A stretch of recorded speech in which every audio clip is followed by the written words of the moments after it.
A couple years ago on Goku Day, I made a video called Dragon Ball in 2010, showcasing what happened in Dragon Ball fandom during that time. Followed along with that video was Dragon Ball in 2011. Along with that was Dragon Ball in 2012. These videos were meant to showcase the ups and downs that the fandom had to face during that time. So not only is this a compilation from Dragon Ball in 2010 to Dragon Ball in 2019, this is a revamped and remastered version of those videos with proper editing corrections, research corrections, better visual filters, and so much more. And of course, when I made those videos, I would miss some stuff. So instead of the usual video outro, each year would have an extended ending showcasing what I had missed, some of which would have been stuff that you guys would have commented. Furthermore, after the 2015 video, I've added a little bonus behind the scenes of how I make these videos, just to add some creator insight for anyone that cares about that sort of thing. Now, let's properly start the video. The year is 2010. We left 2009 with a movie called Avatar, and another movie that had airbending. I will take you to a secret place, taught to master the energy of the three elements. Air, fire, and water. Shadow Crane Strike is the most basic of all the air bending techniques. It's a new decade. People can't decide whether we should call it 2010 or 2010, and I was hitting deep into Dragon Ball media. And that's what I'm doing today. I'm recounting all the major stuff that's happened in Dragon Ball fandom in the 2010s, starting with 2010. So join me on this nostalgic ride. Unless you're a Gen Alpha kid, then this is really just a history lesson.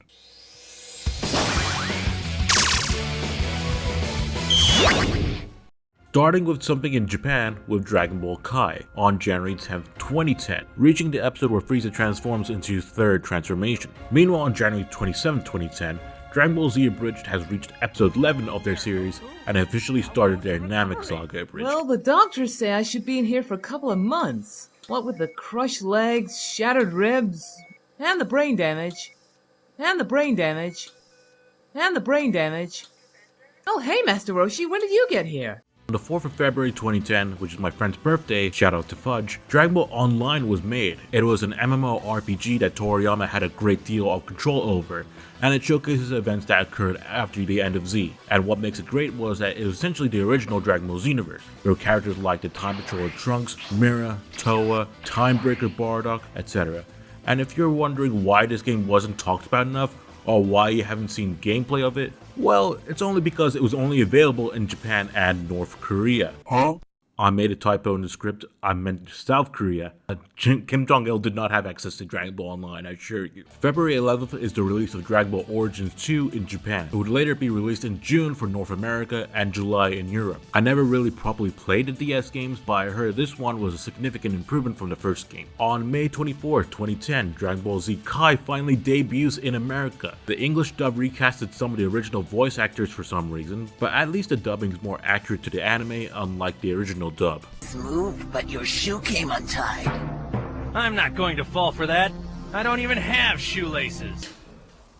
I'm not in the beach, this is a bathtub. However, the West still thought that anime was meant to appeal to a younger demographic, so they released it on Nicktoons, and this came with rephrasing and censoring. On the 30th of September 2010, Dragon Ball Z Tenkaichi Tag Team, or Dragon Ball Tag Versus in Japan, was released on the PSP. It was pretty much Tenkaichi 3 on a handheld, except with the optional tag team mode, and it worked really well. It had no business being better than some of the future Dragon Ball Z games we got over the next few years, and the game had some cool what-ifs in there too. Not to mention this was the first game that made use of the DBZ KaiCast as well. Next up in November 2010 was the release of Dragon Ball Raging Blast 2. The big promotion about this game was the re-debut of Hachiyak for Japan, but we in the West officially witnessing him for the very first time. The game came with a remake of the Plan to Eradicate the Saiyans OVA, but this time being called the Plan to Eradicate the Super Saiyans. But the game was pretty underwhelming, and I mean through a visual perspective and even gameplay. Plus it didn't even have a story mode, which I'm sure was a deal breaker for a lot of people. All the way back in June 20th, 2010, a representative from Bandai Namco confirmed that there would have been a GT saga, along with GT characters in it.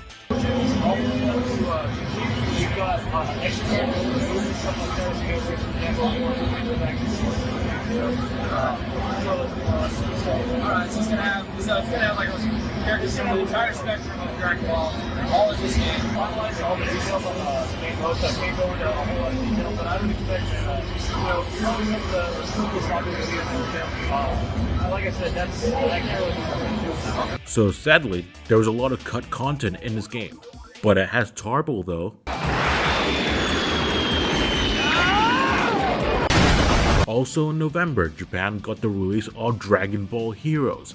Looking back, Dragon Ball was really stacked when it came to games this one year, but just to let you know, the game is very different from the Dragon Ball heroes we know today. It wasn't linked to Xenoverse, it featured a set of uncustomizable characters, and sometimes they would feature some what-if transformations in there. While that was all happening, Dragon Ball Kai in Japan's last episode of the year was with episode 87, with Mr. Satan stepping into the Cell games, and Dragon Ball Z Kai in the West has reached episode 50, with one of the few battles between Goku and Frieza. Finally, to top it all off in December, with Dragon Ball ST. This is an official abridged chibi manga intended for children to read. I've read the fan translations. Sometimes it's fun, but sometimes it's just a simplified retelling. The manga was done by Naho Ueshi, who in the past has done the Yo Son Goku and Friends Return manga, and besides Toriyama, she was the first person to draw and write a Dragon Ball manga, which is a huge feat on its own.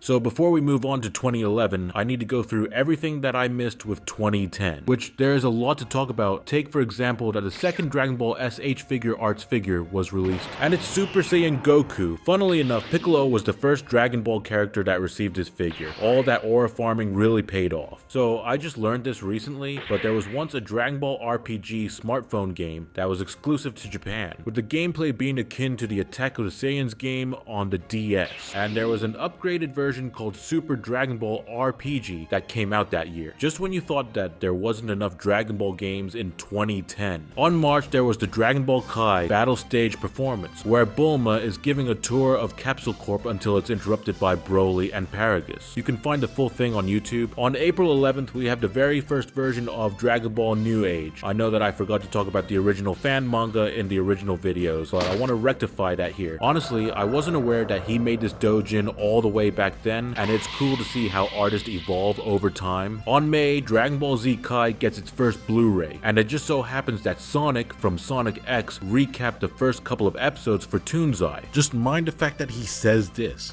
Now Piccolo's a Saiyan just like Raditz, but he doesn't like Raditz. On July 2nd, the Dragon Ball Z anime comic ends, and it's funny to me that there was even an anime comic when Kai was on air. In the end of my 2011 video, I brought up how I missed out Soulja Boy's Goku song.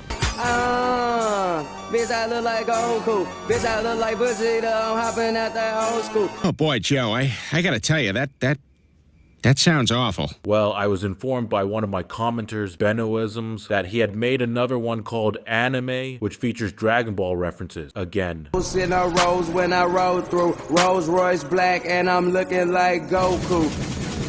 Anime. In the end of July, in a now deleted video, Smosh made their If Cartoons Were Real skit, and it features this reference.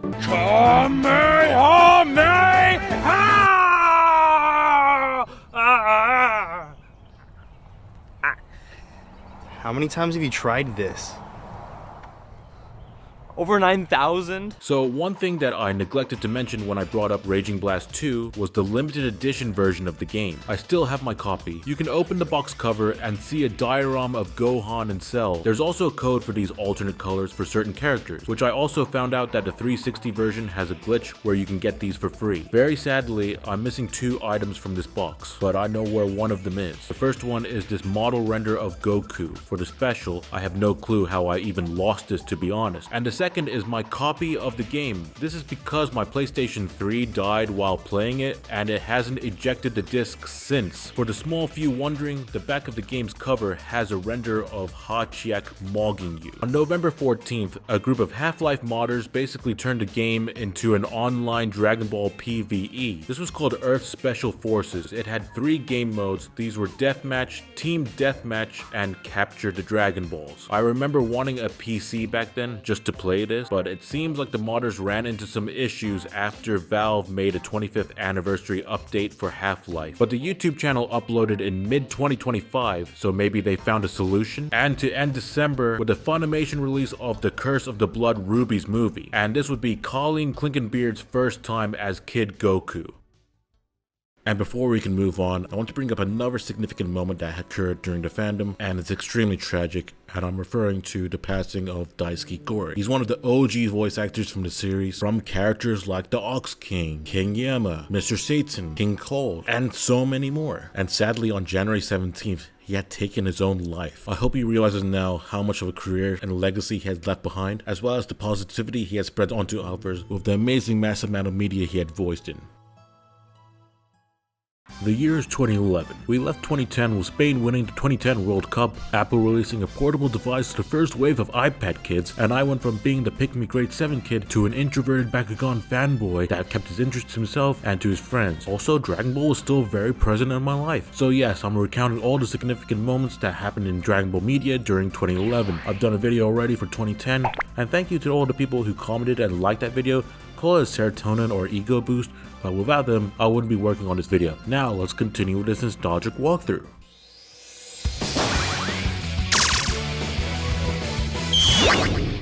On January 9th, 2011, we have Dragon Ball Kai in Japan kicking off the year with Goku facing off Cell in the Cell games. Also in the same month, Dragon Ball Z Abridged on episode 20, and they were going to do their own arena gauntlet with Namek Mania, and this featured Riku, and it rhymes with Doom, and you're gonna be hurting all too soon.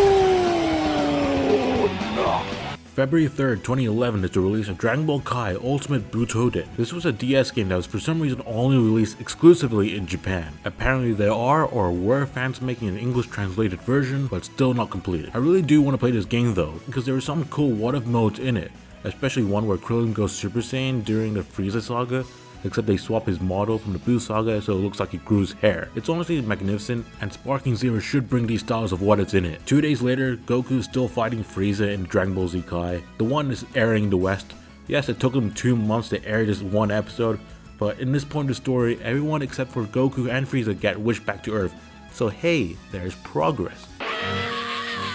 Meanwhile, on March 27th, Dragon Ball Kai stops airing in Japan with the aftermath of the Cell game. Unusually, the episode where Trunks finally defeats the androids in Cell was only released on home media on August 2nd, and this would mark as a kinda indefinite pause for the series as merchandise sales were just poor. Maybe if they released Dragon Ball Kai Ultimate Butoden in the West, then maybe those sales will be going up, I'm just saying. Moving forward, on May 10th, 2011 is Screw Attack's first time using a Dragon Ball character for Death Battle, and it was for Vegeta vs Shadow. It's worth noting that the voice of Vegeta is Lanny Vitor from Team 4 Star, and Shadow was done by Curtis Arnott, also from Team 4 Star. It was a sneaky way of having Vegeta and Nappa back together. Behold the true power I possess.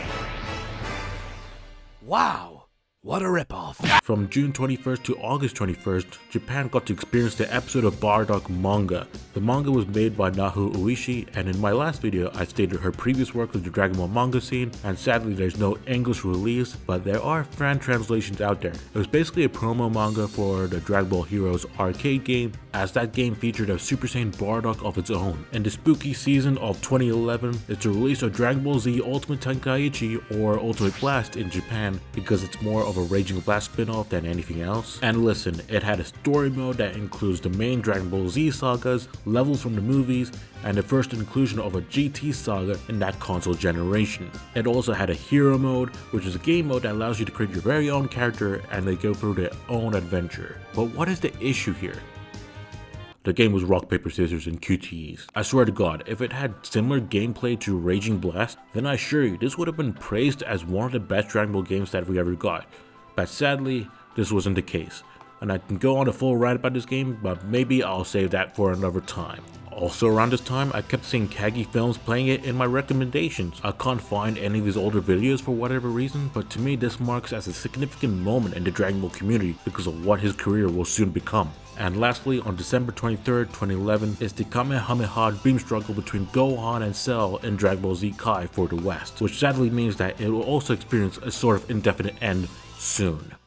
Now it's time for things that I missed for 2011. So let me begin with a shout out to Gowther the Canadian for mentioning that a J-pop group called The Policemen released a song called Galo Sengen, where you can see characters like Vegeta and other Saiyan characters in the Gyaro style. Next up we got the first Dragon Ball game of the year, which was Dragon Ball Zenkai Battle Royale, an arcade arena fighting game which also had a tag team function. It lasted up to 2023, but luckily it is possible to pirate the game and play it through a PS3 emulator. Also around this time, Viz Media released the Dragon Ball One Piece crossover manga. It only took them a little above 4 years to do so, and they didn't even bother to upload scans of it on their website. Before we move on to the next topic, I want to remind everyone that we all tried to go Super Saiyan at one point or another, except we were smart enough to not record ourselves doing it, unlike this guy.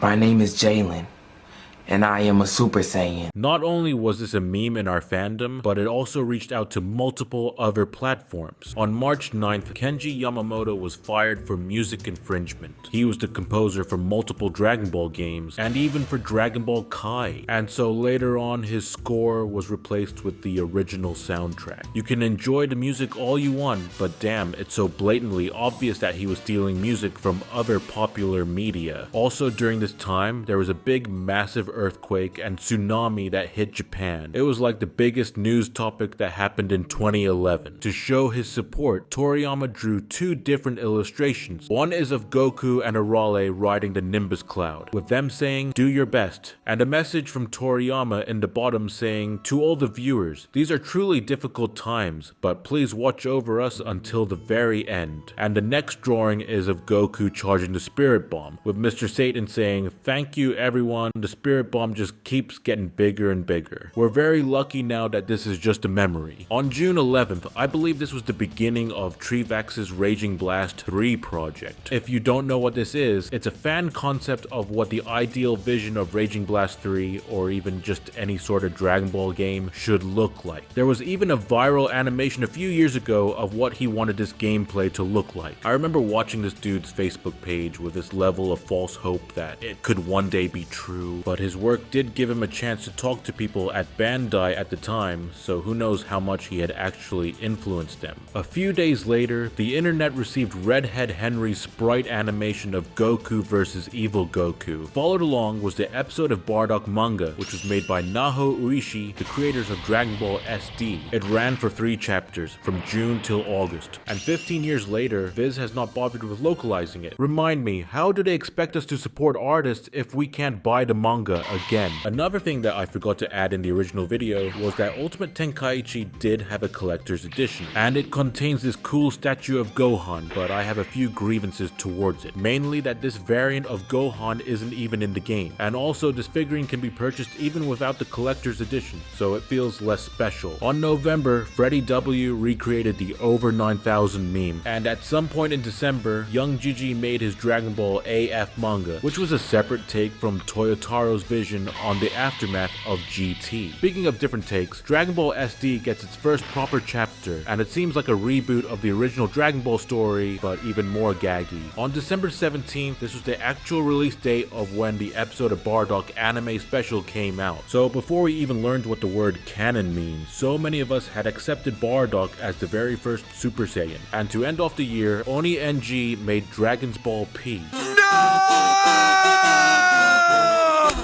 Alright, let's move on to 2012.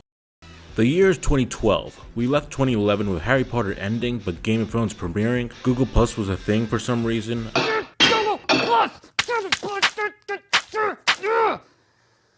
Yeah! And I was still very much into Dragon Ball. So yeah, I'm back recollecting all the significant stuff that happened within the Dragon Ball community during 2012. I've done a video already on 2010 and 2011. If you haven't already, check that out. Also, shout out to March 14th, the day that crabs fries. What does that even mean? For mentioning the existence of the Aima channels. Although they did exist before 2010, I do remember they were popping off in my recommendations around that time. Also, shout out to I'm a Portuguese Vegeta, aka the best Vegeta. Ser, tens que o fazer pelo teu pai e por todos nós. Now, let's continue on with the video.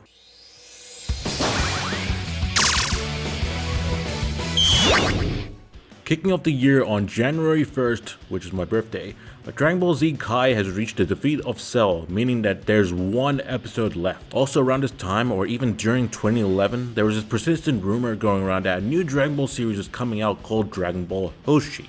Yeah, we know that this thing doesn't even exist, but the misinformation came from people uploading animated scenes from Ultimate Tenkaichi and Dragon Ball Heroes. They would use One Piece music or something else over it, literally just for views. On top of all of that, YouTube came out with this function to enable certain comments, so whenever people tried to comment the truth about these videos, the uploader would just delete those comments. Also in the same month, Dragon Ball Z Abridged is on episode 27, ending with Goku finally meeting Frieza. So are you that Freezer guy?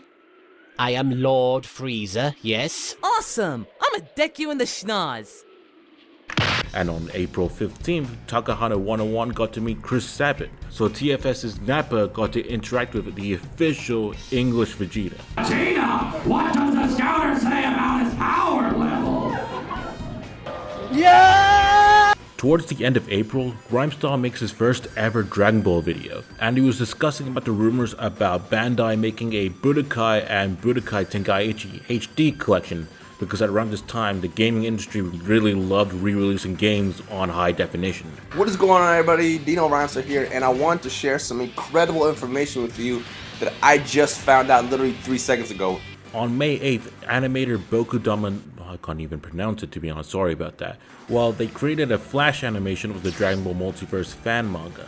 It's pretty cool, and he has improved in quality since then. 10 days later, there was this rumor going around that a sequel to Budokai Tenkaichi 3 / Sparking Meteor would be coming out. It would be called Sparking Omega in Japan and Budokai Tenkaichi 4 over here. Obviously now you can tell this was just fake, especially Sparking Zero coming out this year. But hey, I just wanted to let you know, this is what we had to suffer through back then. Around that same time, Chaos Punishment uploaded a compilation of super move swaps on Ultimate Tenkaichi. I recall that he was the first one to do these super swaps, but it was amazing at the time because we had never seen anything like that since the Budokai games. On June 1st, KSI and his brother Deji played Dragon Ball Z Burst Limit. I'm only including this video because of this part. My full perfect form!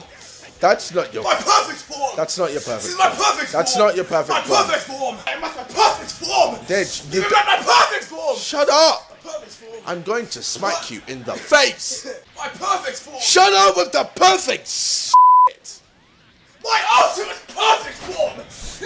From June 17th to 26th, Team 4-Star have finished their 3-part finale for the Frieza arc, marking episode 30 as one of their most viewed videos. In September, it was revealed that Raging Blast 2 was re-released but with the Budokai Tenkaichi 2 soundtrack. This was because the original music composer Kenji Yamamoto was fired the previous year for infringing on other music artists. I won't play the examples here because of copyright reasons, but it is disappointing. I think Tenkaichi 2's soundtrack is the best out of the trilogy, but this would have an impact on the other official media. Moving on, Toyotaro was hired on to make the Dragon Ball Heroes Victory Mission manga. It was really a promotional media for the arcade game, and it didn't have much of a story. And it's cool to see that the person who made the Dragon Ball AF Dojin go on to work on an official product. And we know where that led to. Just a few days after, we got a teaser of the announcement of a new Dragon Ball movie to come, with Toriyama coming back to work on it. And just when you think Dragon Ball is back, we got Dragon Ball Z for the Kinect. Become a Super Saiyan.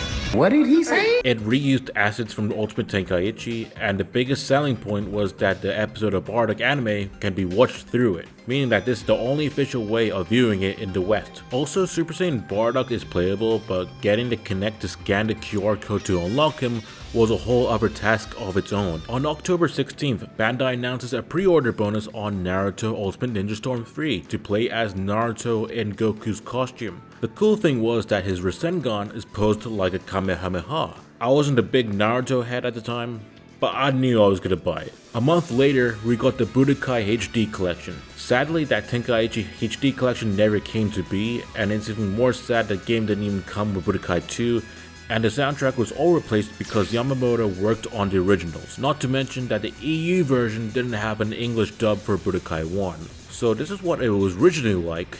Don't you see, Kakarot? You don't have a chance against me! Whoa, what enormous energy. He sure is big. This'll be tough for sure, but I'm ready for him. I'll just have to give him everything I've got. You big ape! And this is what the EU got. どうだカカロット、これで貴様はもう終わりだ。なんてでけえ気だ。多このオラの木を全部付け果たさねえと勝ち目がねえよ。オラの木全部と地球の元気玉を食らわしてやる。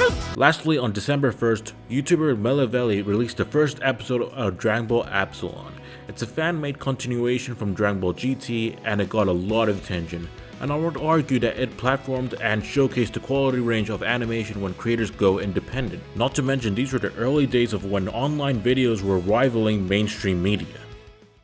Now it's time for the things that I missed for the 2012 video. Let's kick things off on February, where the episode of Bardock and the plan to eradicate the Super Saiyan specials were released as a bonus DVD for March's Psycho Jump issue. So if you're not interested in purchasing Raging Blast 2 or Dragon Ball Z for Connect, this is the other alternate legal way of watching them. Speaking of episode of Bardock, the manga version got a Katsunban release in Japan, and it included 2 extra pages where the people of Planet Plant celebrate Bardock's victory and him reflecting back on his dead crew as he walks towards the sunset. So when I brought up the Dragon Ball Multiverse fan animation, I did a pretty terrible job at pronouncing the creator's name. Little did I know that they've watched the video and even commented to give their thoughts about that year, as well as clarifying that their username is just gibberish. So I feel a bit relieved hearing that I have an excuse for my laziness when I was recording, but it's so awesome that someone that I've mentioned even discovered my video and engaged with it. And usually around this time, it's the Behind the Voice Actors Awards, and Dragon Ball Z Kai finally got some nominees and winners. On July 10th, Weekly Shonen Jump announced that a new Dragon Ball Z film will be made and that Toriyama is heavily involved. There was even this poster, which I'm glad that Krillin got a new haircut in the final product. The tagline on the top left says, "The strongest awakens, long awaited by all humanity, toward an unprecedented excitement."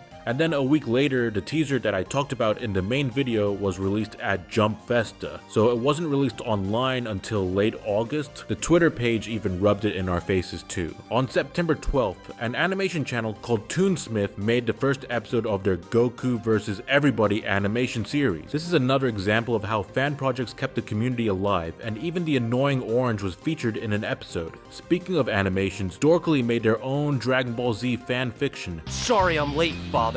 What? But I thought Brian's dad was a boring accountant. No, he is secretly half Namek. That's why human acne cream has no effect on him. Also shout out to Esu for clarifying to me that the EU release of Budokai 1 never had an English dub, which would explain why the EU version of the Budokai HD collection neglected to add those voices in for Budokai 1, but it's still weird that they couldn't rectify that with this re-release. On November 10th, we got the first poster of the new Dragon Ball Z film Battle of Gods, featuring Goku blocking an attack from what people described as a cat-rabbit-like creature. It's also funny that in the old Kazenju article, they speculated that the woman in the poster might be one of the variant female avatars from Dragon Ball Heroes making a cameo. Just goes to show how limited our understanding on canon meant back then. And not too long after, Japanese audiences were able to buy the duo collaboration ticket for One Piece film Z and Battle of Gods. It features illustrations of Goku and Luffy drawn by their creators, and only 8,989 copies were made. It's crazy how much these two properties have collabed, but their fan bases love to hate each other. Also, I got a shout out to another commenter, Auditect, aka the current voice actor for Lieutenant Karefuwara for Dragon Ball Epsilon. Dragon Ball in 2012 is my most viewed video from this series, and I'd imagine that the Epsilon Goku image from the thumbnail played a big part in that. So it's really cool that an official voice actor was able to see my video, and I'm looking forward to hearing you voice King Cold whenever that episode drops. On December 4th, K&K Productions made their live-action Saiyan Saga trailer. On December 7th, the first full trailer for Battle of Gods was released during the Mezamashi TV morning show. I think around this time we were told what the antagonist name was, but I'm not sure if the word Super Saiyan God has popped up yet. And let's finish off 2012 with Oni NG making Dragon's Ball PP. You did it, Goku!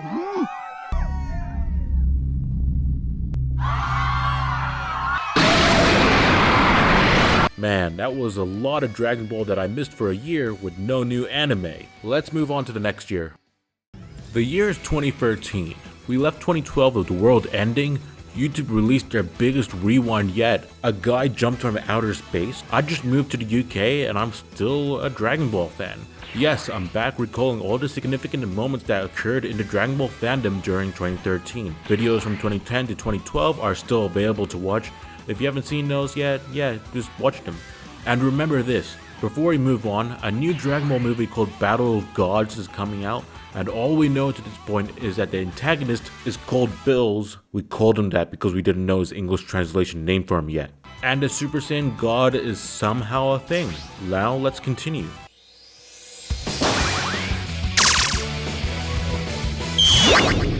Starting off with some controversial heat with Death Battle's Goku vs Superman.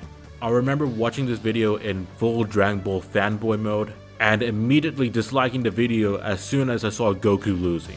I didn't even look at the explanation of how he won, and I honestly didn't even look at the character intro for Superman. I did learn to grow up, removed my dislike, and honestly current Buckrod is actually a fan of Superman now.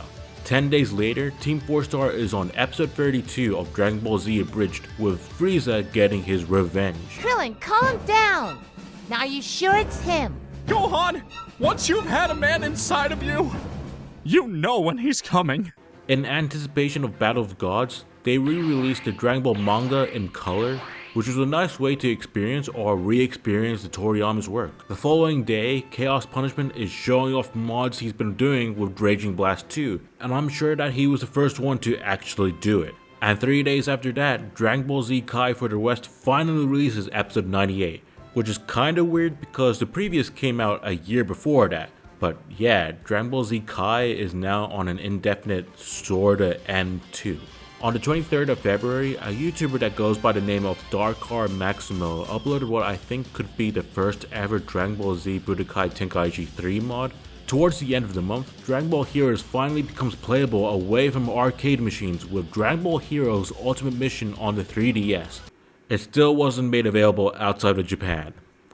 You know what else wasn't available here but in Japan? This ad. 行くぞケンタッキーチキン食って強くなるぞ光るドラゴンボトル付き最強セットじゃケンタッキーで so good.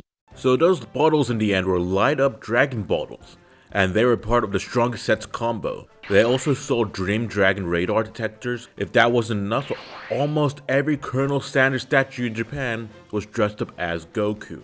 While that happened, Naruto Ultimate Ninja Storm 3 was released. In the last video, I mentioned the Naruto Goku costume pre-order exclusive, but the game also comes with the limited edition Naruto Goku costume card for the Naruto trading card game. At most, this 11-year-old trading card costs $25. Can someone explain to me why the KFC radar is worth more than my Naruto card? So around March 16th, there was this VJump scan that surfaced of what Super Saiyan God would look like, and imagine the disappointment of so many fans that thought it would look like a golden Super Saiyan 4 or something. Dragon Ball fans were ungrateful, but I'm glad they totally calmed down ever since then. Soon after that, the first ever Dragon Ball epic game was released. No, it wasn't Dokkan, it was called Dragon Ball Tap Battle. It was also exclusive to Japan, and honestly, I think they can just keep it. Tap Battle is no longer on any of the app stores, but it doesn't require any online connection to play, so you might be able to find an APK file, and for some reason the game has a modding community, so take that as you will. On March 30th, Super Saiyan French fries, Dragon Ball pizza balls, Majin Buu pudding, and many more food related items were sold in Japan. These products were all in promotion for the Battle of Gods film, which I want to point out was funded by the government. And listen, they could have used this money to battle for charity, scientific research for cures, preventing Logan Paul from stepping foot in Japan, but because this is Dragon Ball, I'm gonna let them move a pass on this. Also around this time, there was this Battle of Gods ad featuring both Cell and Frieza.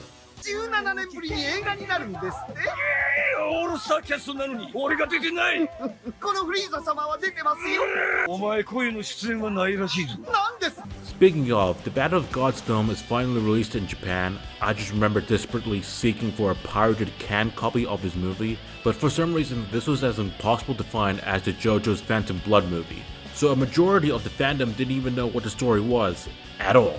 And to further deepen the wound, Dragon Ball SD released a special manga dedicated for this movie. I don't know why I'm getting upset by all this, but it's probably because I'm looking back at the past and seeing how tough things were for our side of the fandom. But yeah, I ended up seeing the movie multiple times anyway, so I should be good right now. But we kinda got the Dream 9 One Piece Dragon Ball Toriko crossover because it was released on Fuji TV. It's kind of crazy to think that the Dragon Ball fandom got mad at Death Battle for nerfing Goku, meanwhile Luffy and the other dude are fighting on equal footing.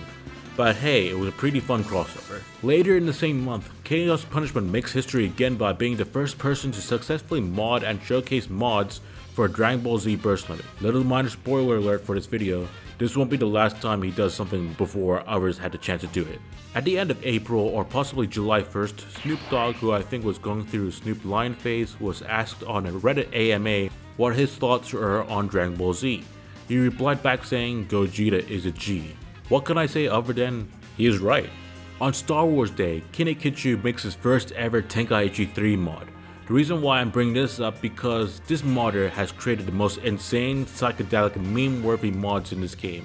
And it's just funny to point out how the domino effect of how the fusion of Thomas the Tank Engine and Goku came to be. Skipping all the way to August 8th, Toyable, or who we know as Toyotaro, announces that he's stepping down from making Dragon Ball AF. Most probably due to being busy working on the Dragon Ball Heroes Victory Mission manga, but who knows, maybe he'll finish what he started. On September 13th, Battle of Gods Blu-ray is finally released in Japan, which means that we can watch it by not so legal means.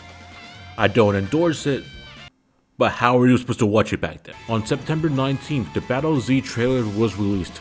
Usually I don't cover teasers, trailers, or whatever, but to me this was a big deal because this was the first Dragon Ball trailer in probably God knows how long that used the actual English voice cast. And it's awesome hearing Chris Sabat use his Yamcha voice in it. What? He's enormous! Shortly after, Dragon Ball Online was shut down in South Korea, and so were the servers for Taiwan and Hong Kong a month later. Little did we know that the legacy would still live on, but that's a story for another time.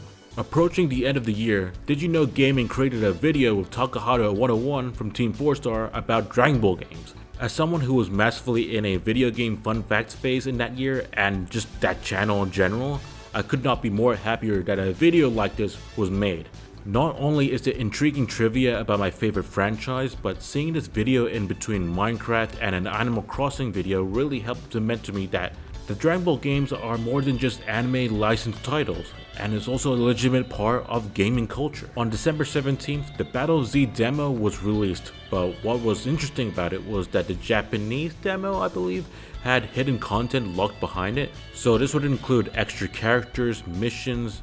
The demo even had Beerus' full official English name, and to round up all the Chaos Punishment's achievements this year, he was the first person to use an ultimate move in that game, which technically should be impossible because there's no way of getting the Ultimate Jewel card in that demo. Lastly, on the day before Christmas, Honest Trailers collaborated with Team 4-Star in making a trailer for Dragon Ball Evolution. And man, what a way to end the year. And along the way, Goku was joined by his best friend Krillin, who should be showing up in the movie any second now. Any second. You're not in the movie. Damn it!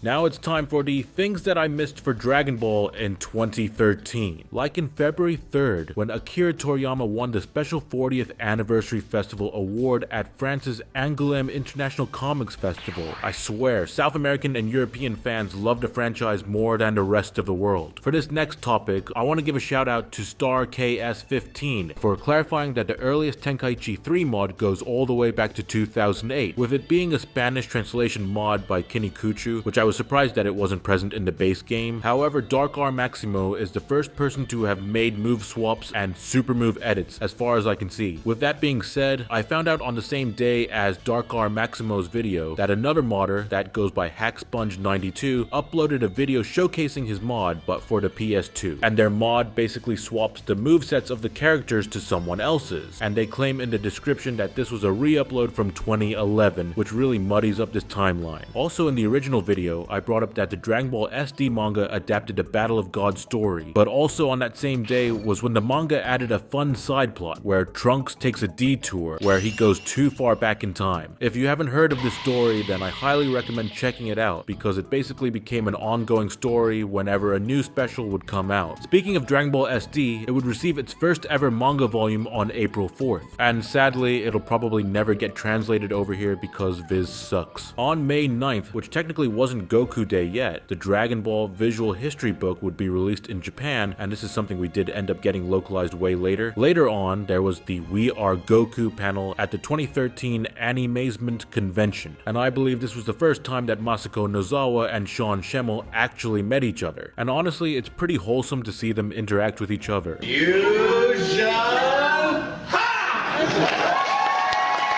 On June 4th, Viz would release the Dragon Ball 3-in-1 edition manga volumes, and this was kinda odd considering that the Viz Big Books, which were also 3-in-1 manga volumes, were released not too long ago and were still on shelves at the time. But anyway, the 3-in-1 editions were the cost-effective alternative, with cheaper quality paper, no colored pages. Supposedly, some stuff was left uncensored, and although it uses the covers from the Kazenbon release, it doesn't include the extended ending. And on July 13th, it was the first chapter of the Jacko the Galactic Patrolman manga, and this would be the last manga that Toriyama made by himself. What's funny was that this was kinda hidden under the radar from Dragon Ball fans, and no one suspected that this was a prequel to Dragon Ball until its last chapter. On October, it was the Catalonian International Film Festival, and Battle of Gods was nominated for the Best Animated Feature Film, but unfortunately it lost to The Fake. Also in the same month, that Dragon Ball RPG mobile game had another update called the Shonen Hen, also known as the Boyhood chapter, which I'm assuming is meant to cover the OG Dragon Ball arcs. On November, this would be the debut of Nagayama Yoshitaka's first Dragon Ball manga, Dragon Ball Heroes Charisma Mission. The purpose of it was to promote Heroes' Jakku mission. It's a little unclear what this is actually about. From what I know, it just follows the daily life of these three players. Also, speaking of Heroes, we finally got to see what Gotenks in GT would look like because of this opening, and it still baffles me that he was never in GT in the first place, nor is he a DLC character for Xenoverse. And speaking of GT, I learned that the first chapter of the anime comic actually came out in late 2013. Okay, that's everything that I believe that I've missed. Now let's move on to 2014. The year is 2014. We left 2013 with Let It Go playing everywhere. We got the release of the Xbox One and PS4. Vine was blowing up on our phones, and I'm still a Dragon Ball fan. And also Rooster Teeth was there as well. Lower your hand. Yeah, we got it. All right. You got the heart. Yes, I'm back recapping all the significant events in the Dragon Ball fandom during 2014. Videos from 2010 to 2013 are available to watch, if you haven't watched them yet. Also, I just want to say thank you for helping me reach 1,000 subscribers. It's a big deal to me, but I'll talk about that towards the end. Now, let's continue on.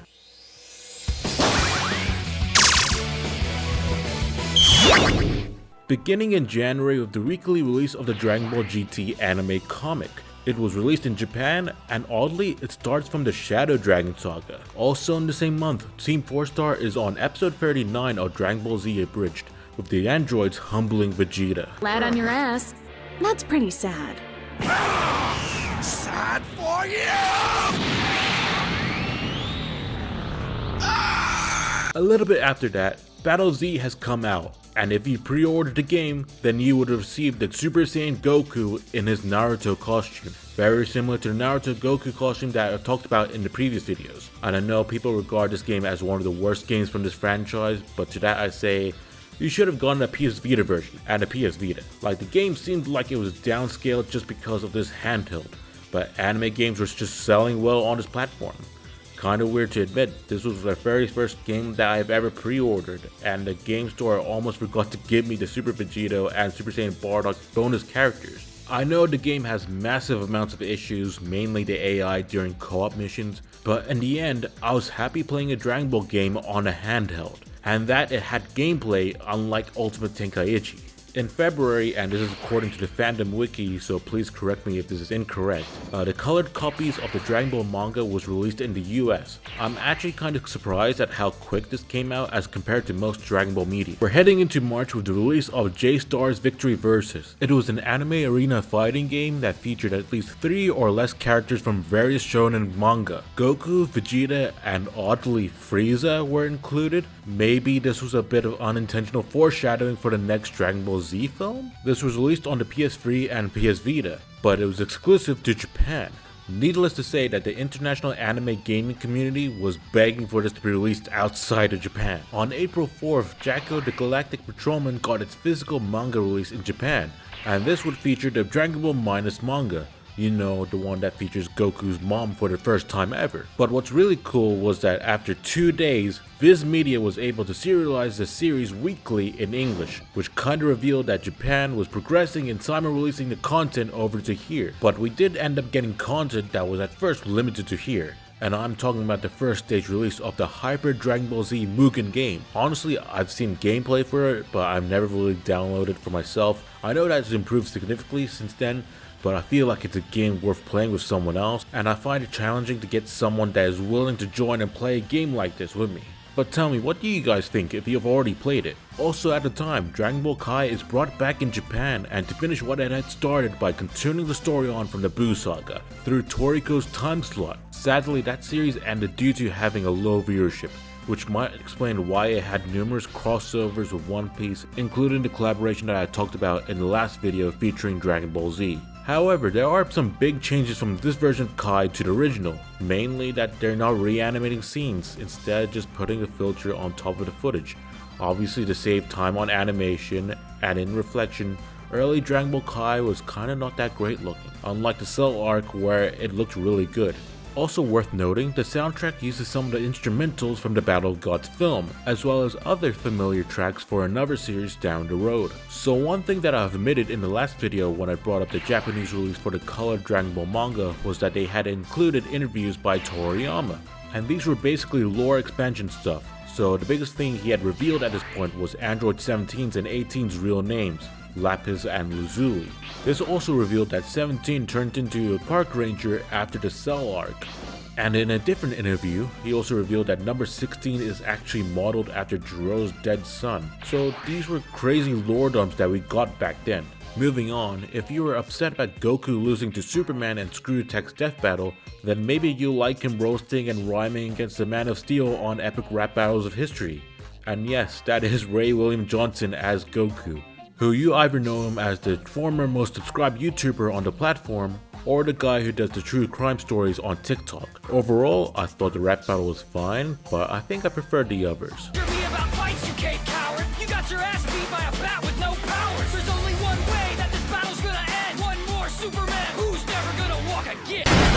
On May 21st, a new Dragon Ball game was announced, and one of the most talked about things were the images that were revealed along this announcement, mainly this one. It should be obvious who's that meant to be without any hindsight, but I swear to God the amount of comments insisting that was future Trunks or Gohan in Super Saiyan God form. We'll get back to that in a little bit. On May 30th, Funimation finally got the rights to the Battle of Gods film.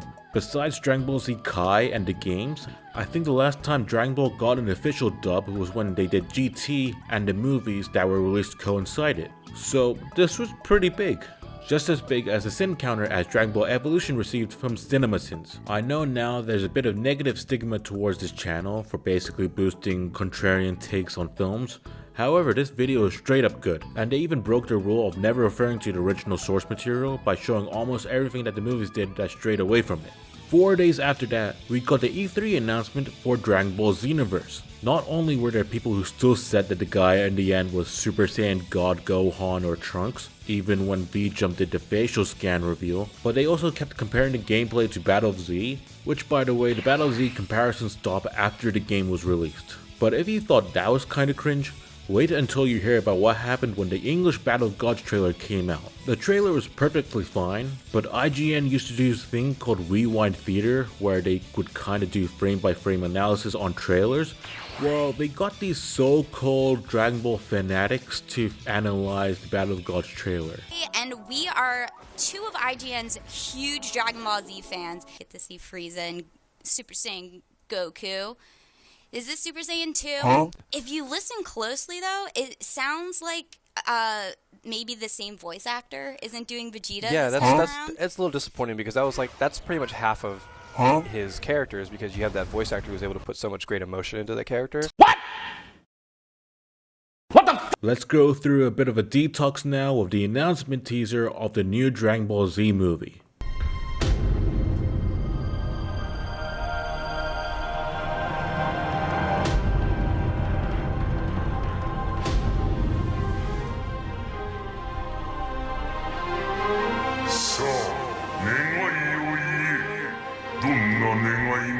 つだけ叶えてや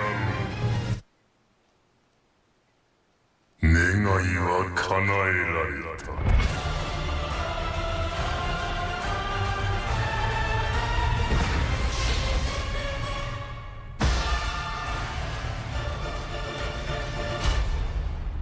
Oh, that's why they call it that. And after that, there was a red carpet premiere for Battle of Gods in Los Angeles, along with his limited theatrical run from August 5th to 7th and 9th. And it's kinda cool to recall the early stages of Dragon Ball being shared with the West again. Except for Dragon Ball Heroes Ultimate Mission 2 on the 3DS. Yeah, it got a sequel and they still don't want to sell it over to here. I guess this is deserved when oddballs within our side of the fandom kept making ludicrous theories like this dude is Super Saiyan God Gohan, which by the way, they finally revealed through leaked scans that yeah, he was a custom character. And there are more Xenoverse leaks revealing other races for the game. A month later, Xenoverse had a closed test beta. In reality, it was more the game's alpha. The whole point was to test the limited Xenoverse online, and annoyingly, it was only exclusive to the PS3. And the year prior, my PS3 got the yellow beam of death.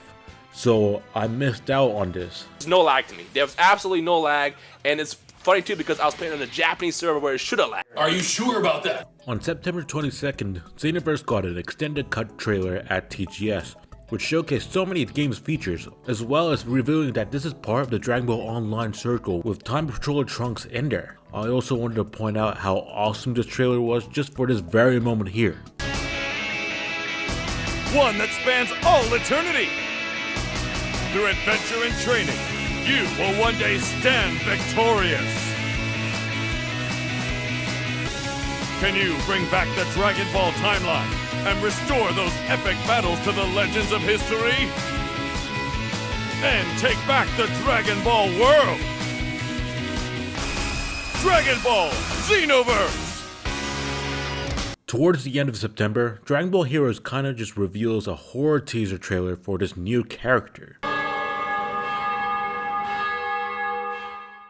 I'm honestly convinced that this was supposed to be released around Halloween time. On October 7th in the US and November 10th in the UK, the Battle of Gods Blu-ray and DVD is finally released, so we can finally enjoy this movie legally at home.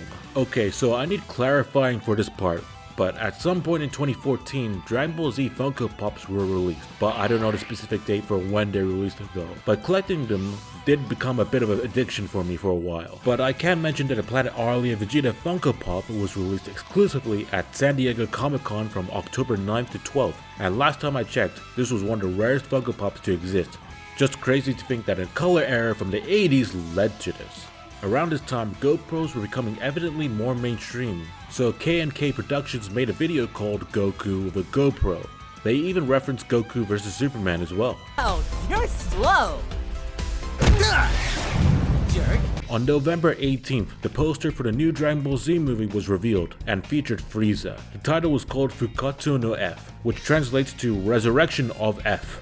Listen, when this came out, I'm pretty sure I had to double check online whether this thing was even real. Because how can someone like Frieza, who was the second strongest character in the Frieza saga, rival up against Goku, Vegeta, and just almost everyone else? 2 days after that was Dragon Ball's 30th anniversary.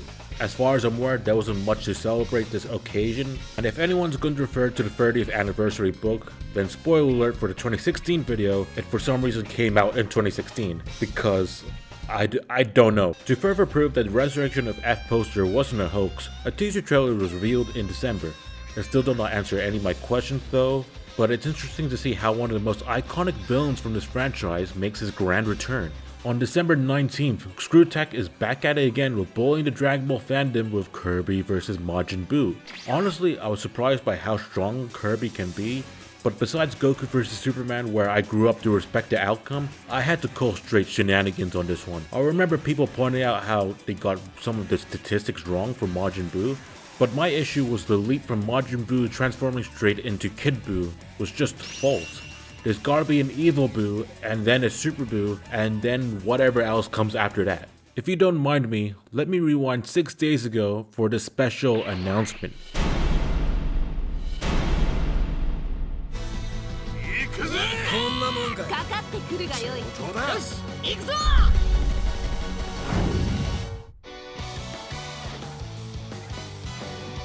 Yes, we asked for it and we got it, and that's something to look forward to for the 2015 video.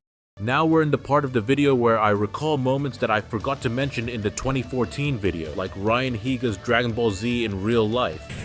Goku, what are you doing here? You know, I'm not quite sure. Bet you guys can't fly! What?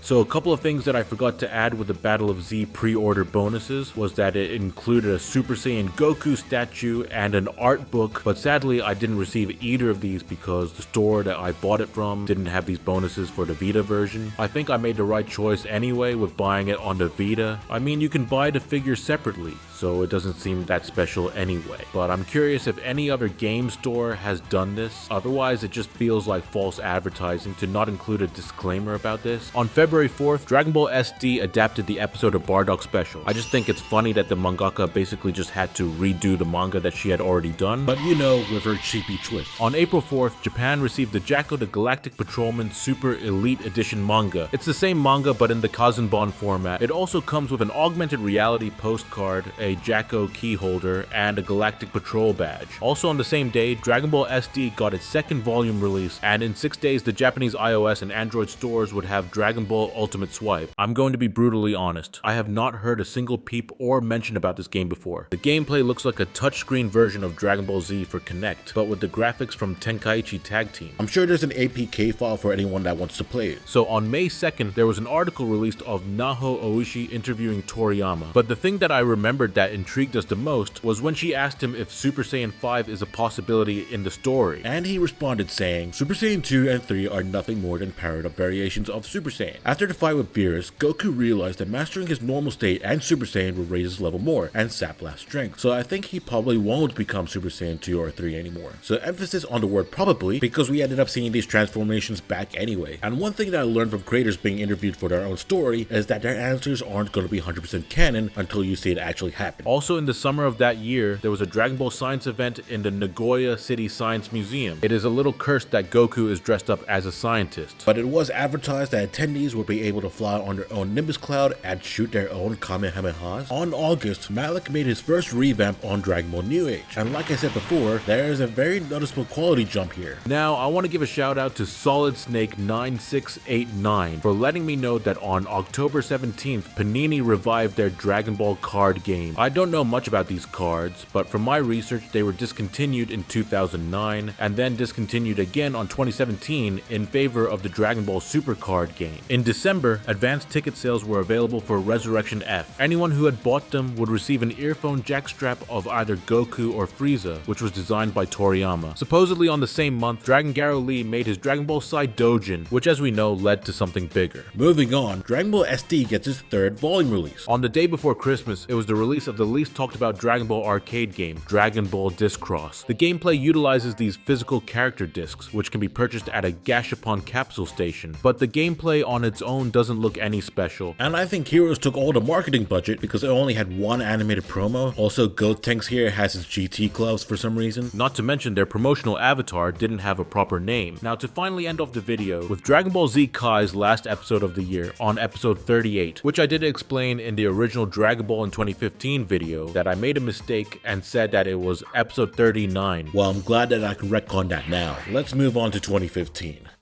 The year is 2015. We left 2014 with The Undertaker losing his WrestleMania winning streak, people were doing the Ice Bucket Challenge to raise awareness for ALS, Seth Rogen and James Franco almost started World War III with North Korea, and I'm still a Dragon Ball fan. We are back recalling pretty much every significant moment in the Dragon Ball fandom during 2015. Videos from 2010 to 2014 are available to watch in the top right corner of the video if you haven't seen those already. Now let's get back on track.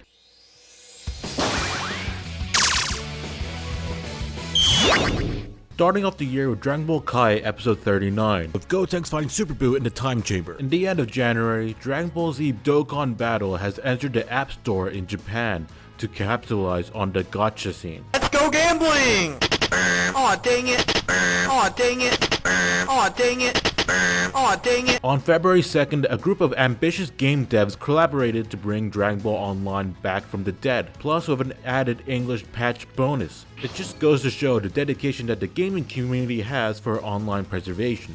On the following day, there was a press conference in Tokyo featuring Masako Nozawa and Memorial Clover Z, aka the Japanese pop idol group. They announced that the members of the group will appear in the Resurrection F film as the Angels of Hell. Also, I don't have footage of this conference, but apparently there were mascots of Goku and Frieza during the Setsubun event, which to put in layman's terms is a bean throwing ceremony to commemorate the first day of spring, and they threw beans at the Frieza mascot. Japan is a little bit extra sometimes. 6 days after that, Rhymestyle and Thundershot released videos about their experience talking to Bandai Namco representative about a Budokai Tenkaichi 3 HD collection. The amount of glimmer of hope that we had for this game to happen was astronomical, but I guess we had to wait another 9 years for them to do something about it. In the meantime, Bandai snuck in Curtis Arnott from Team 4 Star into Xenoverse behind all of our backs. This was discovered by a data miner called Sergio M3 through the Xenoverse beta, and this blew our minds. Team 4 Star were notorious for being copyright struck by Toei Animation, and now they got Ghost Nappa in an official Dragon Ball product. But don't worry, Japan had to rub it in our faces when Xenoverse finally comes out on the 5th over there. This was the first time I had to actively hide away from any Dragon Ball spoilers. And you know what's worse than that? My best friend from Dubai got it 7 days earlier than I had through secret connections. Like I was the one who showed him the hype TGS trailer that made him go, "Ooh, maybe I'll buy it." And all just for him to show off in our group chat, him customizing his female Boo character with the most generic name possible and in the most sus positions possible with the NPCs. And mind you, there were no other players in the lobby because they were all waiting for the actual game to release like I was. And I pre-ordered a collector's edition for my birthday, which arrived 7 days later as Xenoverse is finally released in the UK. The US got it 4 days prior, and after a lengthy day of school, I came back home and got to experience this masterpiece. From February to April, Toyotaro released a promotional manga for the Resurrection F movie. It consisted of 3 chapters, basically from Frieza's revival and his plan to get stronger, Gohan disappointing the fandom, and the cliffhanger of Goku and Vegeta arriving on Earth. The day before the UK release date of Xenoverse, it was released on Steam, so yeah, modders did their thing and made it as insane as possible. I even livestreamed my modded playthrough of the story a few years ago, and it was pretty fun. Now that we're out of the Xenoverse release date arc of this video, Robot Underdog 2 released their pilot for Dragon Ball Z Light of Hope, which is a fan-made live-action web series based around the Future Trunks special. Maybe it can be considered a little dated in terms of the types of fan films we get now, but this was just so hype, and it just shows that live-action anime adaptations can be done better by fans than with Hollywood execs. On March, there are these crazy energy drink commercials that was in collaboration of the Resurrection of F movie. There's the orange flavor for Goku and the grape flavor for Frieza. Kinda explains why TFS Goku hated grape flavored medicine. Is it grape flavored? I don't know, yes? Because I don't like grape. Then it's bacon flavored. Yay! But the Resurrection of F hype doesn't stop there, as we got the theatrical trailer for the movie. It features Maximum Hormones F, which is a huge inspiration for Toriyama to make this movie, and we got a tease of Memorial Clover Z's new song, and on top of all of that, this is the first time we saw Frieza's new golden transformation, and you can probably imagine how the fandom reacted to this. On March 4th, TFS is playing Xenoverse, and we got the unveiling of Dumplin'. I want to see the look on Trunks' face just...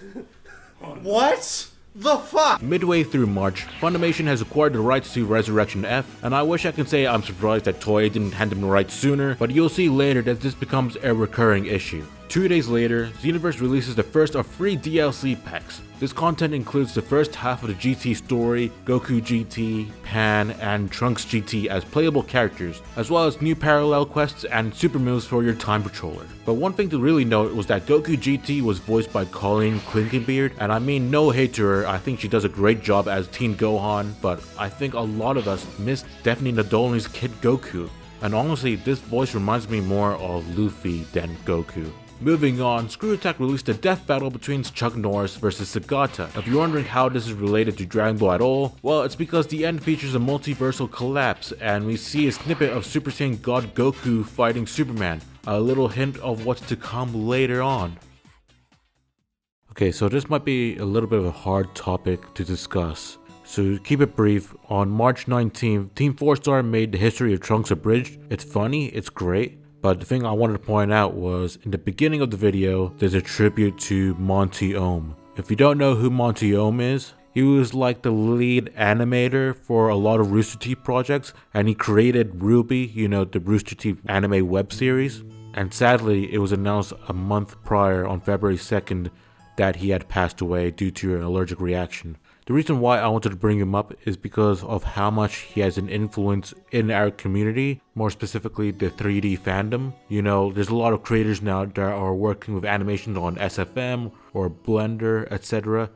And I think a lot of that wouldn't have happened if Monty Oum didn't make RWBY or any of the 3D animations for Rooster Teeth's Red vs. Blue or any of the other projects. To me, this was so surreal because I was a huge Rooster Teeth fan back then, and I was in such disbelief that he had passed away, because at that point in time, I never had an experience of seeing or hearing someone from the online creative space that I know and watch just gone, like leave our world. But it's nice knowing that Monty's work will continue to live on forever, just like how with Toriyama, his inspiration continues to expand even after his passing.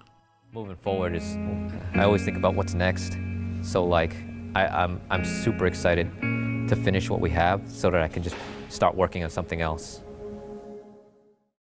On March 29th, it's WrestleMania 31. The Rock is cutting a promo, and the reason why I'm even mentioning this is because he invited Ronda Rousey into the ring, and she was wearing an Over 9000 t-shirt. As far as I'm aware, this is the first time Dragon Ball is referenced in a wrestling product. In the end of March, Cartoon Hooligans released their Dragon Ball Z vs. Marvel What If. It's well animated, but man, does the Dragon Ball community want to fight with every fandom in existence. Also, Bandai, I guess, accidentally leaked the new transformations for Goku and Vegeta through a figures showcase, and what I find funny is going back and seeing people in denial whether this was actually even real. As we enter April, the restaurant chain Koko Curry Ichibanya, which specializes in Japanese curry, has been running a marketing campaign for Resurrection F by letting customers participate in a contest or raffle to get this Goku plate or an original Goku trading card. It better not be worth more than my Naruto card. Around this time, Nintendo has opened up the Smash Bros. Ballots, and if you're a Dragon Ball fan and loved Smash Bros., then there's only one person that you voted for. And as a good measure, we said that he was from the Nintendo exclusive Dragon Ball Z Extreme Budokan. Yeah, Sakurai wasn't allowing that, but we can dream, can't we? Remember those blue Super Saiyan Goku and Vegeta figures that I mentioned earlier? Well, V-Jump basically double confirmed those forms were real by revealing stills of it from the movie, and it's called Super Saiyan God Super Saiyan. Oddly, I don't remember much backlash for this form for some reason. It's April 13th, and Resurrection F had its red carpet premiere, and it was really cool to see the English cast be invited also. On April 14th, the second DLC pack for Xenoverse hits. Basically, the contents are similar to the first DLC. This time around, the characters that were included are Nova Shenron and Ice Shenron, as well as Mira and Toa, who are already in the base version of the game. On April 17th, the Extreme Budokan demo was released in Japan. For those who don't know about this game, it's a traditional 2D fighter that features a lot of support characters that can interfere with the battle. Not to mention that the game was developed by Arc System Works, and you know they'll go on to do some other things in the future. And Japan is just thriving because the following day, Resurrection F is released, and for the first 1.5 million moviegoers, they will receive a special book called Volume F. It contains Toriyama's script for the movie, Dragon Ball Heroes cards, and an assortment of other stuff. I'm not sure if this was included in Volume F, but I heard that the fans were given a special pamphlet basically explaining Goku's and Vegeta's Saiyan Beyond God form, which kinda elaborates on how the blue-haired form was achieved. Well, the Dragon Ball anime hype train doesn't stop there, as a new Dragon Ball anime has been announced, and it's called Dragon Ball Super. I remember my friend messaging me about how exciting this is, and my reply was, what a shite name. It's crazy to me how completely normal it sounds now. As we enter May, Memorial Clover Z releases their music video for Pledge of Z, and it's filled with neat references from the franchise. The song is a banger, and this is definitely worth checking out. We know that May the 4th is Star Wars Day, the 5th is Cinco de Mayo, I consider 6th as Revenge of the Sixth, the 7th and 8th are just filler episodes in our lives, but on May 9th, Mosco Nozawa attended a screening of Resurrection F in Shinjuku to mark this day as Goku Day. This is because the number 5 in Japanese is called Go, and the number 9 is Q, which put together sounds like Go-Q. This might also be a reference to King Piccolo declaring the specific day as Piccolo Day in the OG Dragon Ball. Just a shame that we don't get a day off here, but understandable because of how susceptible the fandom is to misinformation, like this fan drawing of the Backyardigans as gods of destruction. People believe that these were the other gods that appear in Dragon Ball Super, but it is a good illustration that mimics Yamamoto's artwork by Daiku Wabara. On May 13th, Frieza's voice actor Ryusei Nakao states in an interview that Frieza's power level is 100 quintillion. The fandom took this seriously, but this is actually a joke by him. He stated earlier in an interview that Frieza is a nice guy, and then followed up by saying that he might have a power level of 100 quintillion. Okay, originally I was going to explain the joke, but this video is over 10 minutes long, and the explanation is a bit complicated, so here's the explanation. There you go. As we enter June, Ronda Rousey was interviewed by Rotten Tomatoes, and she mentioned her interest in being part of a live-action Dragon Ball film, more specifically her interest in playing Android 18, and I think a lot of people were more supportive about it back then as compared to now. Like, we've seen the responses to her career in acting, voice acting, and the negativity she garnered towards the end of her UFC and WWE careers, so probably for the best that this never came to be. On June 6th, we got our first tease of Dragon Ball Super through this photo of the animation storyboard. If this looks familiar to you, that's because they're 4 Super's ending credits from episodes 1 to 12, which contains Hello Hello Hello by Good Morning America, but I'm getting ahead of myself here. Rounding out all of Xenoverse's content was Resurrection F DLC, which features slightly less content than we had gotten before. The characters in this pack include Super Saiyan God Super Saiyan Goku, Super Saiyan God Super Saiyan Vegeta, and Golden Frieza. Oh yeah, I kind of forgot about Jacko as well. Biggest issue is that there's no story content, which kind of bummed a lot of us out. On June 11th, Extreme Butoden is released in Japan. I still question why they gatekeep content from us. 3 days later, we got a promo art of Dragon Ball Super, and it includes a chubby looking Beerus and a female Whis. I don't even know how to tell you how the fandom reacted to this. On June 18th, the first chapter of Dragon Ball Super is out. Bear in mind that Viz hadn't acquired the rights yet for the manga, so we had to leave it to the fans to translate it. As for the story, we were just left with 2 questions. Why is this first chapter set straight after the Buu arc, and why does that Dragon Ball have 9 stars? So the latter was a mistake. The former I'll explain later in the video. The next day, it is revealed that the chubby looking Beerus is called Champ or Champ. Still no information of who the female Whis is though. For now, we just call her Wine as a pun on the whole alcohol naming convention. So on June 26th in the EU and the 30th for the US, J-Star's Victory Vs. Plus arrives on the PS3, PS4, and Vita. Looking back, I feel like we didn't appreciate this game enough. I certainly didn't because of my extensive knowledge of anime back then was just Dragon Ball and a little bit of Naruto. However, Gintama's opening quotes did sell me on watching that anime for a bit. By the way, Ted 2 came out and this scene happened.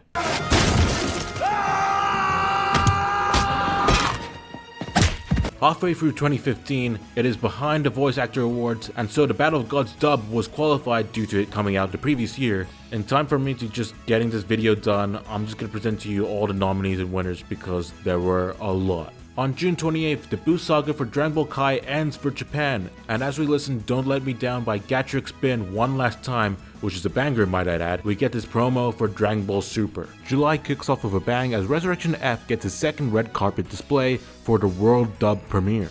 And on July 5th, we got the debut of Dragon Ball Super. It's cool that we got Dragon Ball back, but when is the series set? So around this time, there's a promo animation for the next wave of Dragon Ball Heroes content, and it features the return of Timebreaker Bardock from Dragon Ball Online. Seeing him next to Mira could hint to what's to come for Xenoverse. 6 days after that, Dokkan Battle has been released globally, and this would spark the next wave of Dragon Ball content creators, as well as just gambling. If you're still questioning when Dragon Ball Super is set, well, it has been answered with Chapter 2 of Dragon Ball Super's manga, as we get the Goku vs Beerus fight all over again, and we get our first glimpse of Champa and female Whis. The following day also further confirms that Super is retelling the Battle of Gods movie, except it takes place on a cruise. On that same day, Screwtech is hosting their SGC convention with their showcase of Goku vs Superman 2, which is something that people had wanted because Goku had his god transformations, which keep in mind that we still knew little about, plus Superman has a solar flare technique which takes away all of his super strength. Yeah, this is obviously a squash match, and it feels like a mix between the Death Battle team doing this as a cash grab, and also as a way for people to stop requesting this fight to happen. But if you watched it live, during the part when they go for the SGC building, the video is put on pause because they had a live action Goku and Superman fight inside the building, just so they can transition out of the convention in real life. What was also cool during the SGC convention was that they had the English cast do a reunion panel and answering questions from the crowd. As we move on, there's a promo for the new Dragon Ball anime card-ass game. Just from the looks of this, I would have mistaken it for Dragon Ball Heroes, and we got our first animation look of Champa. Towards the end of July, Black and Fist got the chance to interview Bruce Falconer, which is pretty cool that someone from our community had a chance to interview someone that worked on the Dragon Ball product that we loved. But I would be remiss if I didn't mention that Bruce Falconer kinda just took credit for all the songs that other people made. Someone made a whole spreadsheet of all the artists that worked on the Falconer dub, and the man himself is hardly seen in the composers list. August starts off with a bang for the West, as the English dub for Resurrection of F has been released in theaters. So around this time, One Punch Man was gonna get its anime adaptation in October, so it was developing a rise in popularity. It's absolutely funny and the animation looked great. Obviously, Dragon Ball fans wanted to put it out there that their verse can solo Saitama, but that's not why I wanted to bring that up. There was this doujinka named Dragon Garo Lee. The year prior, he made a Dragon Ball manga called Dragon Ball Sai, which is basically what if Goku and Vegeta swapped places. In 2015, he created a One Punch Man Dragon Ball Z crossover manga. It's a fun read, I highly recommend it, and projects like this did get him work for something bigger in the future. On August 5th, Mega 64 hits us with their Frieza saga in 5 minutes. Didn't need to be said, but this is better than Dragon Ball Evolution, and it's absolutely more cinema than Joker full of doo-doo. 4 days later, we got the English demo for Extreme Butoden, and if you don't know or forgot about this, Nintendo had trials for the amount of times you can open up a demo for the 3DS, and I think I still have the demo for this game. And on the same day, we got the infamous Dragon Ball Super Episode 5, which just showcased what happens when animators are crunched and rushed into making projects. And I did hear they got freelance animators to work on this, but honestly, if you want to know more about Dragon Ball's animation and where they went wrong, then I recommend creators like Totally Not Mark or Anime AJ. I'm just here for the memes, like this animation from F. Burning, who created Super's ending with these off-modeled Gokus. Although it's funny to look back at this now, it did get annoying when people started comparing it to Dragon Ball Z, and they would use snippets from the films, or they would just blame Toriyama because apparently he animates the whole of Dragon Ball, I guess. A couple weeks later, the Dragon Ball Super anime is doing the Angry Vegeta vs. Beerus scene. I shit you not, the way that they end the episode makes it look like Vegeta will probably turn Super Saiyan 3. Well, it didn't happen, but I'm so convinced that they animated and framed the scene in this way to make it look like that. In September, there was this figure of Frieza that was a merchandise only joke. It looks a lot like this figure that I already have, but this is the pure gold form state. The joke is that this is the result of Frieza overtraining himself, like a what if Frieza did an extra push-up every day. On the 6th, Dragon Ball Super is redoing the Super Saiyan God ritual, and this was the first time we got to see Superhuman Saiyan Videl. We were questioning this a lot back then, when it was just a fun addition by Toei. On this month's manga release, the Battle Gods arc is officially over, and we got to see how Supreme Kai and Kibito defuse. It feels slightly odd to mention that now, considering what happened in Daima recently. The next day, the Dragon Ball IC card-ass game has officially been released. As far as I'm aware, this was playable on computers as well as mobile devices, so players can scan the IC chips on the Dragon Ball cards that they bought so that they can play the games online with their friends, kinda like an online Dragon Ball Heroes, and yet it was a Japanese exclusive. In the end of September, Dragon Ball finally gets its first death battle win in a while, with Mr. Satan versus Dan Hibiki from Street Fighter. Honestly, the outcome kinda surprised me, not because I thought Screw Attack developed a bias against Dragon Ball, but because doesn't Dan have some level of key control? Also worth noting that the voice of Mr. Satan was Alejandro Saab, aka Kagi Films, aka Sayu, aka that guy that I'll mention in the 2018 video. On October 1st, Ryan Higa creates the Dragon Handball Z video. Obviously no doubt better than Dragon Ball Evolution, better than Joker 2, on par with Transformers 1, but just not as good as my Bucky vs. Future Cell Jr. video that I made 12 years ago. 3 days later, Dragon Ball Super has a second ending animation. The song that plays in the background is Starring Star by Key Talk and remains as the ending theme throughout the year. A couple days after that, Resurrection F is released in Blu-ray and DVD in Japan. So for people in countries that somehow missed out on this film, that was the perfect opportunity to put on their best pirate impression. On October 11th, I guess you can say that there was a Super Saiyan 4 bargain sale as a result of Dragon Ball Heroes introducing Super Saiyan 4 Gohan. I mean, it was cool, but it felt like they were ignoring Gohan's unlocked potential for him at this point. But now we just know that Dragon Ball Heroes is just wacky. Later on, Extreme Butoden is released on the 16th in the EU and on the 20th in the US. What's cool was that the EU had a limited edition Extreme Cartoon Butoden New 3DS, as well as Super Butoden as an extra bonus. Slight issue with Super Butoden 2 was that it was only in Japanese. Apparently the game was never translated back then, and I wish that they rectified that here. On October 18th, the Battle of Gods arc ends for the Dragon Ball Super anime with the filler episode of Mr. Satan claiming that he turned into a god and beaten Beerus, and with aliens wanting to fight him. And around the same time, the Dragon Ball Super manga skips the Resurrection F arc, which is for the best because the movie is relatively out for the public, and what would be the point of Toyotaro in remaking or adding content to his Resurrection F promo manga? So the Universe 6 arc begins, and we know that the female's Whis' name is actually Vados. Oh, and also Super Saiyan God Super Saiyan is now called Super Saiyan Blue. The next big release is the Resurrection F English Blu-ray and DVD. I'm not sure if this is included in the Japanese release, but this Blu-ray contains bonus videos and their docs on the voices of Dragon Ball Z and the return of Dragon Ball Z. On October 25th, the Resurrection F arc begins for Dragon Ball Super, starting with that episode of Vegeta desperately getting Whis to train him. During this time, I guess Funimation got Sean Schemmel and Chris Sabat on promo duty, as we can see them doing a Reddit AMA, and there was this video of them dubbing famous movie scenes using their characters' voices on the Nerdist YouTube channel, which for some reason was deleted. If you were a chick, who's the one guy you'd sleep with? John Stamos! What? Did we just become best friends? Yep! Do you want to go do karate in the garage? Yep!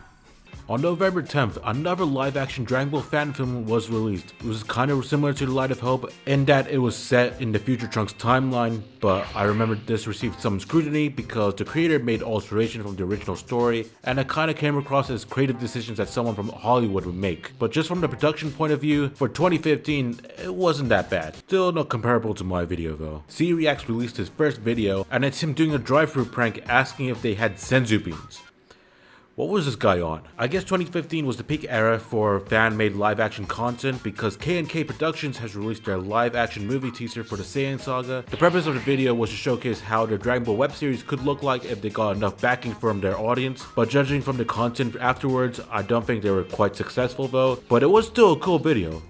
Just not as good as mine. For November's monthly manga release, we got to see Bulma's sister, Tights, all grown up, and we also learned about Saiyan preferences from women. On November 19th, it's learned that Dragon Ball Heroes Victory Mission will be discontinued, therefore ending its 30-chapter run. And I'm sure Toyotaro's work with Dragon Ball Super's manga was a big factor in that decision, but it's all for the best. Towards the end of November, Dragon Ball Super makes one big change in letting Togoma have a bigger role, as opposed to the father that he was before, and letting him almost kill Gohan. On the last month of 2015, Ford collaborated with Dragon Ball to advertise their Ford Focus and Ford Fusion. It was done in the same manner that Dragon Ball Bridge was made, even using the Funimation cast to do so. Remember episode 5's bad animation? Well, Toei heard the complaints and fixed them through Dragon Ball Super's DVD and Blu-ray set. Now it went from looking bad to kind of decent. It's gonna suck in like 50 years when future Dragon Ball fans will be aware of what episode 5 originally looked like this would be just fun trivia to them, and they could be learning it from this very video. On December 6th, episode 22 of Dragon Ball Super switches up the Resurrection F story again by having Gotenks enter the scene, as well as having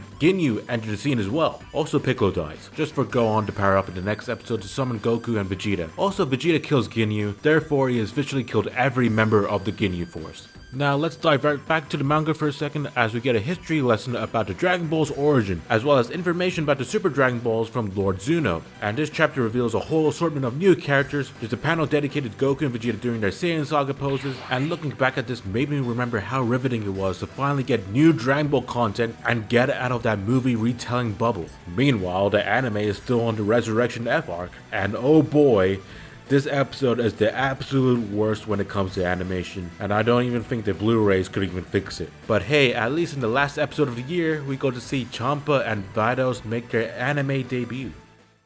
Okay, we're at the part of the video where I go through all the stuff that I forgot to mention about 2015. Like on January 6th, it was the physical release of the Jacko the Galactic Patrolman manga in English. Also remember when I mentioned the Dragon Ball Discross arcade game in the things that I forgot in 2014 portion of the video? Well, it somehow got a manga. But because it was that unpopular, it's impossible to find more than one page of this online, so it basically borders on being lost content. Now it's summer again, and the Dragon Ball Science Science exhibit was available to visit in Tokyo and Osaka, and on May 25th there was a Cup Noodles ad featuring Vegeta. And now it's Jump Victory Carnival, and the Dragon Ball Super manga got its first bonus chapter, with King Kai wishing for a new planet and Goku ruining it for him. On July 30th, we've got our first film theory from Matt Pat, where he explains how doing key moves from Dragon Ball might be possible. I think there are fans that have debunked this, but let me dream, man. From August 4th to 14th, the English version of the Resurrection F film was released in theaters in America. On September, Hayor Ninjutsu made his first What If 2D sprite video, with Goku Super Saiyan Blue facing off against Super Saiyan 3 Broly, and I believe on the same month, Frieza appears as a boss for One Piece Treasure Cruise as part of the collaboration. But you know what is a weirder Dragon Ball crossover? The Goku and Frank fanfiction that got animated by Muji Mikey. The original video isn't available on his channel. I can probably assume why. Let's quickly move on, because I want to give a shout out to a regular commenter, Harry Carson 6526, for letting me know that even though the VDS port of Butoden 2 was never translated, the developers did have to replace the soundtrack because it was composed by music plagiarist Kenji Yamamoto. Wow, I did not miss much for 2015, and I really hope it gets shorter from here. Hi there, I'm the creator of this video. As I said in the beginning of the video, I wanted to give a little creator insight into how I made these videos. So I had this idea for a very long time, probably like 4 or 5 years. But the original intention was that I was just going to be summarizing stuff that's happened in Dragon Ball in the 2010s. It wasn't going to be separate videos. But once I'd done that 2010 section part, I just thought, okay, why not just make it into a full-length series? But let's quickly go into how I started the process. Okay, so right now I'm on my Google Doc. You see that stuff that's highlighted in green? That's what was in the original Dragon Ball in 2010 video. This red highlight for the pre-order bonus, that was meant to be for the things that I missed section. But yeah, this is how I originally done it. I kept it very, very simple. I just bullet pointed things that just happened. I only talked about like what came out during the times. I didn't talk a lot about the stuff surrounding the fandom. I was just talking about the official media at most. But as you can see how the videos progressed, things did change. Things slightly changed with Dragon Ball in 2012 because now I started putting them in order. I started adding dates to them because it was getting annoying just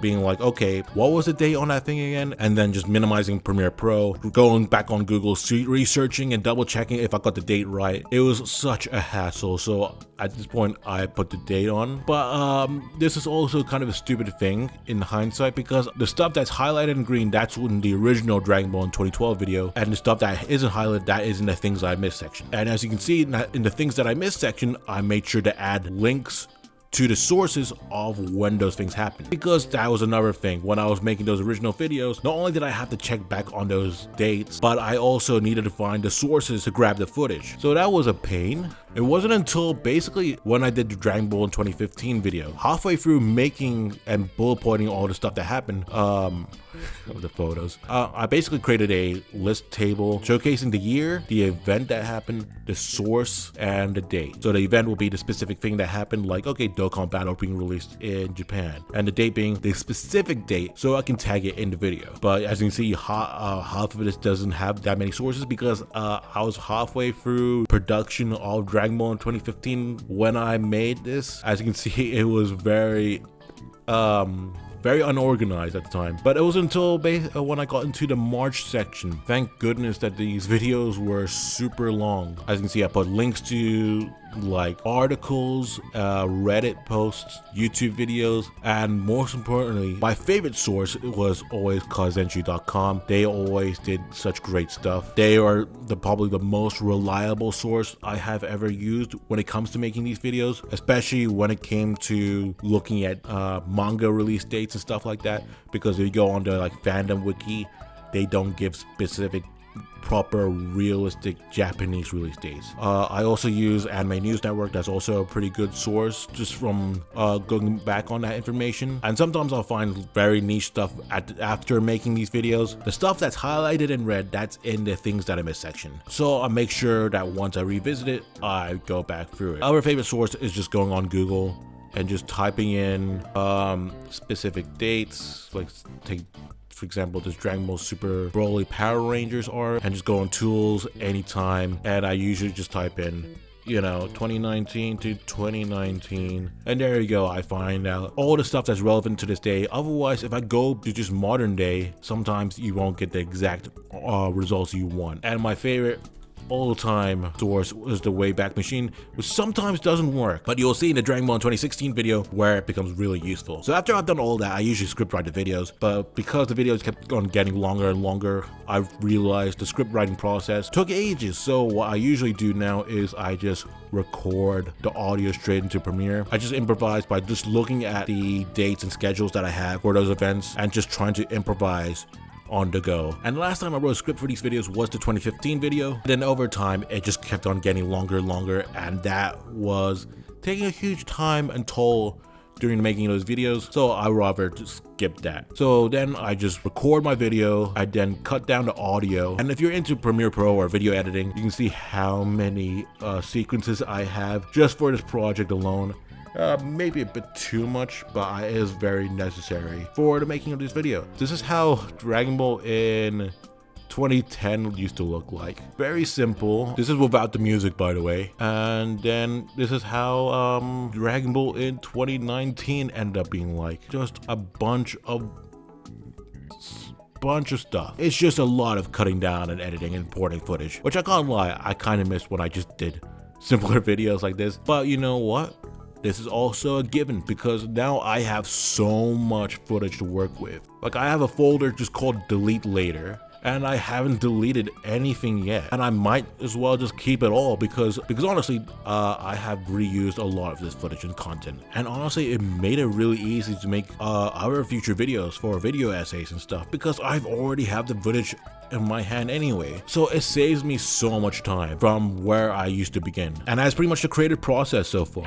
Now, in terms of my overall feelings about this whole thing, I cannot stress this was a big eye-opening experience. My original demographic that I was aiming for was people who experienced Dragon Ball in 2010. I didn't think about the newer fans that were getting into the franchise who probably just got into it either in the late 2010s or even in the 2020s, or just maybe this year. It just still blows my mind that Dragon Ball is such a big franchise that the community can keep on growing and growing, which I could not comprehend. How do they even get into the series? Considering OG Dragon Ball was a gag comedy, and Dragon Ball Z is a big one that everyone talks about, but you need the context from Dragon Ball to get Dragon Ball Z. And in terms of being a content creator on this platform, but before this series, I was just doing reaction content, which I thought was fine. It would pull like a few hundred views, which was more than the other content I was making. But it was after the passing of Akira Toriyama and reading his manga theater book, it made me realize that maybe I should be making content that I actually really like. And then came Dragon Ball in 2010. I decided to go full throttle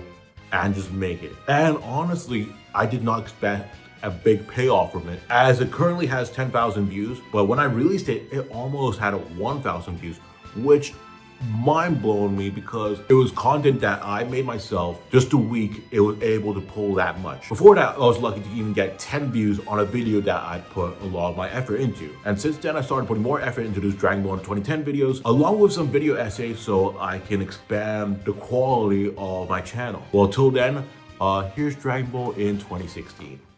The year is 2016. We left 2015 with people riding on hoverboards. There was a huge debate on the color of this dress. Kanye West announced that he was running for president, and I'm still a Dragon Ball fan, as well as other stuff that's around the pop culture circle around this time. We have Batman fighting Superman, Spider-Man is gonna be in the MCU, and Star Wars is back bigger than ever. Nevertheless, Dragon Ball is still in the Renaissance era, as we'll go and recap everything that's happened in the Dragon Ball fandom during 2016. You can find the videos about 2010 to 2015 on the top right hand corner. Now, let's continue on with the video.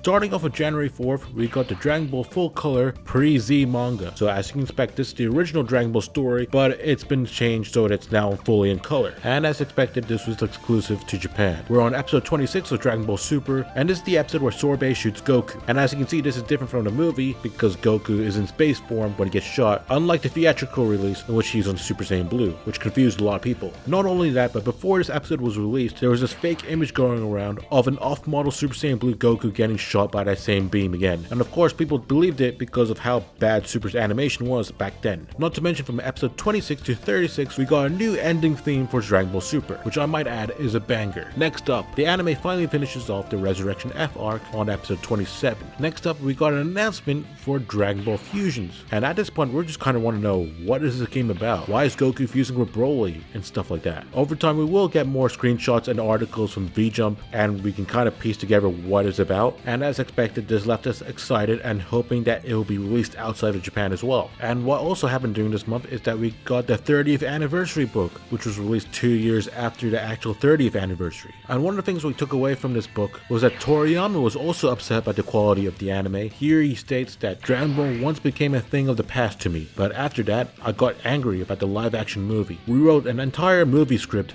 and now I'm complaining about the quality of the new TV anime. It seems Dragon Ball has grown on me so much I can't leave it alone. I believe after that, people finally stopped blaming Toriyama for the quality of the anime. Another cool addition from the book is that we get another comic by Toriyama in which his characters criticize him about the popularity of the manga. But let's move on to the first Dragon Ball Super chapter of the year, as we got Universe 7 finally meeting Universe 6. And we learned that more Saiyans exist in Universe 6, and also this tournament finally starts. And what's crazy is that Dragon Ball Super is on episode 28, which is where the Universe 6 arc finally begins. And now the anime is almost catching up with the manga. But I also want to further add that they changed the intro of the anime so that Goku and Vegeta are standing in front together, signifying that Vegeta is gonna have a bigger role in the franchise. And hey, it's Dokkan's first anniversary, and here we have Gogeta and Janemba. Remember when those units were a big deal in that game?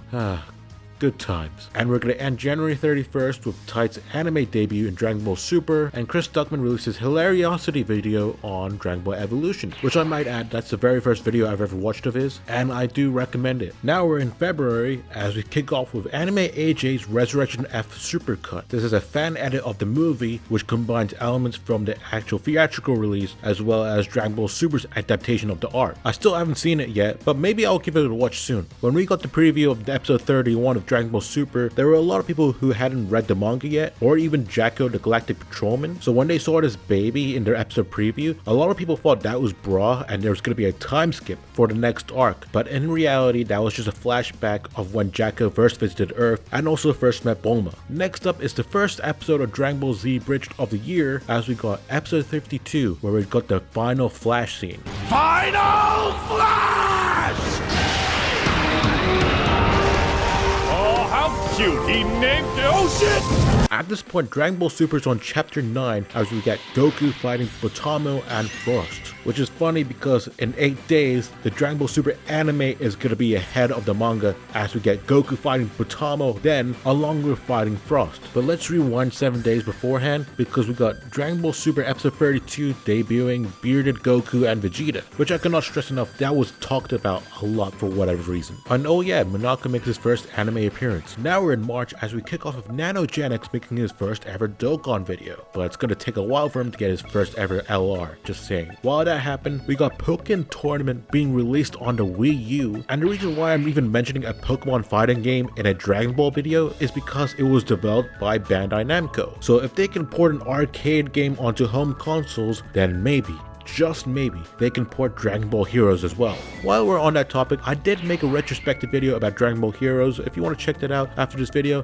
then please go on ahead. Next up is episode 36 as we get the return of the final Flash, which probably hasn't been animated since the Plan to Eradicate Saiyans OVA for Raging Blast 2. And now we're at April 1st as we get the premiere of Dragon Ball Fusion's manga, and it was created by Hiroshi Otoki. This was only released in Japan, and very annoyingly, I can only find a few pages of the first chapter, and I can't even find translations for them. So if you were able to find them, please let me know, and maybe I'll cover that at some point. Nevertheless, what I can summarize for you is that these two boys are using the Dragon Balls to summon Shenron so that they can make a space-time tournament. Also on April 1st, we got Dokkan's April Fool's Yamcha's Epic Clash event, in which you can earn 2 different versions of Yamcha and Dokkan awaken him to his epic L's. And now it's WrestleMania season as we got the New Day coming out as Saiyans. And what's funny is that the camera points towards Team 4-Star holding up their logo. I don't know if that was coordinated or what, but it was just kind of crazy. It's just a shame that the New Day lost to a team that ended up being disbanded the next night. Also on that day, we got Dragon Ball Super episode 37, in which Vegeta forced Kaba to turn into a Super Saiyan, and this would result into a butterfly effect of memes against Super Saiyan 4 Gogeta. On top of that, we got a new Dragon Ball ending theme with Forever Dreaming by Checo No Republic playing in the background. Next up, we got the first Dragon Ball Super Japanese volume, in which in the end of the book, there's an interview with Toriyama and Toyotaro. And in here, Toriyama reveals that Super Saiyan Blue was meant to be white. However, he changed it because it would clash with the next villain, which is something worth keeping in mind. And we know the next villain is not going to be Monaka because he was revealed to be weak on Dragon Ball Super episode 38. And Super gets even more crazier as episode 39 features Super Saiyan Blue Kaioken Goku. And it only gets crazier from there. As we approach nearer to the end of this arc, we see that Universe 7 wins with Monaka, and I do remember a lot of people predicted that would happen. And also, Grand Zeno makes his debut, and we get a bit of a tease of a multiversal tournament arc. And now we have finally reached the end of the Universe 6 arc with Super Shenron being summoned. I do recall some people theorized that the actual entity coming out of the Super Dragon Balls would be Akira Toriyama, which I think would have been funny, but I also agree that would be a bit over the top. From here on, there's just going to be a few filler episodes. Now let's take a pause on Dragon Ball Super because we need to talk about Dragon Ball Evolution, as the writer for the film, Ben Ramsey, has come out and apologized for it. He states, "I knew that it would eventually come down to this one day. Dragon Ball Evolution marked a very painful creative point in my life. To have something with my name on it, as the writer be so globally reviled, is gut-wrenching. To receive hate mail from all over the world is heartbreaking. I spent so many years trying to deflect the blame, but at the end of the day, it all comes down to the written words on the page, and I take full responsibility for what was such a disappointment to so many fans. I did the best I could, but at the end of the day, I dropped the Dragon Ball."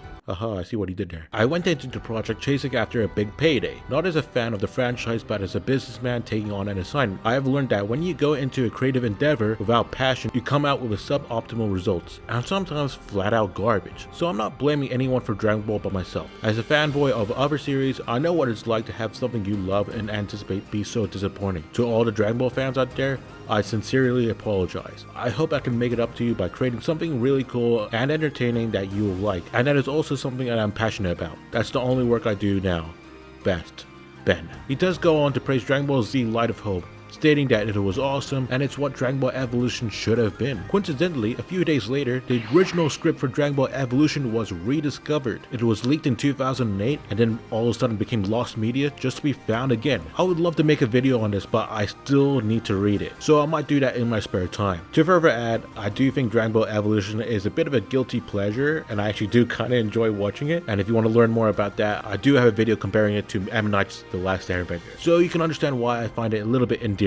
Next up, we got the announcement for the Future Trunks arc, which was issued by Toriyama himself. So not only does he mention that he's written the outline for the entire plot, but he brings up that the next villain is Goku Black. As soon as we heard this, we thought, okay, is Xenoverse finally being adapted into an anime now? Like the name Goku Black, could that be an alternate name for Timebreaker Bardock? Well, time will tell the tale soon, but for now, volumes of the Dragon Ball Digest edition is being released. From what I can understand, this is just a re-release of the original manga, but in its weekly Shonen Jump format, so it's a bit of a nostalgia re-release, and these will contain additional special content, which covers both significant franchise and real-world events of the time, as well as having a Dragon Ball Memoirs section that examines various behind-the-scenes elements related to the time frame and story events covered in the specific volume. Wait, isn't that what I kind of do with these videos? Anyhow, even though this is another re-release of the manga by Japan, this was very limited edition. There are no subsequent reprints of it. So if you have it, please keep it safe, or just give it to me, I'll take good care of it. Next up is Dragon Ball Super episode 43, as you get the Kaioken Blue giving Goku key sickness. Even though this is a filler episode, I did think it was a great idea to have a little bit of a nerf on why Goku doesn't use Kaioken Blue a lot, and it's nice to see Goku and Piccolo be good granddads. To further add, Goku and Vegeta go back to their usual costumes. This was just very odd and out of nowhere. Lastly, Baby Pan can fly, which I'm guessing Toriyama wasn't aware of that decision for when he made the Dragon Ball Super Hero movie. Now let's move on to some gaming news as we get this countdown from Bandai Namco for this Fly Through Time event. So there was this website that had a 24-hour timer, and throughout there will be random images of different posters of different movies, video game box arts, and art pieces that are reminiscent of Trunks' ruined future. So it came down to two predictions. Either one of these games is getting a remaster, or it's gonna be Xenoverse 2. Well, when I saw the countdown reach 0, I immediately noticed that the domain name changed to DragonBallXenoverse2.com. So while I was waiting for this webpage to load because so many people were just engaging with it, I immediately went into hype mode. There was a teaser announcement trailer that came out, and I did a whole breakdown of it with my really bad microphone. Nonetheless, we were excited about the new hub world, movie characters are coming back, and that new 3D animation. The next day, Extreme Pododan got an update in which we could play as Super Saiyan God Super Saiyan Goku. Not to mention there were support characters like Super Saiyan 4 Gohan and Super Saiyan 4 Broly. At this point, this is the closest that we'll ever get to touch those characters. Now let's move on to June as we kick off with a bang as we get the poster for the Future Trunks arc, and we got the first look of Goku Black. And a lot of us were excited that this was an actual evil Goku. Also, Trunks' hair is blue, and this sparked a debate on why that is. Next up, Bandai has made a huge announcement that Dragon Ball Heroes will now become Super Dragon Ball Heroes, and this update will be launched on autumn or fall 2016. 3 days later, we got episode 47 as it kicks off the Future Trunks arc. The opening has been altered once again so it features the characters in this saga, and around this point we were just contemplating why there's even a Dragon Ball Super manga at this point, because the anime is just far ahead, but that's until chapter 13 as we get the return of Super Saiyan God Goku, which means that they didn't do the Kaioken Blue storyline, and this left us a bit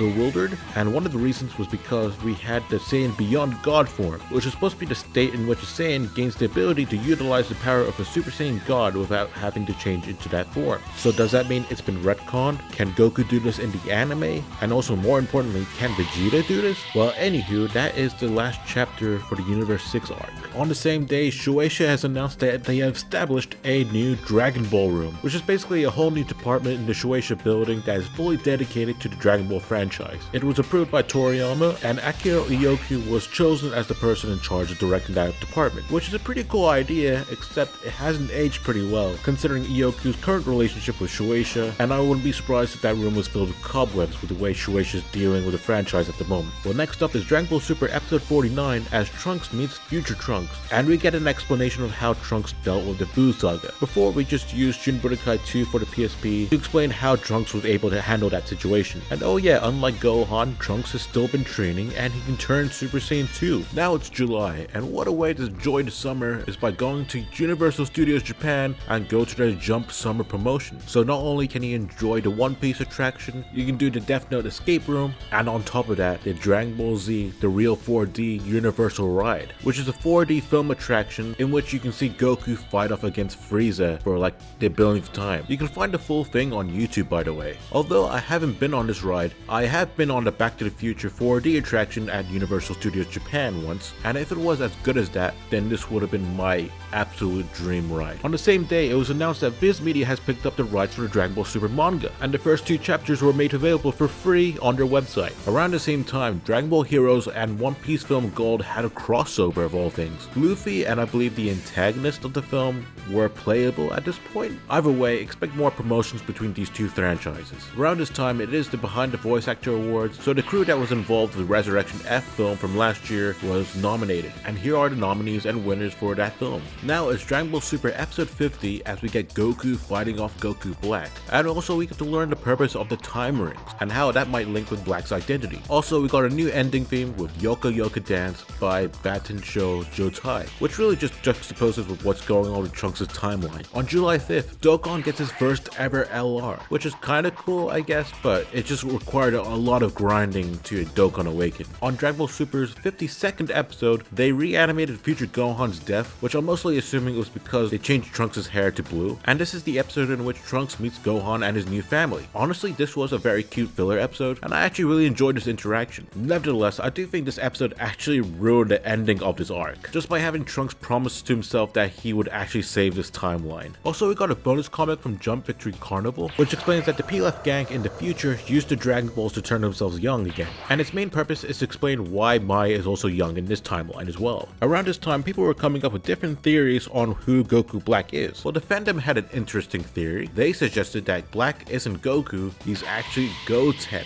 I found out about this after it was revealed who Goku Black actually was, but if I had not known back then, I would have subscribed to this. It would explain why Kid Goten was left in the shadows and why he had yet to meet his future best friend, as well as why his costume is different from Goku's usual costume. All I'm saying is I would have been on the bandwagon here. On August 4th, Dragon Ball Fusions has been released in Japan because we can't have nice things. Well, yet. 4 days later, we got the title reveals for the next few episodes of Dragon Ball Super, and we know that episode 56 is going to be called Rematch with Goku Black, introducing Super Saiyan Rose. And the next day, we got the illustrations of what it looks like through these Amazon listings for a candy thing. And of course, I believe Bandai has been using them as promotional material at their events. According to Kozenshi.com, the first chapter of Super Dragon Ball Heroes was released, and I didn't realize it came out that soon, especially when the Future Trunks arc is still going around. Essentially, this is a re-adaptation of the Xenoverse story. We see how Trunks first met the Supreme Kai of Time. He fights Timebreaker Bardock, and Time Patrol Goku appears at the very end. On August 20th, we're on chapter 15 of the manga, and this is where we learned that the Supreme Kai died in Trunks' timeline, and we also learned that Supreme Kai's life is entangled with the God of Destruction. Therefore, Beerus has died in Trunks' timeline. On the next day, we're on episode 55 of the series, as we have Goku meeting Zeno again. Zeno gives Goku the summoning button, and then Goku promising him that he'll bring another friend next time they meet. And also, this is the episode in which they go to the future timeline. On August 27th, we got the Dragon Ball Z Resurrection F Future Trunks special. This is basically a Fuji TV broadcast of the film, except it consists of a new prologue featuring Future Trunks as he narrates and recaps the events of the Frieza arc, but it's completely reanimated and kind of looks kind of clean, not gonna lie. And then it transitions to the actual Resurrection F film, just for the epilogue to be Future Trunks fighting Goku Black as he fails to bring the fuel for the time machine. Now let's end August with episode 56 of the anime, as we learn that Yajirobe has survived the android's attack. We get the debut of Super Saiyan Rose, and we learn that Zamasu has been working with Goku Black this whole time. In episode 57, it's been revealed that Zamasu is immortal, and also Trunks can use the Final Flash. And in episode 58, they speculate that Zamasu used the Super Dragon Balls to create Black and make himself immortal. 10 days later, we got DBS manga chapter 16, as we get a full chapter about how Trunks handled the Buu arc. We learned that he pulled the Z sword and used it to fight Dabura, but Dabura spits on it, which implies that he killed the Elder Kai by doing that, and also he kills Kibito, which prompts Trunks to turn into Super Saiyan 2 for the first time. And from there, we see the Supreme Kai sacrifice his life, and Trunks kills both Babidi and Dabura with his burning attack. And this might be my favorite chapter from this arc. Now it's Dragon Ball Super episode 59, as we get the infamous Hakai scene, followed along with Beerus assuring Trunks that his timeline will be fixed now, just to find out in the next episode that wasn't true. Nevertheless, we did learn that Goku Black is revealed to be Zamasu from an alternate version of the present timeline, and thus ending any Goten Black theories. And also we got another ending change with Chahan music by Arakara, which again juxtaposes with what's going on with the present arc. Kicking off October, we got Super Dragon Ball Heroes chapter 2. There's more demon antagonists, a Timebreaker Dende who created the Dark Dragon Balls, and they fly away to different timelines and infect the antagonists. The more I look back at this, the more it feels like an edgy fanfiction. And from October 8th to October 10th and October 14th to October 16th, there was the Xenoverse 2 closed and open beta. And very annoyingly, this was only released on PS4. And anyone who participated in the event will get this exclusive jacket, which honestly felt like a giant middle finger to anyone who owned an Xbox One. And now we're on episode 61 as we see Goku Black explaining to Goku that he killed Goten and his wife. And we get the iconic Goku crash out scene. And out of nowhere, Trunks has a new transformation. And we didn't know it was called Super Saiyan Rage until it was playable on Dragon Ball Heroes. Now let's move away from the anime scene for a bit, as Britney Spears posted on her social medias of her son dressing up as Frieza. So not only did this remove any prejudice that I ever had of her, but I had a certain urge to say the words "Free Britney." I didn't even know what it meant back then. Now we're on episode 62 as we get the return of the Mafuba, or you know, the evil containment wave, which is a move that they should be using more often, not gonna lie. On October 19th, we got the announcement for the English sub simulcast on Crunchyroll and Daisuki. Oh my god, I forgot Daisuki was even a streaming platform until I was researching for this video. So episode 63 of the anime is the first simulcast episode of Dragon Ball Super, and things can only get better from here. But let me rewind 2 days ago as we get the first parody animation by Daito Tomodachi. I tried to warn you, bruh! I tried to f***ing warn you!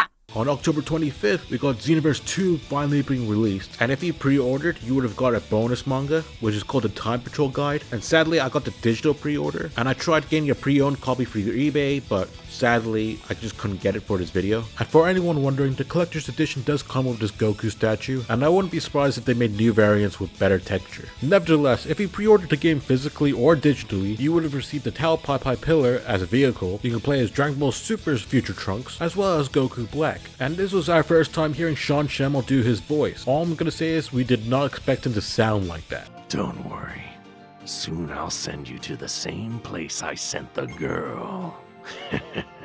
And to further add, there was another DLC for Dragon Ball Xenoverse 2 that was in collaboration with American DJ and record producer Steve Aoki. It contains remixes of Dragon Ball songs, and he was an NPC in Canton City. I say was because the pack is no longer available for whatever reason. But yeah, this game was massively fun and way better than Xenoverse 1. And 2 days later, Xenoverse 2 was released on the PC, and the mods were even better than the ones for Xenoverse 1. Around this time, the global versions of Dokkan Battle and One Piece Treasure Cruise had a crossover in which you can fight the Wind-Up Nutcrackers and Doflamingo on Dokkan Battle, and you can fight Frieza on One Piece Treasure Cruise. I don't know much about the One Piece game, but the rewards for Dokkan Battle isn't even a One Piece character, it's just another Super Saiyan Goku. To cap off the spooky month of October, we got episode 64, as Trunks is the one that uses the evil containment wave, and the episode ends with Goku Black and Zamasu merging into Merged Zamasu. And in the beginning of November, Funimation has finally acquired the rights for the Dragon Ball Super dub, and it will be available on Funimation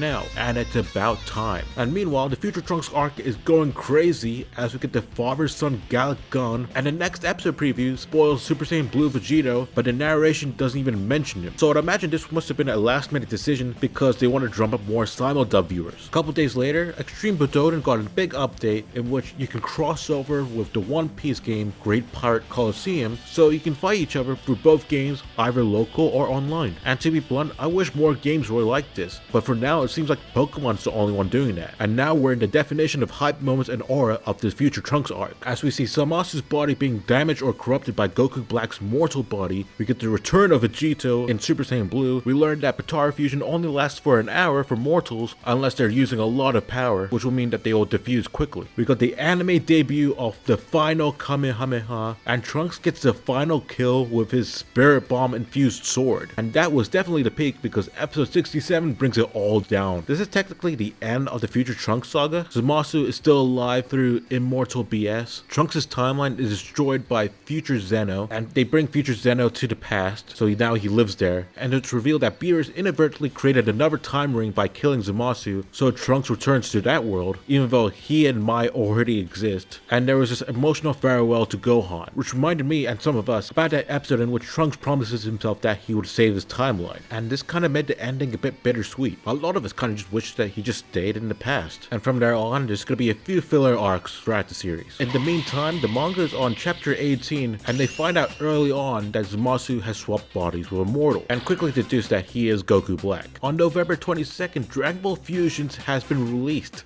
in the US, which is fun for them, but I had to wait till 2017 for it to be released in UK. So that was a good few months of avoiding spoilers. And now we're finally in December as we start off with Super Dragon Ball Heroes Chapter 3. Vegeta joins the Time Patrol with that giant forehead, and he fuses with Trunks with the Potara earrings, creating VJX. 5 days later, we got the second volume of Dragon Ball Super, followed along with Dragon Ball Super episode 69, which funnily enough in the episode preview, people gaslit themselves into thinking there would be a time skip because Kid Trunks looks different, but in reality this is just another case of Yamamoto's artwork just being off model. Also, Goku's in his suit and his hair is all styled just for them to make that Dragon Ball Evolution joke. I'm not sure if that's 100% certain, but it might be the case. To further add, this is also the episode where Goku and Arale meet again. We learned that Vegeta hates gag manga characters, which might be a reference to Neko Majin Z. Arale is on par with Super Saiyan Blue Goku, but on top of that, we learned that Beerus is above gag manga tier. On other news, Funimation Funimation has announced that Dragon Ball Z Kai, the final chapters, will be released on American broadcasts. So expect the Buu Saga of Dragon Ball Z Kai to be released in January 7th. Next up is December 11th, as is a big day for Yamcha, as we get the baseball episode for Dragon Ball Super, which no joke is one of my favorite episodes of the series, as well as my favorite filler episode. And on that same day, we got the first chapter for That Time I Got Reincarnated as Yamcha, which was made by Dragon Garo Lee, who I mentioned in the last video made the Dragon Ball One Punch Man Dojin manga, and this made everyone in the West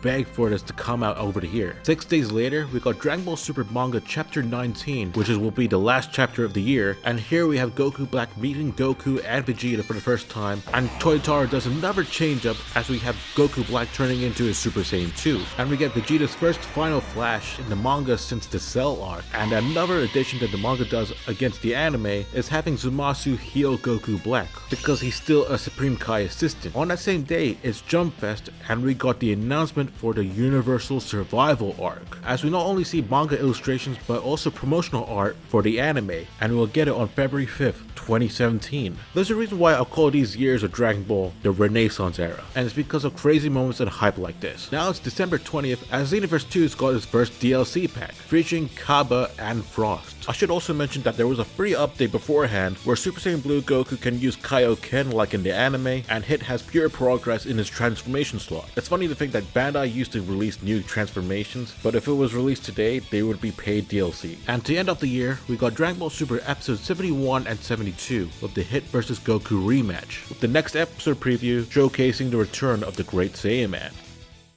Now it's time for the things that I missed segment. Let's begin with February with the release of the 4th volume of Dragon Ball SD. In the following month, Dragon Ball Super's animation director and anime producer Tadayoshi Yamamuro and Norihiro Hayashida were interviewed about the past, present, and future of Dragon Ball. This ranges from their thoughts on Dragon Ball Kai and the Resurrection F film, but the hardest hitting question was about the animation quality of Dragon Ball Super. Their response can be summarized as them pointing blame at the fans for being nitpicky with the episodes, but also how they had to rush the anime on top of working with newbie animators. Which, I mean, fans are going to criticize your work if it's not up to standard, but that time management was terrible anyway. Well, at least the remake will give us an idea of what we could have had back in 2015. On April 19th, Webfoot Technologies, the creators of the Legacy of Goku games, posted on their Facebook page a screenshot from their Dragon Ball GT game, expressing to reach out and create Dragon Ball games again. They shared a concept image of a prototype for their fighting game, as well as expressed interest in making Legacy of Goku 4. Although they don't have that Dragon Ball gaming license, they were planning to release it as a fan game, which apparently was what they did with the first Legacy of Goku game before it was officially picked up. I believe the last update was in December of 2016, with these images of what it could have looked like. Moving on, did you know that Frieza once took over Yahoo.com? I made a short video about it, so let me replay it here. So in June 2016, Yahoo Japan and Dragon Ball Super had a collaboration. It only worked on smartphones back then, but if you search the words power level of 530,000, Frieza will take over the screen, and he will say this. 地球人の皆さん、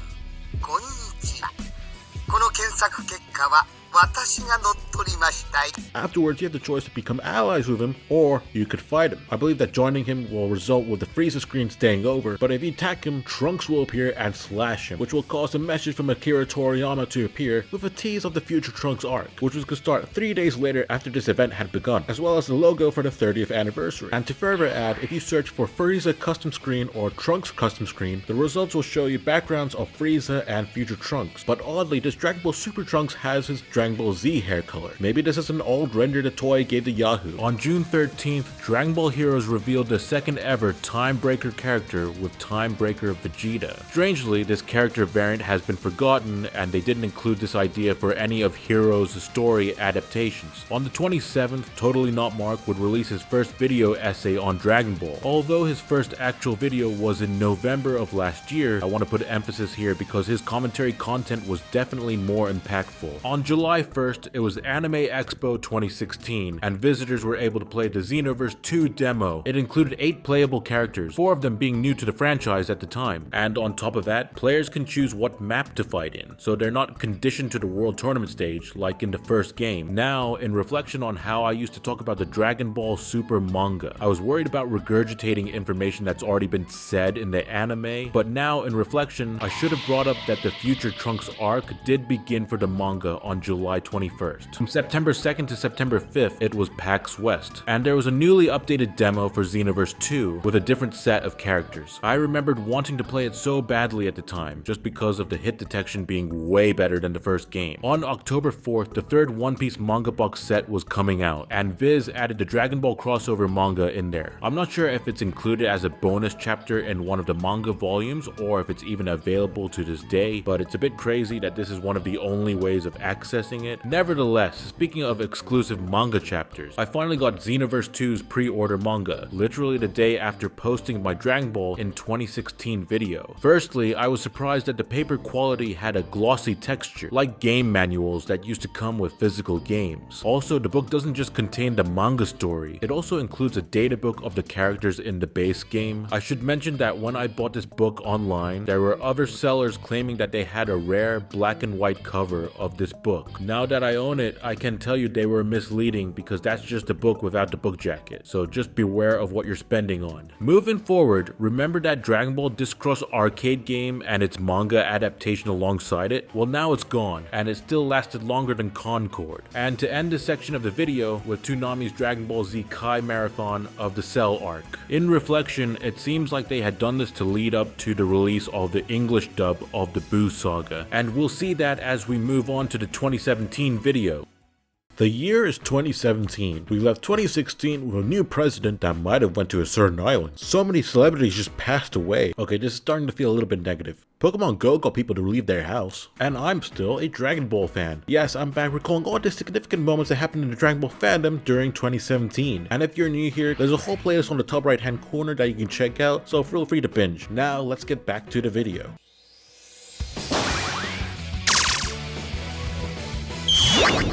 Kicking off the year, we got the English dub for Dragon Ball Z Kai, the final chapters. And the main thing you should know about this dub is that it's kind of different from the Japanese broadcast, as they originally had 61 episodes, but for international releases they added another 8 episodes, which contain filler moments from the Buu Saga, which kind of goes against the whole point of Dragon Ball Z Kai, and to further add, it had a whole new opening and ending theme. So instead of Kuzen Zetsu Go, we got Fight It Out, and rather than having the original ending themes, we got Never Give Up, which isn't a bad song, but you're really doing us a disservice when there's 5 other songs that are really good. But hey, Dragon Ball Z Kai is back for the West, and that's pretty cool. And so is the debut for Dragon Ball Super, and it only took 552 days. Remember when it took 3 months for Diamond to be released in English? And to further add, they used the Blu-ray animation corrections, which added more weight into re-experiencing the anime. Okay, now let's move on with Dragon Ball Super episode 73, as we got the Great Saiyan Man filler arc, along with the new ending theme, Evil Angel and Devil of Justice by The Collectors, which did get an animation revamp by episode 77 on February 5th. At this point, Team 4 Star hasn't uploaded a new episode, but they have started the Cell Versus series, which was incredibly funny and kickstarted another YouTuber's career.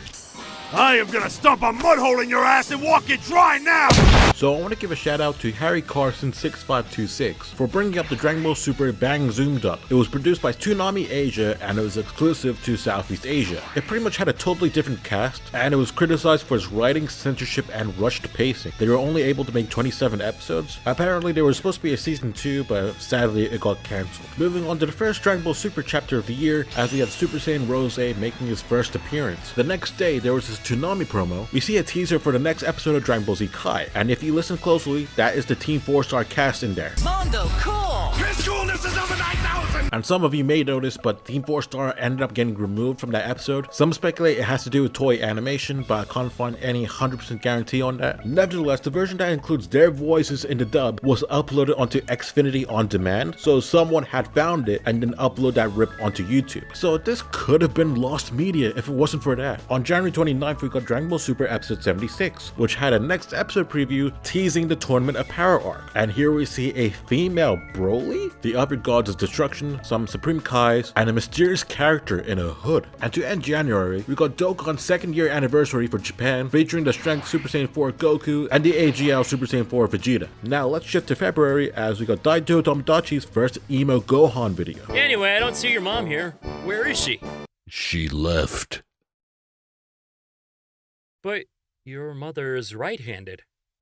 On the same day, Super Dragon Ball Heroes manga is on chapter 4, as we get the first appearance of Cell X. Soon after, Dragon Ball Super is on episode 77, and this is where the Tournament of Power arc begins. We got a new animation change, which I remember just shocked everyone, a new badass opening, which accompanied with the song Limit Breakers X Survivor by Kiyoshi Hikawa, and it made people wonder why did Goku switch out to Super Saiyan Blue at that moment. Goku got scratched by a bullet, which Parascalers had a field day with that. Bulma is pregnant, which by the way, holy time skip, and Goku kickstarts the tournament through the Zenos. So around this time, there was detail leaks of what the 12 Gods of Destruction would look like, and there was this fan drawing that almost perfectly captures it. Honestly, I don't even remember this. I just happened to come across this during my research, and I couldn't find any artworks from before February 8th. And we did get a good look at them on Dragon Ball Super Episode 78, as we have the first look at the Null Realm, we got the 3v3 Xena Expo, and also that the Grand Priest reveals that whichever team that loses will get their universe erased. A few days later, the latest V-Jump magazine has been released, and we get a good look at each of the Gods of Destruction. Not only that, but we also get insight on who designed them, whether it be Toyotaro or Toriyama. Also on February 17th, we got Dragon Ball Fusions finally released in the EU, so I was finally able to play it. And funnily enough, the game has been updated so much around this time that once you start playing it, you immediately get like Super Saiyan God, Super Saiyan Vegito, Merge Zamasu, Rose Goku Black,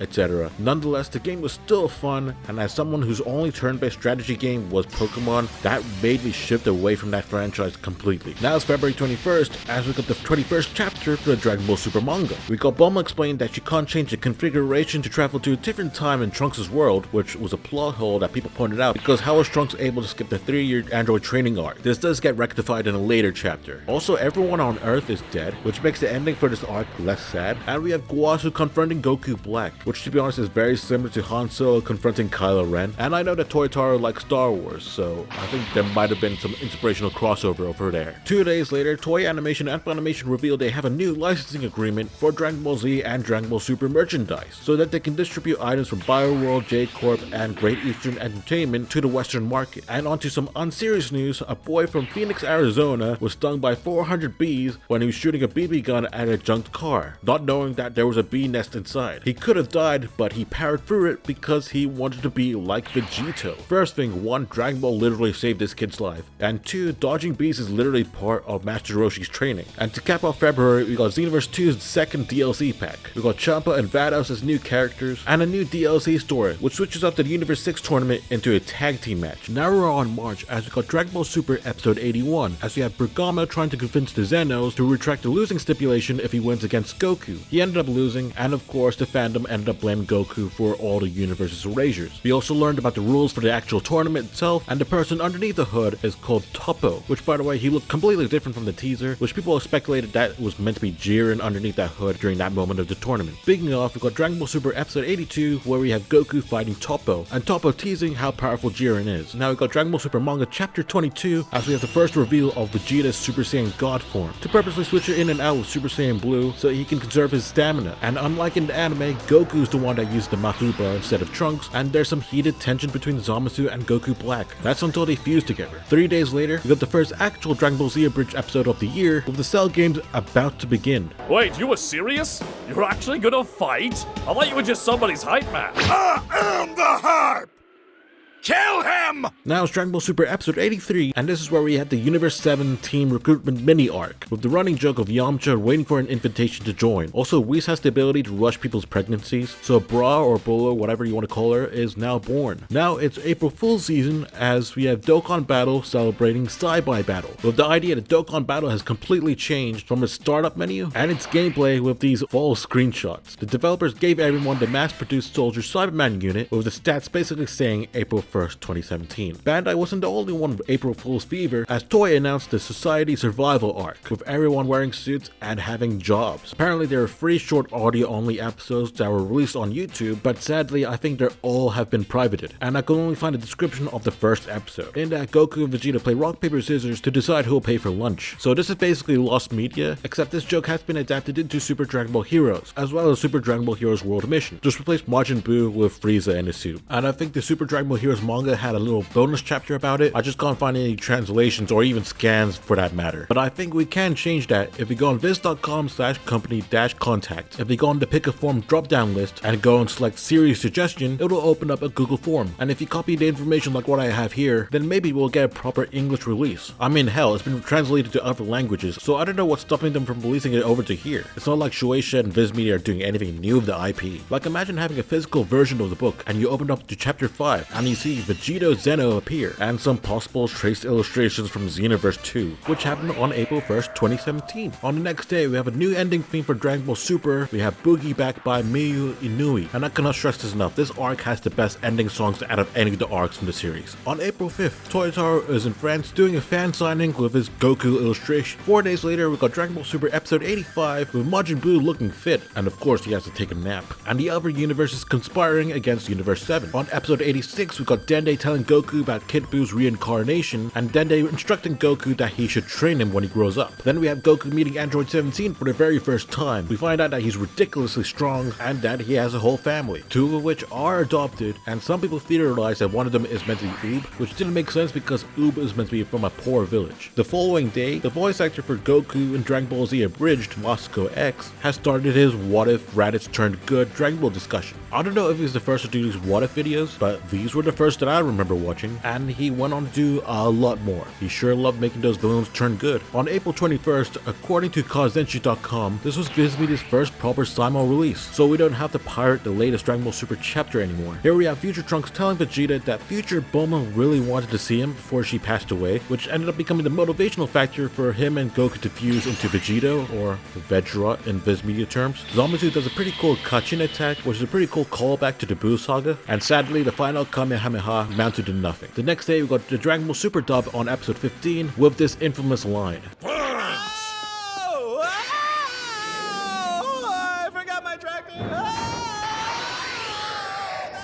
On April 25th, we got Super Pack 3 for the Xenoverse 2. This includes Goku Black Rose with a British voice. Let us make this battle a true spectacle. Zamasu is also playable, and he's voiced by David Gray, which we now know is a pseudonym for James Marsters, who played Piccolo in the Dragon Ball Evolution movie, which is funny to me because it's another green supervillain, and he also plays Brainiac in Smallville, and that character in the comics almost works in the same level as Zamasu, sorta. It's just great casting, all I'm saying. And the third character in the pack is Bojack, and not even in his full power. And to further add about this DLC, this contained a parallel quest where Goku Black was all like, magnificent. Goku Black like you.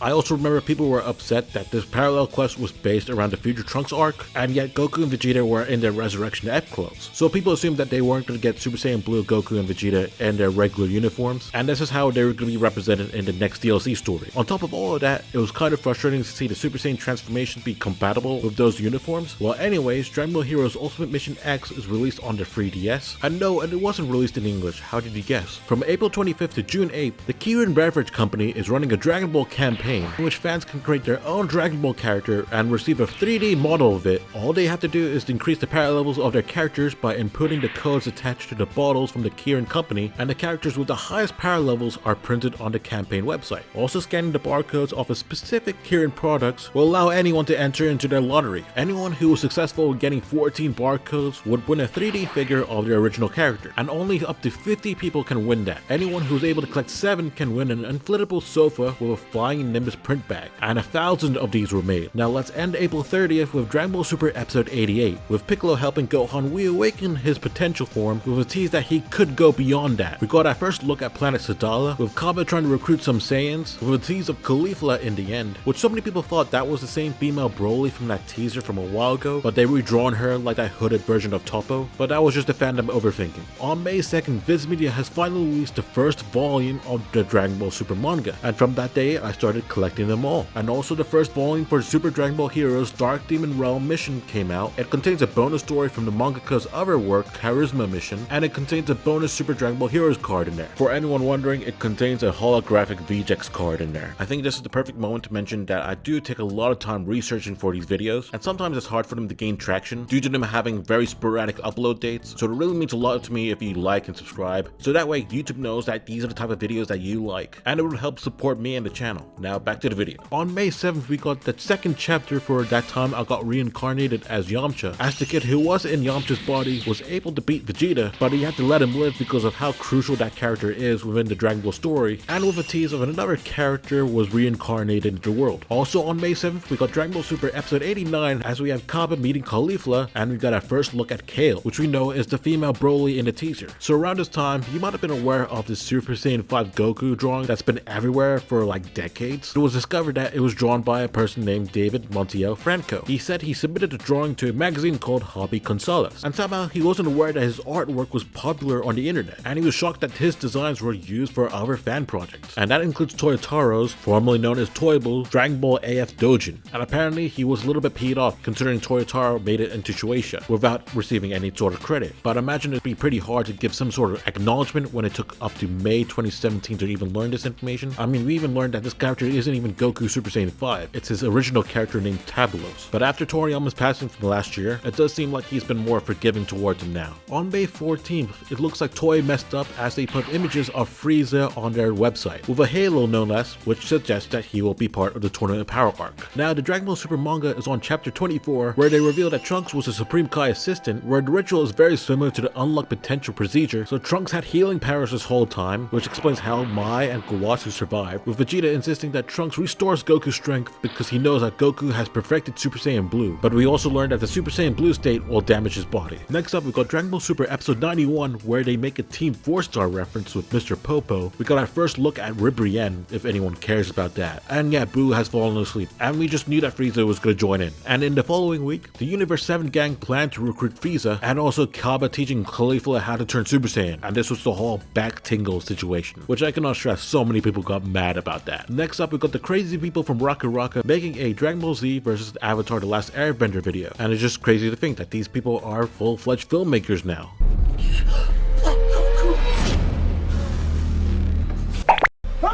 On June 2nd, we got Dragon Ball Super Manga Volume 3, as we have a little bonus page of Zamasu swapping bodies with Monaka, and Toyotaro showcasing one of Toriyama's corrections. Now we're on episode 93 of Dragon Ball Super, where Kale goes berserk, and Caulifla turns Super Saiyan 2, and also this is the episode where Goku visits Frieza in Hell. On episode 94, there was this very subtle Easter egg of Goku reenacting his fight with Grandpa Gohan. Frieza has officially been brought back to life for 24 hours, and we see him transform into his golden state, which just shows how much the quality has jumped from the Resurrection F arc. We also see Trunks, Goten, and Marin are left on 17's island, which if you haven't seen Totally Not Mark's video, he speculated that there was a missing filler arc here, and just from rewatching this episode, I think that might actually be true. Lastly, it was pretty cool to see Piccolo and Android 17 shake hands. Also during this time, it was E3, and Dragon Ball FighterZ was revealed, and so many people pointed out how amazing the game looked, in comparison to the Marvel vs. Capcom Infinite demo, and that game was supposed to be released in the following day. Makes you wonder why the next Marvel fighting game is made by Arc System Works. On June 14th, Android 18 fought Captain Marvel in Death Battle, and this was the first Dragon Ball win in a while. But there were two issues. One,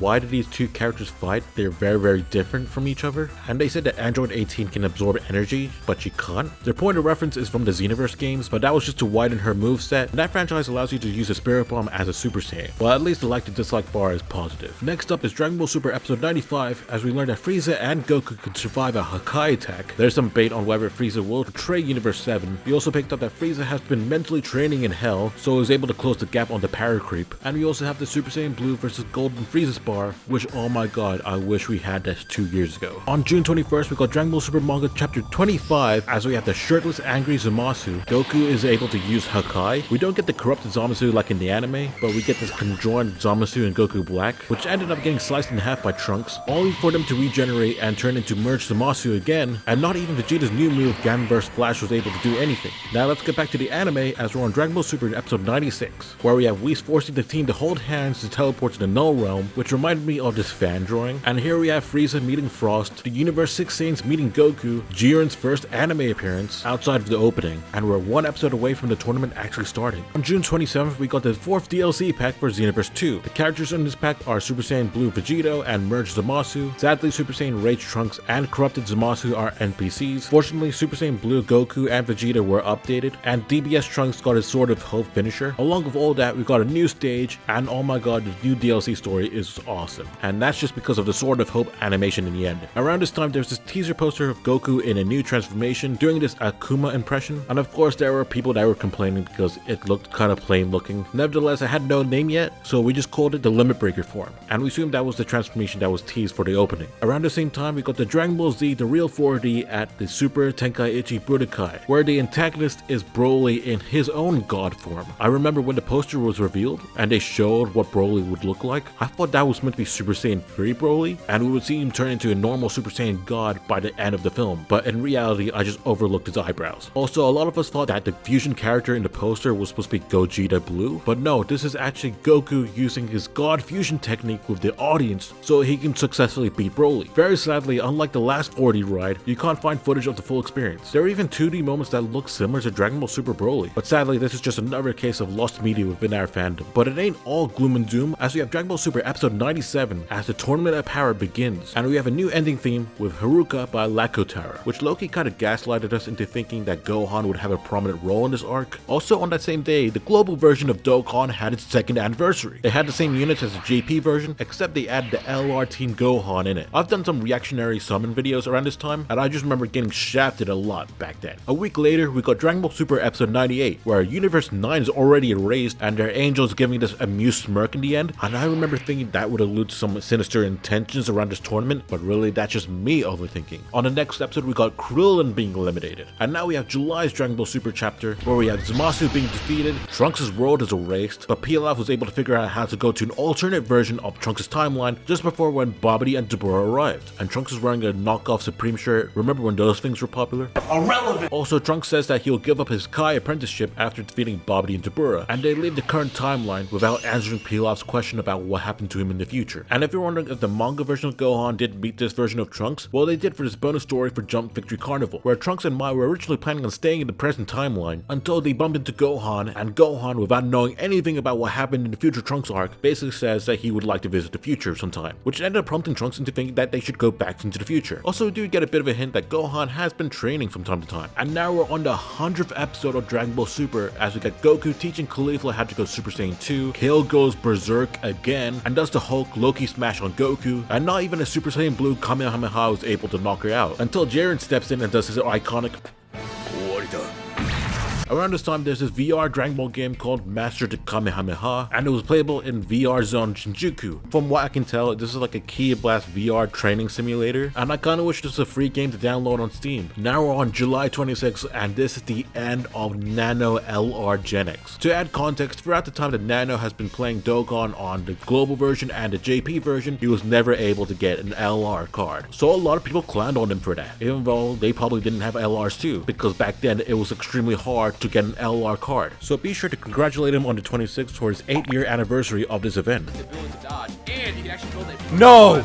No! No! Yes!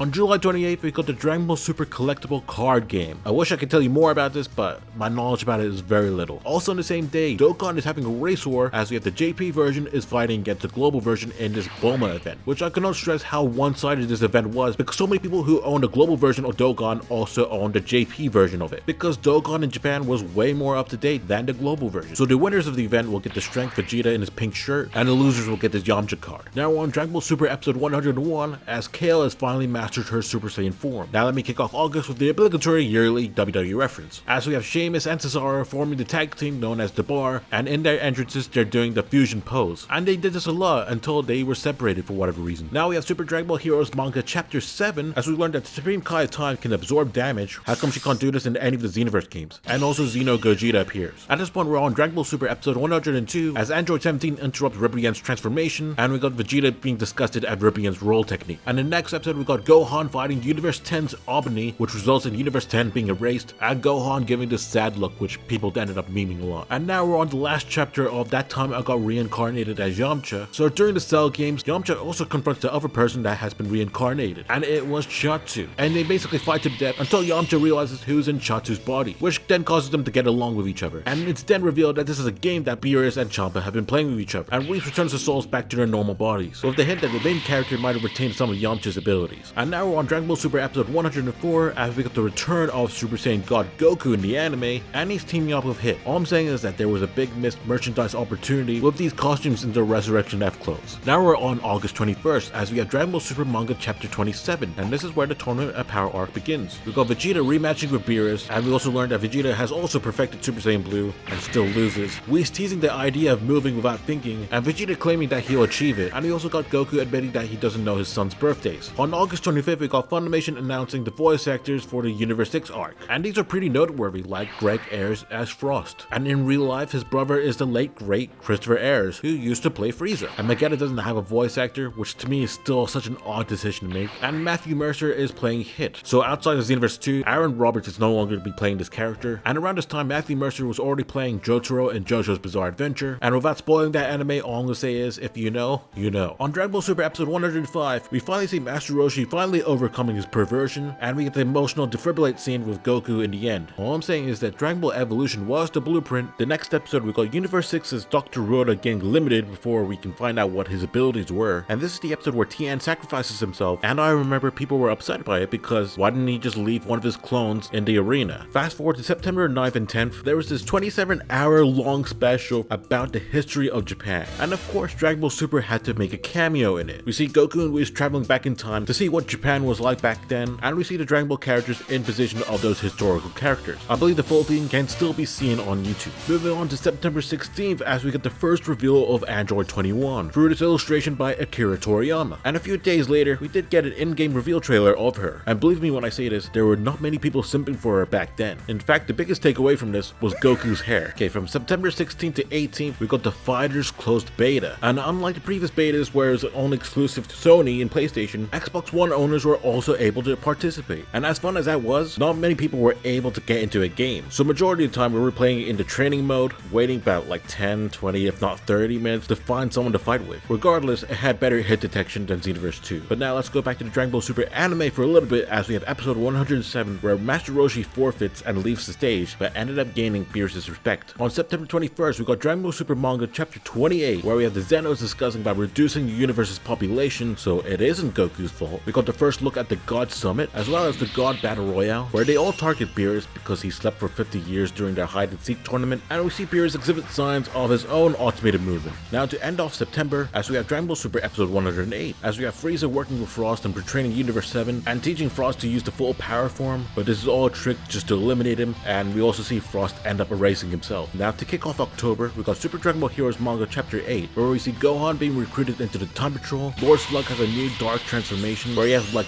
long energy hair and he's naked. I think the Namekians deserve better transformations in this. And also we get Xeno Gohenks. And now we're on the 2-episode special of Dragon Ball Super, with Goku fighting Jiren and failing just for him to achieve Ultra Instinct, along with the ultimate battle Kaka Kachitaze theme playing. And as we know, Goku ended up losing this fight, with Hit being the next opponent, and it ends on Frieza pointing at Goku, which all in all ended up breaking Crunchyroll and other sites it was streaming on, which I don't want to start a war with One Piece fans, but I want to reiterate, unlike Gear 5, no one knew this was gonna happen. Our biggest tease of this happening was just this poster. Dragon Ball fans are known for not watching the anime or reading the manga, but when they do it real hard. Another interesting point was that Naoki Tate was the animation supervisor for this episode, and he was the same supervisor for episode 5 of the anime. And a lot of people see this as a big redemption moment for him, but it also goes to show what happens when you give animators and artists time to craft their work. And we got the last ending theme of the year, as we have 70cm Square Window by Ross and Graffiti. And on episode 111, we got Frieza giving Goku Pure Energy, which was an expected callback to Dragon Ball Z, and we have Hit fighting Jiren, which he ended up losing, and I remember fans were making this theory up that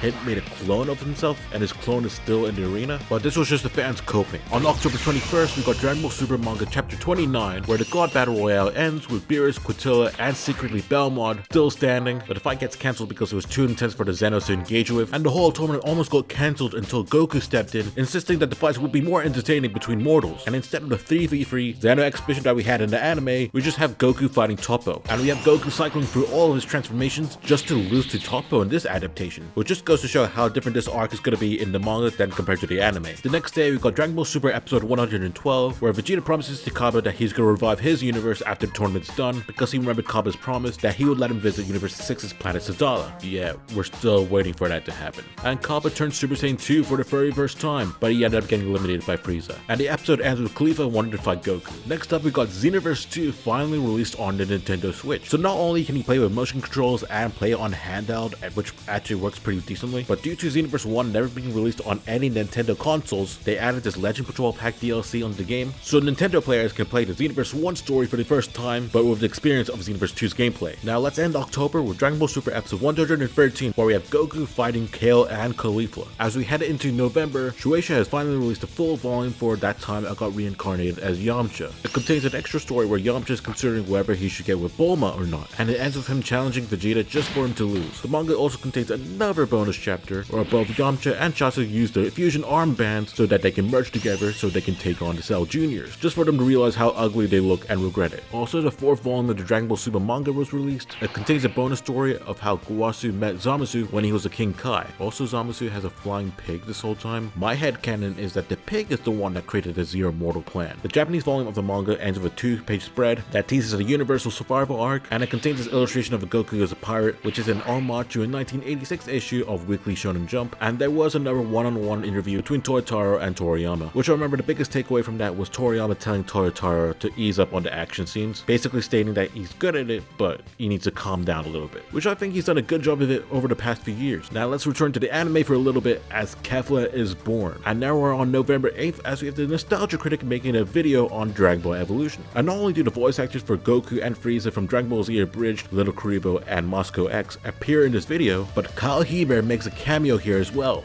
Next time on Dragon Ball The Last Airbender, oh, forget it.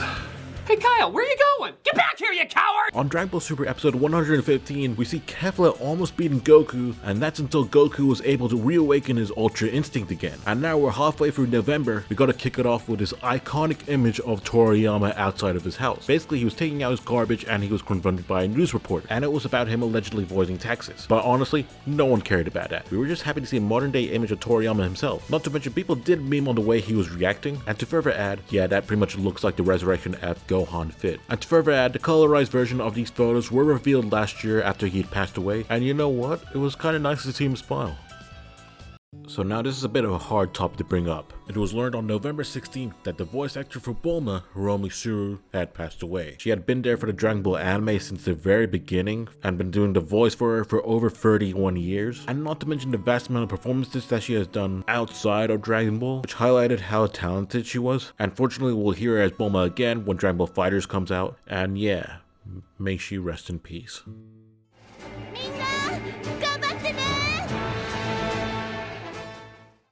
On Dragon Ball Super episode 116, we got Goku eliminating Kefla in the coolest way possible, and the Japanese broadcast has a tribute to Hiromi Suru, stating that Suru-san gave her courage and kindness to countless people of all ages, and we sincerely pray that she rests in peace. On November 21st, we got Dragon Ball Super manga chapter 30, as we have Jiren's first manga appearance, where he comes across as a heroic mix of Batman and Superman. And at first, Jiren did not want to participate because he didn't want to get involved with the destruction of other universes. And as until Belmont comes in and tells him if he does participate, he will gladly give him the wish, which he does accept the offer. On Dragon Ball Super episode 117, we got Ribrian calling Krillin ugly, which I now realize is completely different from the manga, and she ended up getting eliminated by Android 18. On November 28th, we got the Hero Coliseum for Dragon Ball Xenoverse 2, which I still think this was Bandai's attempt at bringing Dragon Ball heroes to us. And this update did come with 2 extra trophies/achievements. Around this time, there was this new Psycho Jump issue, and it contains a special Q&A with Akira Toriyama, and this is where we learned about S-cells, and basically if a Saiyan contains enough enough S cells in them, they can reach Super Saiyan. And having a gentle spirit and being around a calm environment actually improves it, which explains so much like why Goten and Trunks were able to transform so easily than compared to any Saiyan from Planet Vegeta. And Toriyama also gives us the origin of the Super Saiyan God, that he was a pure-hearted Saiyan named Yamoshi, and he and his 5 comrades started a rebellion towards the evil Saiyans, and when he was cornered, he became a Super Saiyan for the first time. He ended up getting worn out and was defeated. However, his spirit still wandered in pursuit of 6 pure-hearted Saiyans, seeking a new savior, a Super Saiyan God. And this information was recorded in the Namekian Book of Legends, because the Namekian elder who wrote it sympathized with Yamoshi's spirit, which clarifies how Shenron retains this information. And all this was an incredible lore dump that just came out of nowhere, and the fact that it has been drawn or animated is just still crazy to me. Okay, now we're on Super Dragon Ball Heroes manga chapter 9, where we have Time Breaker, Super Saiyan 4, Dark Dragon Ball, Corrupted Broly. Oh my god, what is this fanfiction, bro? And we have Mira fusing with Toa, but unlike in Xenoverse 2, this was temporary. We see that Xeno Goku turned Super Saiyan 4, and we didn't expect that would be the direction that we go with these versions of the characters. Like, we expected Super Saiyan God or Super Saiyan Blue from it. And this is a triple threat that ends with Mira's left standing. And now let's move back to the Dragon Ball anime again, where we have Gohan and Piccolo fighting the Universe 6 Namekians, fused with everyone from their planet, which reminded some of us of Gas from Dragon Ball Multiverse. And we have a cool cameo from Nail and Kami, but in the end, Universe 2 and 6 get erased. And we have this ambiguous goodbye from Champa to Beerus, where Beerus says after Champa is erased,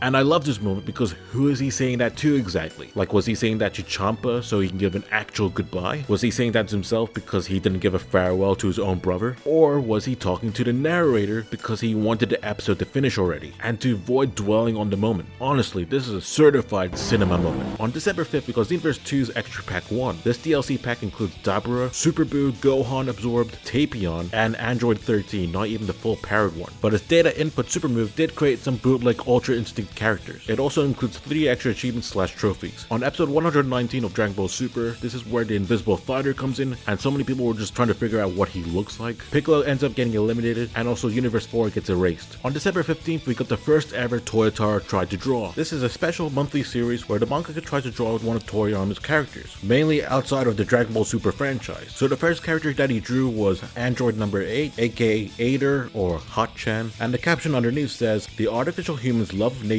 is inherited from him," or so I personally suspect. It'd be nice if he gets another chance to shine. On December 16th, we got the last Dragon Ball Super episode of the year for the Funimation dub version, and at this point I was keeping up with the English and Japanese releases, but this was the beginning of the Copy Vegeta arc, and initially I was just gonna wait for this arc to finish and then binge it once it's all done, but Funimation made this clever decision by casting Brian Drummond, aka the voice actor for Vegeta, in the Ocean dub and voice cast him as Copy Vegeta. And just like that, me and so many people stay tuned for this filler arc. And the dub for Dragon Ball Z Kai is on episode 45, with the kids training in the time chamber and Gohan receiving his power up. Now let's move on to the last Dragon Ball Super manga chapter of the year, as we have chapter 31, as we see what happened to Android 17 after Cell was defeated. We got our first proper look of Oob in the series. We also see Goku fighting 17, but he's in Super Saiyan 3, so the power scalers that are angry that he fought him in Super Saiyan Blue in the anime can calm down over here. And we have Piccolo's plan to Zenkai boost the shit out of Gohan. On December 24th, we got the last Dragon Ball Super episode of the year with episode 121, and this is the episode where Universe 7 fights Ani Raza, who bears so much resemblance to Hachiyak, and we see 18 sacrificing herself to save Android 17, and in the end Ani Raza loses and Universe 3 is erased, which means that only 2 universes remain with 8 fighters left on stage. So Universe 7 has Goku, Vegeta, Gohan, Android 17 and Frieza, and Universe 11 has Jiren, Toppo and Dispo, meaning that we will see the climax of it all in 2018. And now the last topic that I can find for 2017, on December 30th, Toonami aired a Dragon Ball Super Destroys 2017 Marathon, which is basically a rerun of the Universe 6 arc, and this was the last Toonami block of the year.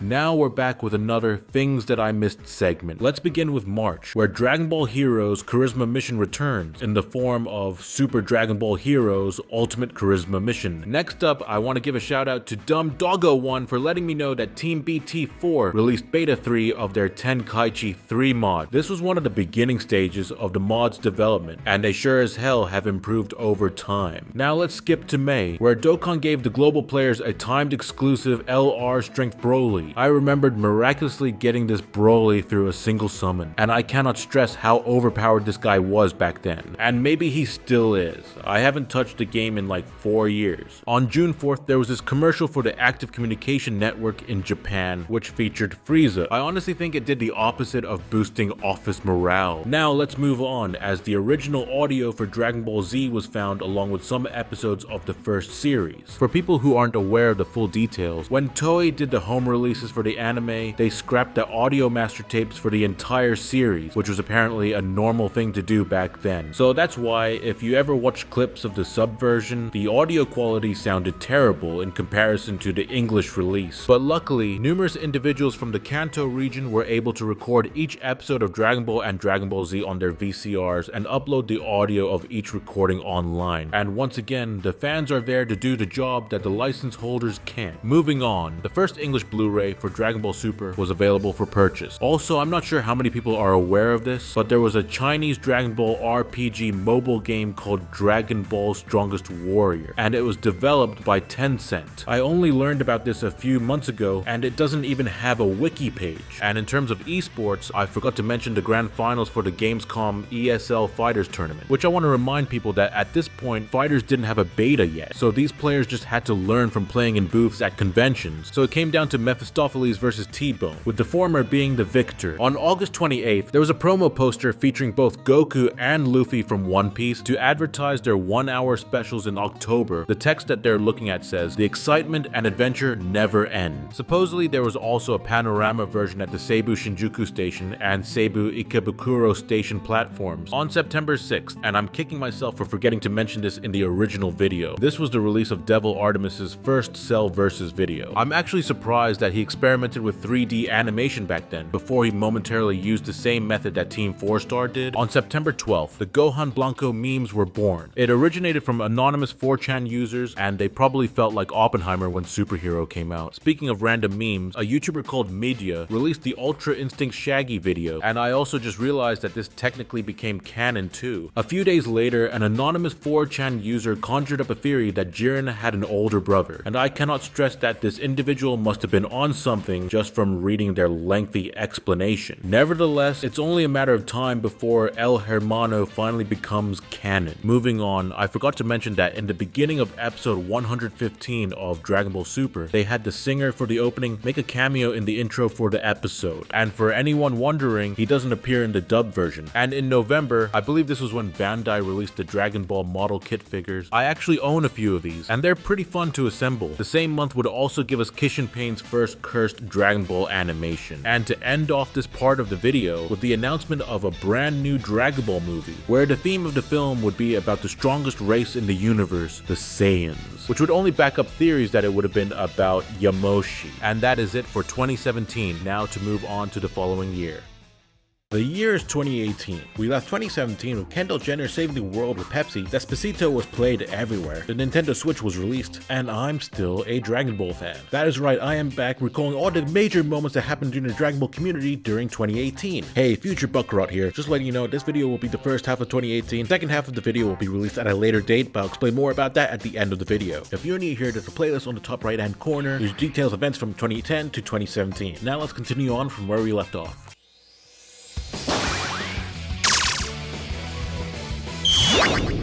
Kicking off 2018, we got Dragon Ball Z Kai, the final chapters, on episode 46, or what Wikipedia would call it, episode 144, because they're insane. And the Dragon Ball Super dub is on episode 45, where we have more of Brian Drummond as Copy Vegeta, followed along with the main Dragon Ball Super anime on episode 122, where Universe 7 is fighting Universe 11. Not to mention we have a new anime ending theme with Lagrima by 1Pixel, which I want to point out ended up spoiling a transformation in the end. In mid-January, we got the Dragon Ball FighterZ open beta. In my last video, I said the previous beta had some server issues, but I could be confusing it with this one. But needless to say that people were worried about how the actual online functionality was going to work when the final game would be released, which was pretty soon. And this beta is known for having the infamous quote from Goku saying, "Gohan, you've gotten a whole lot stronger. That makes me proud.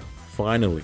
Also, in my research I found Lythera's first Fighters video, and this was way before the shenanigans took over. Around the same time we got Vegeta's new godly transformation. At the time we didn't know what it was called. It was either Super Saiyan God Super Saiyan 2, Super Vegeta Blue, or even Royal Blue. But later on, Super Saiyan Blue Evolution was the official name that was given to Dragon Ball Heroes, and also stated by the directors and producers of the series. Also on January, we got our first Toyotar Tried to Draw illustration, which reminder is a monthly series where he would draw a random Dragon Ball character, usually outside of the Dragon Ball Super Sphere. So this month he drew the lost but not forgotten character, Launch. The caption below states, "Launch son, where are you now? Dragon Ball's still going on, so come out quick." Meanwhile, the manga's on chapter 32, where Kappa is trying to recruit Caulifla into the tournament, and Kale has a bit more a different personality than her anime counterpart, where she's a little bit more confident, and it's suggested that she's naturally stronger than Caulifla. This is also the same chapter where they recruit Frieza, and we get a slight rendition of the Resurrection F arc from the manga's perspective, because remember the Dragon Ball Super manga skipped over that arc, and we see Gohan in a different costume, where he's wearing the same clothes that he used to wear when he trained with Piccolo. The manga also skipped the Goku vs Frieza fight, which bummed a lot of people out that were reading the manga, and also now they're off to the tournament. On Dragon Ball Super episode 124, we got Gohan sacrificing himself against Dispo, so anyone who had theories that Gohan would be the Iron Man of the tournament and go Blanco,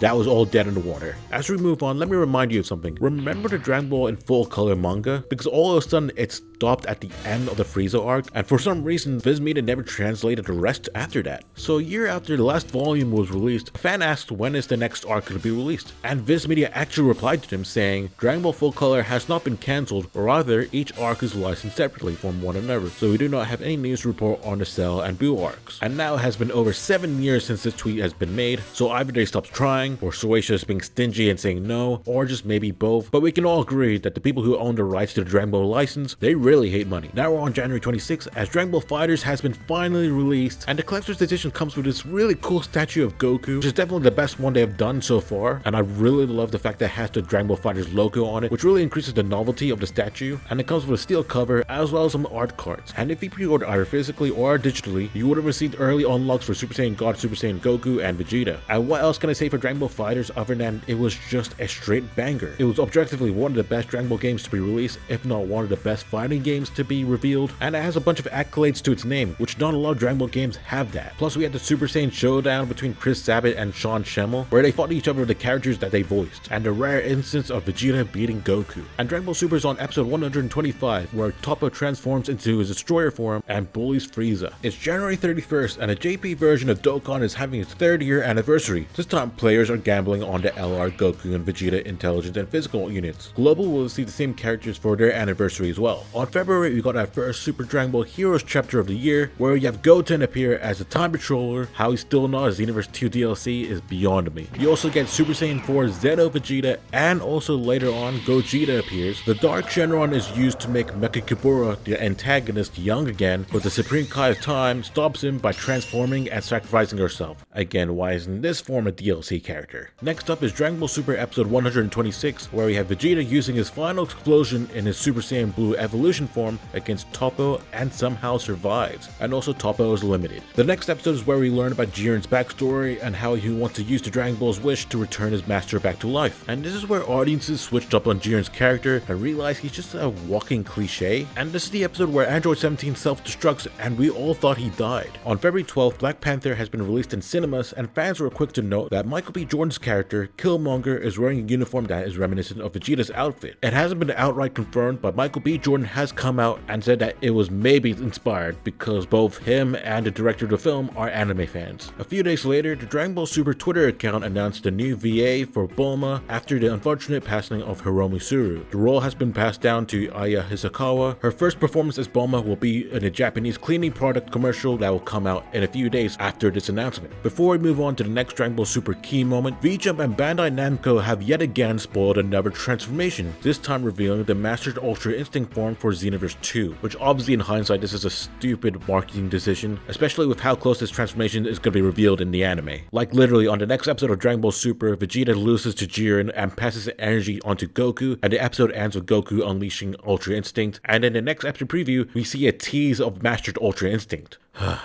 For February's Toyotar Try to Draw, we have an older version of King Choppa along with Oob. The translation in the text bubble say, "You are certainly gifted. How about entering the next Tenkaichi Budokai?" Huh?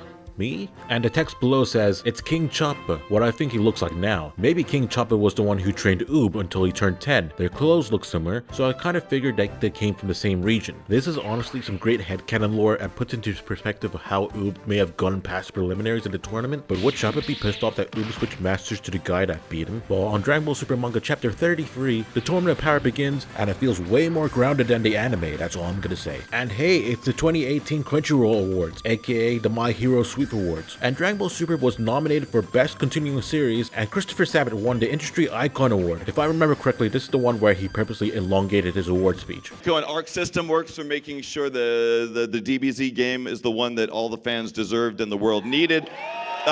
To Sean Schimmel for letting me destroy him in that game a few weeks ago. To Adidas, if you're really making those Dragon Ball Z shoes. To Donald Schultz and Stephen Hoff for making Overtron work. The cable person who showed up the right time for his appointment. And the person who invented chocolate donuts and coffee.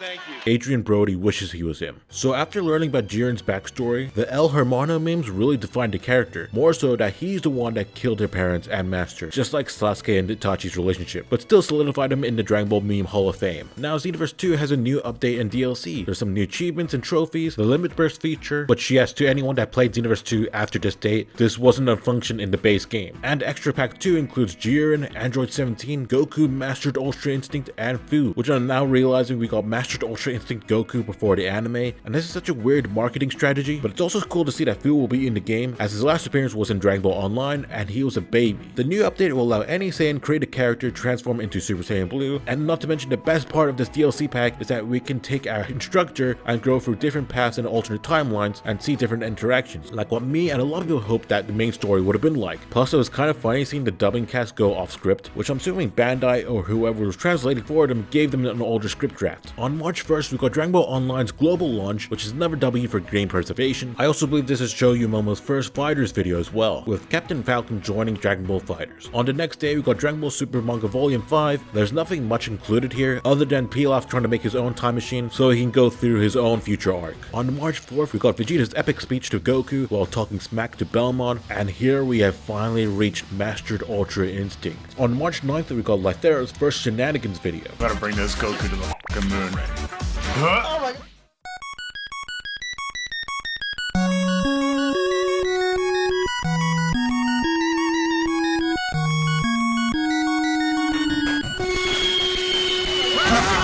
And a few days later, we got a promotional poster for the new Dragon Ball Super movie, with Goku holding his power pole and a completely different art style, as well as the date for the movie's release, and we have a statement from Toriyama about the film. Now we're on the second last episode of Dragon Ball Super. Master Ultra Instinct Goku gets the upper hand on Jiren until it backfires on him and strains and incapacitates Goku's body, so it looks like Jiren's gonna win until we see the return of Frieza and Android 17, who didn't die after all. In my head, I was just wondering how they could conclude the finale when we still have 4 people left on stage and we have yet to unveil the wish, as well as anything else that might come afterwards. Also worth pointing out that this episode did break Crunchyroll again, and around this time Toritaro is back in Europe, specifically in Germany, doing an autograph signing of Goku wearing lederhosen. On March 20th, we got an animated teaser for the new Dragon Ball Super movie, and there's this crazy new art style by Shintani, and I swear to god this is where majority of the fans switched up on Yamamoto's artwork in favor of this new animation style, and also everyone wanted to know who was that saying at the end. The most popular theory was that was Yamoshi. Also on the same day, we got the Google Games Dev Conference, and this is where Dragon Ball Legends was announced. So we learned it's a new Dragon Ball mobile game, and it's mainly PvP focused, and it will feature a totally original character that was designed by Toriyama, which we will later learn that his name is Shallot, and he's an ancient Saiyan. For this month's Toyotaro tried to draw, we have this depiction of Tambourine. He says in the caption below, "It's Tambourine." In the anime, he has the same voice as Frieza, Ryusei Nakao, one of my favorite voice actors. Furthermore, I do want to add that both characters did kill Krillin. Now let's return back to the manga as we're on chapter 34, where Krillin and Tien get eliminated by Frost, which I cannot stress how lame that was, and Frieza ends up portraying Frost. Also Universe 9 gets erased. Now the Dragon Ball Super dub is on episode 56, where we have this iconic line from Trunks.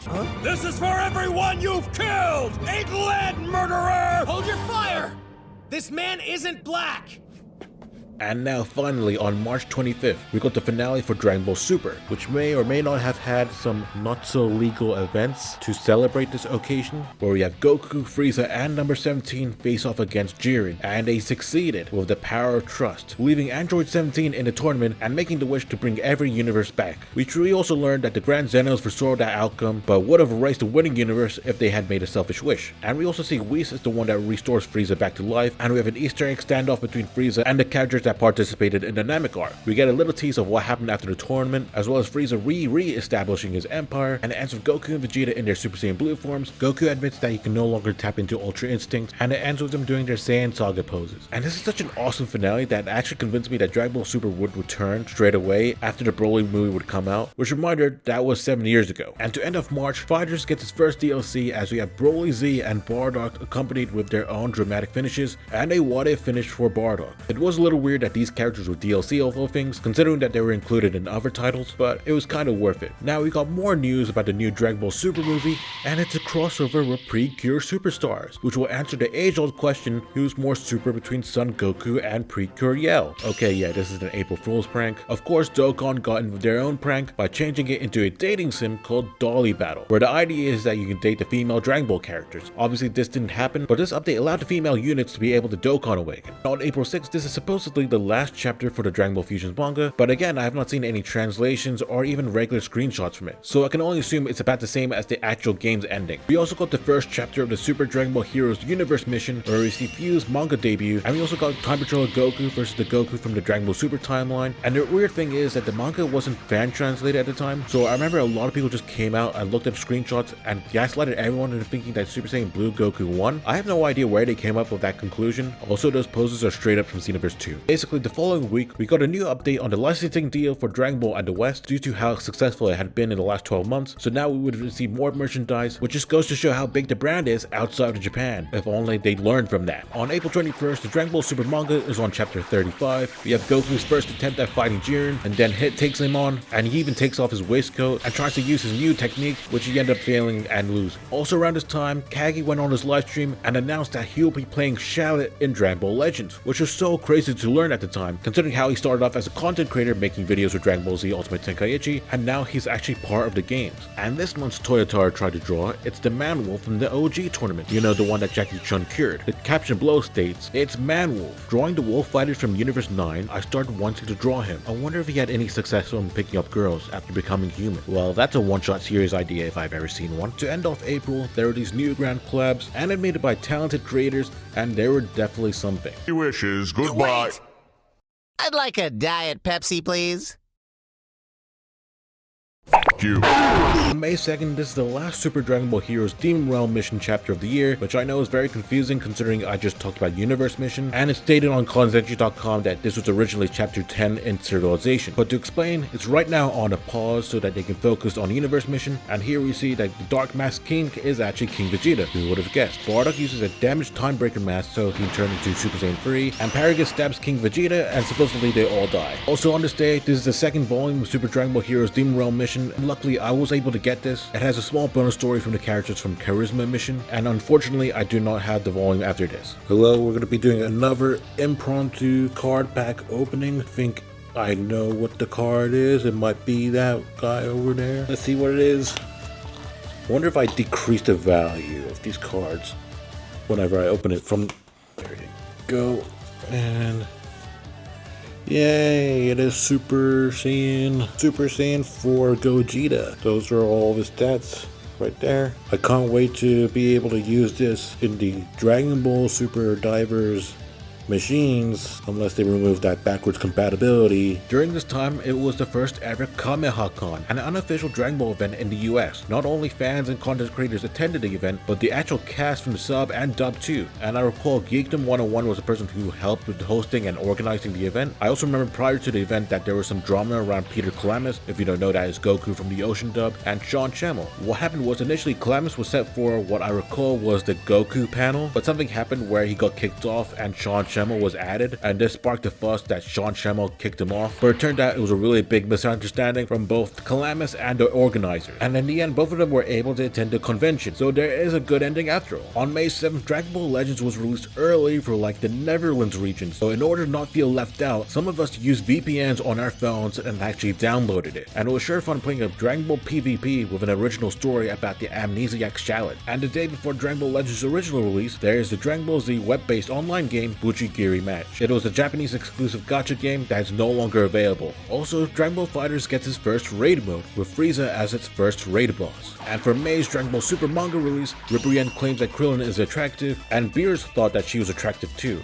What was Toyotaro smoking when he was making this arc? Now we got our 6th illustration for Toyotaro tried to draw, and it's Tapion, the first movie character to make it on this list. He says below, it's not a character from the original comic, but here's Tapion. I simply find him cool, and I like him a lot. You know, I'd love to see him play in a bigger role, if not in the comic, then in a game or something. Speaking of Toyotaro, around this time there was this V-Jump magazine cover featuring Goku next to the Yu-Gi-Oh! Arc V's protagonist. Toyotaro would later share a rough draft of that illustration. Fans were quick to point out that Goku's pose was similar to Captain America in that one comic panel, and people were claiming that Toyotaro traced Captain America. I mean, the images do slightly line up, and when it's drawn digitally, you can easily transform and warp the lines. Toyotaro ended up deleting the tweet. However, the original artist was aware of this. He didn't seem too unhappy about it, but this also caused people to create a lot of doubt on Toyotaro's work, especially with the way he's been handling the TOP arc, which doesn't get better from here. On May 25th, I believe it was the finals for the Dragon Ball FighterZ Combo Breaker tournament, and the winner was Sonic Fox. I don't know much about esports, but I know this guy's a legend when it comes to the fighting game genre. A couple days later, Robot Chicken makes their first Dragon Ball Z skit in around a decade, with Piccolo being raided by Child Protective Services. And to end off May, we got Super Saiyan God Super Saiyan Vegito and Merge Zamasu in Dragon Ball FighterZ, accompanied with 2 dramatic finishes. Not to mention that Beerus' Hakai finisher does work on Merge Zamasu, and the way that they handled Vegito's final Kamehameha would be referenced in future projects. Also during this time, it was behind the Voice Actor Awards, and so Funimation had some nominees and winners for both Dragon Ball Super and Dragon Ball Z Kai, the final chapters. And now the second Super Dragon Ball Heroes Universe Mission manga chapter has been released, and here we have the debut of Cumber, an evil berserk Goku, Oolong being there, which is a major difference from the anime counterpart, and even Golden Cooler in the manga chapter, which I'm now realizing Toyotaro had yet to illustrate Golden Frieza at this point. That's the first actual W that Cooler has on his little brother. We also got the 6th volume for the Dragon Ball Super manga, where the alt cover contains one of the rare times where Piccolo is wearing a different uniform, and we get more art corrections by Toriyama. On June 7th, this is what I believe to be Mondo Cool's first Dragon Ball fan manga video. If you don't know who he is, he does read-alongs of Dragon Ball Dojin, so it gives audiences a chance to check out these fan projects or give something to engage with if or when Dragon Ball Super comes back. Now, at this point, it is E3 season, there's no new Dragon Ball game, but we did end up getting a teaser announcement for Jump Force, and I can't believe so many of us got excited for this. I very embarrassingly teared up watching it for whatever reason. Maybe it was the idea that my favorite franchise is going to cross over with some of the other modern anime that I've been watching, but we'll talk more about that once we reach the 2019 video. On June 15, Conan O'Brien plays Dragon Ball Legends on his show, and it was just kind of funny to see Yamcha get hit with strays on mainstream media. Oh no, I'm bitch ass Yamcha. Wait, so that's you? You're the I'm the guy in the orange. His name's Okay. Yamcha. He sucks at fighting. His name's Yamcha? Yeah, Yamcha. Yamcha! For this month's Toyotaro Tried to Draw, it's another movie character, and it is Janemba from Fusion Reborn. Here it states in the caption, it's Janemba. In advance of the latest movie opening in December, perhaps I'll go on drawing movie characters for the most part. Now we're on chapter 37 of the Dragon Ball Super manga, where we have Frieza bullying the Universe 6 Saiyans. We finally see what Golden Frieza looks like in the manga. We also learned that Kale has been hiding her strength on purpose, and when she goes berserk, she ends up bullying Frieza way before Broly did, and the chapter ends with Kale's power worryingly increasing. At this point in time, it was announced that 3 Dragon Ball Z movies would be re-released into theaters. These were Bardock, the father of Son Goku, the legendary Super Saiyan, and Fusion Reborn. I believe when this was announced, no one really thought too much about them, but as soon as we got more news about the new Dragon Ball Super movie, it did help us figure out what exactly they were teasing us with these re-releases. And on June 23rd, we got the finale for Dragon Ball Z Kai, the final chapters. So that's another series that ended in 2018. A couple days later, Mega 64 brought us cinema again as they gave us the Cell Saga in 5 minutes. I am perfection! Oh! And from June 29th to July 1st, it is the 2018-2019 Dragon Ball FighterZ World Tour event, with Kazunoko coming up on top. On July 1st, we got the debut of Super Dragon Ball Heroes web anime. It premiered at Aeon Laketown, which is a shopping mall in Koshigaya, Saitama, and it's the anime debut of Fu. And we have the animated version of Goku vs. Goku, which helped solidify to a large majority of fans that Super Saiyan 4 and Super Saiyan Blue are different transformation paths. On July 9th, we got the unbelievable news that the antagonist for the new Dragon Ball Super movie is Broly. We got a tease of what he would look like from the poster, and this alone changed the whole discourse of what is canon and what isn't, because this definitely is not the same Broly that we know from the original movies. Next up, Piccolo reveals his new mastery status in the Dragon Ball Super dub. Piccolo, you gotta try this! Come on, join us! Eat something! I'm grilling. Do not interrupt the grill master. Also, this is the same episode where Hit says this. Now then, it's time for me to make the donuts. If you're wondering why he says this line, it's because it's a quote he says in Xenoverse 2. Time to make the donuts. Would you know, it's kind of funny, however, this sparked some unnecessary outrage. Fans unessentially comparing it to Team 4-Star, while some did find the humor in it. And in my opinion, because Dragon Ball Super wasn't simul-released like a lot of the other anime that Funimation was putting out, I did feel like the company sometimes tried to be different for the sake of fans who've already watched the sub version to have a reason to rewatch these episodes in dub. And honestly, it's a filler episode anyway, so who really cares? That an anime expert would like to speak with him. Because it doesn't make any sense, Linda. God, Linda, you don't get it! I'm gonna have to fix this on Twitter. And now it's Jump Victory Carnival. We have an illustration of the Broly movie by Toyotaro. We also got a bonus chapter about Trunks and Goten patrolling 17's island, and here we learned that Cell Juniors were living there and that Android 17 has basically tamed them. Not to mention we got our first look at Super Saiyan 4 Vegito, which shocked a lot of us because for one, this was a fan-demanded form for like decades. Also, we didn't expect him to have black hair. Now I just miss when we had surprises like this. Thank you, Dragon Ball Super Divers, for giving us nothing. The year is still 2018. We left the first half of the year with half the Avengers being erased, Logan Paul realizing that he shouldn't have visited Japan, there was a massive awareness of Burger King foot lettuce, and I'm still a Dragon Ball fan. Yes, we are continuing on where we left off with part 1. The playlist from the beginning of 2010 up to the first half of 2018 is available on the top right hand corner. Now let's continue from where we were last time.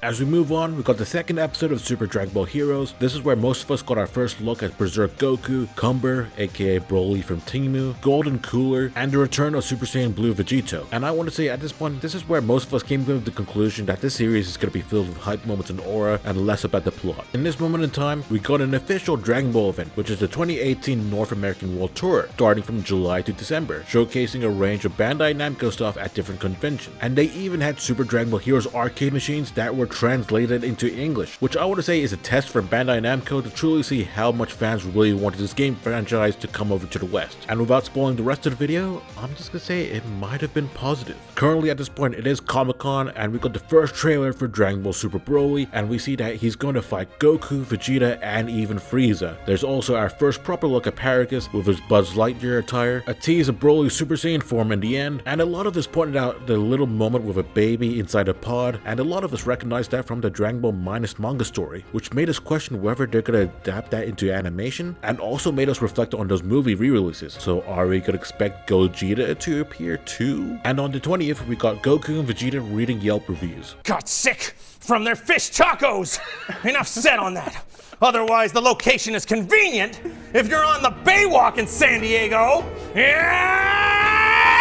On July's Dragon Ball Super chapter, we see that Vegeta uses a Spirit Sword to get himself back into the tournament, so now we know where Vegito got the move from. Kale is still berserked, and she's taking out her anger on pretty much a lot of people, even those who had standout moments in the anime, and thus Universes 3, 4, and 10 were erased. And I cannot stress again, this pissed a lot of people off, including myself. Well, the manga sort of calls this transformation the legendary Saiyan form, and is described similarly to Broly's legendary Super Saiyan form, except the overflowing power would end up killing Kale. So to prevent it, they used the stolen Potara earrings that Caulifla has so they can put it on her ear. The chapter ends with Kefla making her manga debut and Gohan being the one that will face her. Also on the same day, we got another Toyotaro try to draw, with Toyotaro bringing back the OG Broly, the caption on the left stating, "It's Broly." Everyone recognizes him as the #1 movie character, and I'm looking forward to him cutting loose on the new movie. The picture here is of the design from his first film. Also, did you know that a San Diego Comic-Con exclusive Whis Funko Pop crashed Funimation's website? Right now, that Funko Pop is worth between $300 to to $900 and still somehow worth more than my Naruto Goku card. And to kick off August, Dragon Ball FighterZ gets its own promotional manga called Despo Fighters. It's done by the same mangaka as the Dragon Ball Fusions manga, so of course it was exclusive to Japan and we don't have screenshots and translations for it. Also during this time, Dragon Ball FighterZ gets its first EVO tournament, and of course Sonic Fox is the winner. And the event actually broke some world records. Not to mention we had this iconic moment in the tournament.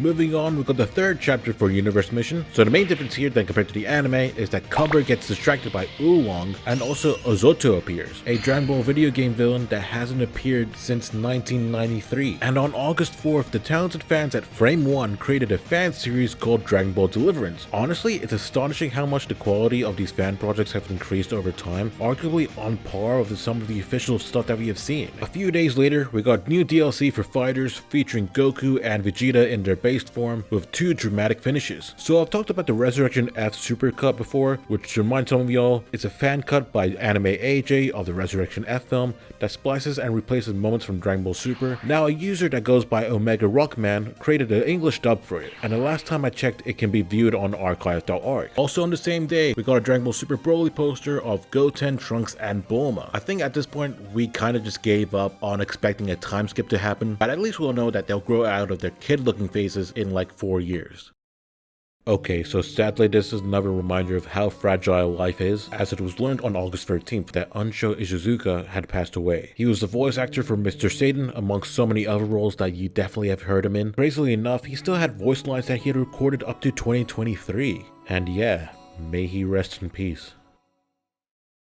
On chapter 39 of the Dragon Ball Super manga, Gohan faces Kefla. This is where we learned that Gohan won't turn Super Saiyan against Kefla because he wants to fight as a human, which sounds noble, but all it did was confuse and made readers upset. Like, this was a tournament that could result in the erasure of his own universe, friends, and family, so it sounds like he's majorly holding back. But the fact is that it was never made clear that this was Ultimate Gohan until one of the later DBS volumes would come out and clarify it. Plus the fact that the manga skipped over Gohan and Piccolo's training, and Toei making it clear in the anime by giving him a bang as an indicator that he's using that form kinda just validated that confusion. And we were also further confused when Goku was powering up in Super Saiyan Blue, and Goku describing the sensation as him wrecking his own body, while Tien and Krillin describe it as Kaioken, which perplexed a lot of us into thinking that this was Super Saiyan Blue Kaioken casually being introduced into the manga, but it isn't until the colored releases where it becomes clear. And this is where we got the infamous Ultra Instinct Master Roshi, which rattled a lot of people because, you know, Master Roshi dodging punches from Jiren. I'm not sure if now people are still off-put by this, but seeing how Ultra Instinct is being handled later on in the future, I'm a little more forgiving towards it. And oh yeah, this is the same chapter where Goku uses Ultra Instinct sign for a brief moment. And for August Toyotaro Try to Draw, we have an illustration of Ozoto. He states in the caption, "It's Majin Ozoto." Apparently Toriyama Sensei designed him for an event, but I don't know really much about him. He's a cool looking character though, so I look forward to seeing what he will do next. So low-key kinda seems like he drew this one in promotion for the Super Dragon Ball Heroes manga, which is so odd that he doesn't appear in the anime, except for that brief moment in the video game opening. And to cap off August, we got Xenoverse 2's Extra Pack 3, where we have Super Baby 2 and Kefla. Now you may be wondering where's the update on the first Dragon Ball Z Abridged episode of the year? Well, that's because it took over a year for episode 60, aka the last episode of the series, to come out. And because it was the finale, it was split into 3 different parts, starting with part 1, where we have Gohan turning into Super Saiyan 2 for the first time.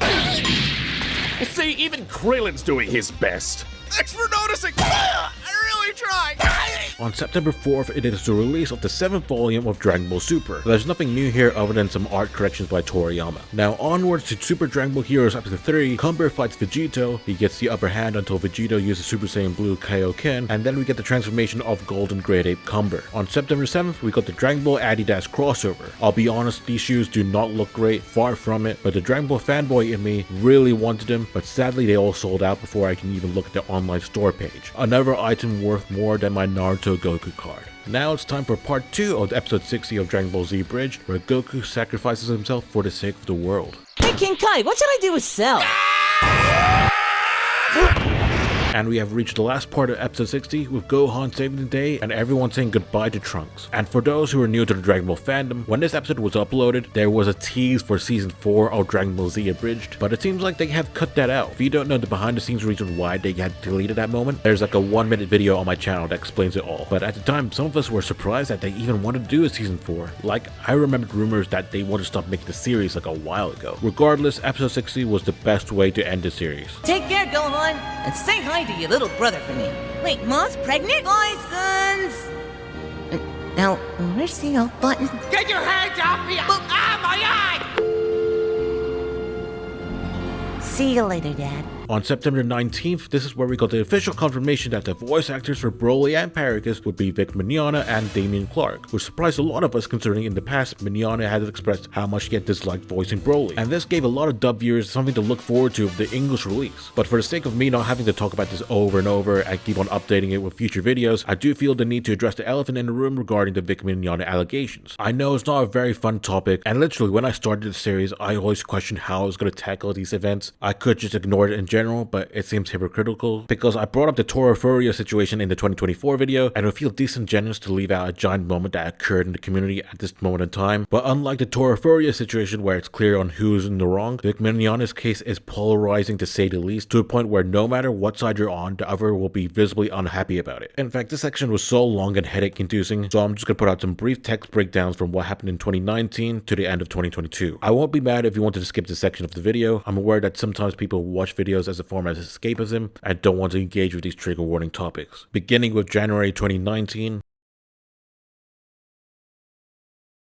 April 2019, July 1st and July 19th,